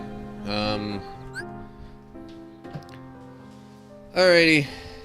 Getting a little late for me. I think I'm going to, wrap up the stream with that. As always, I appreciate y'all stopping by and watching. Quick thanks once again to Consumed by Him for the bits. This week, honestly, has been going pretty well in regards to, you know, Twitch actual, like, support from, like, a monetary perspective. Because yesterday I had somebody gift the channel community 5 subs. Today I got the 100 bits. I'm not saying that it's like, oh yeah, this is totally, like, this is my primary goal with doing this stuff. But it's nice, you know?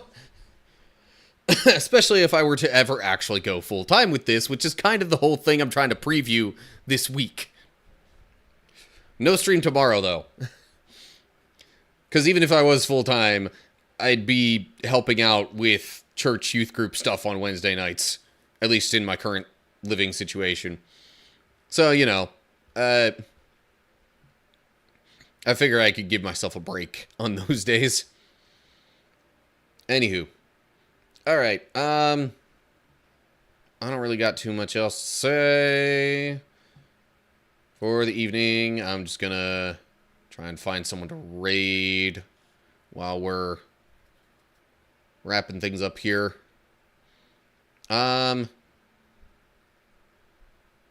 Okay.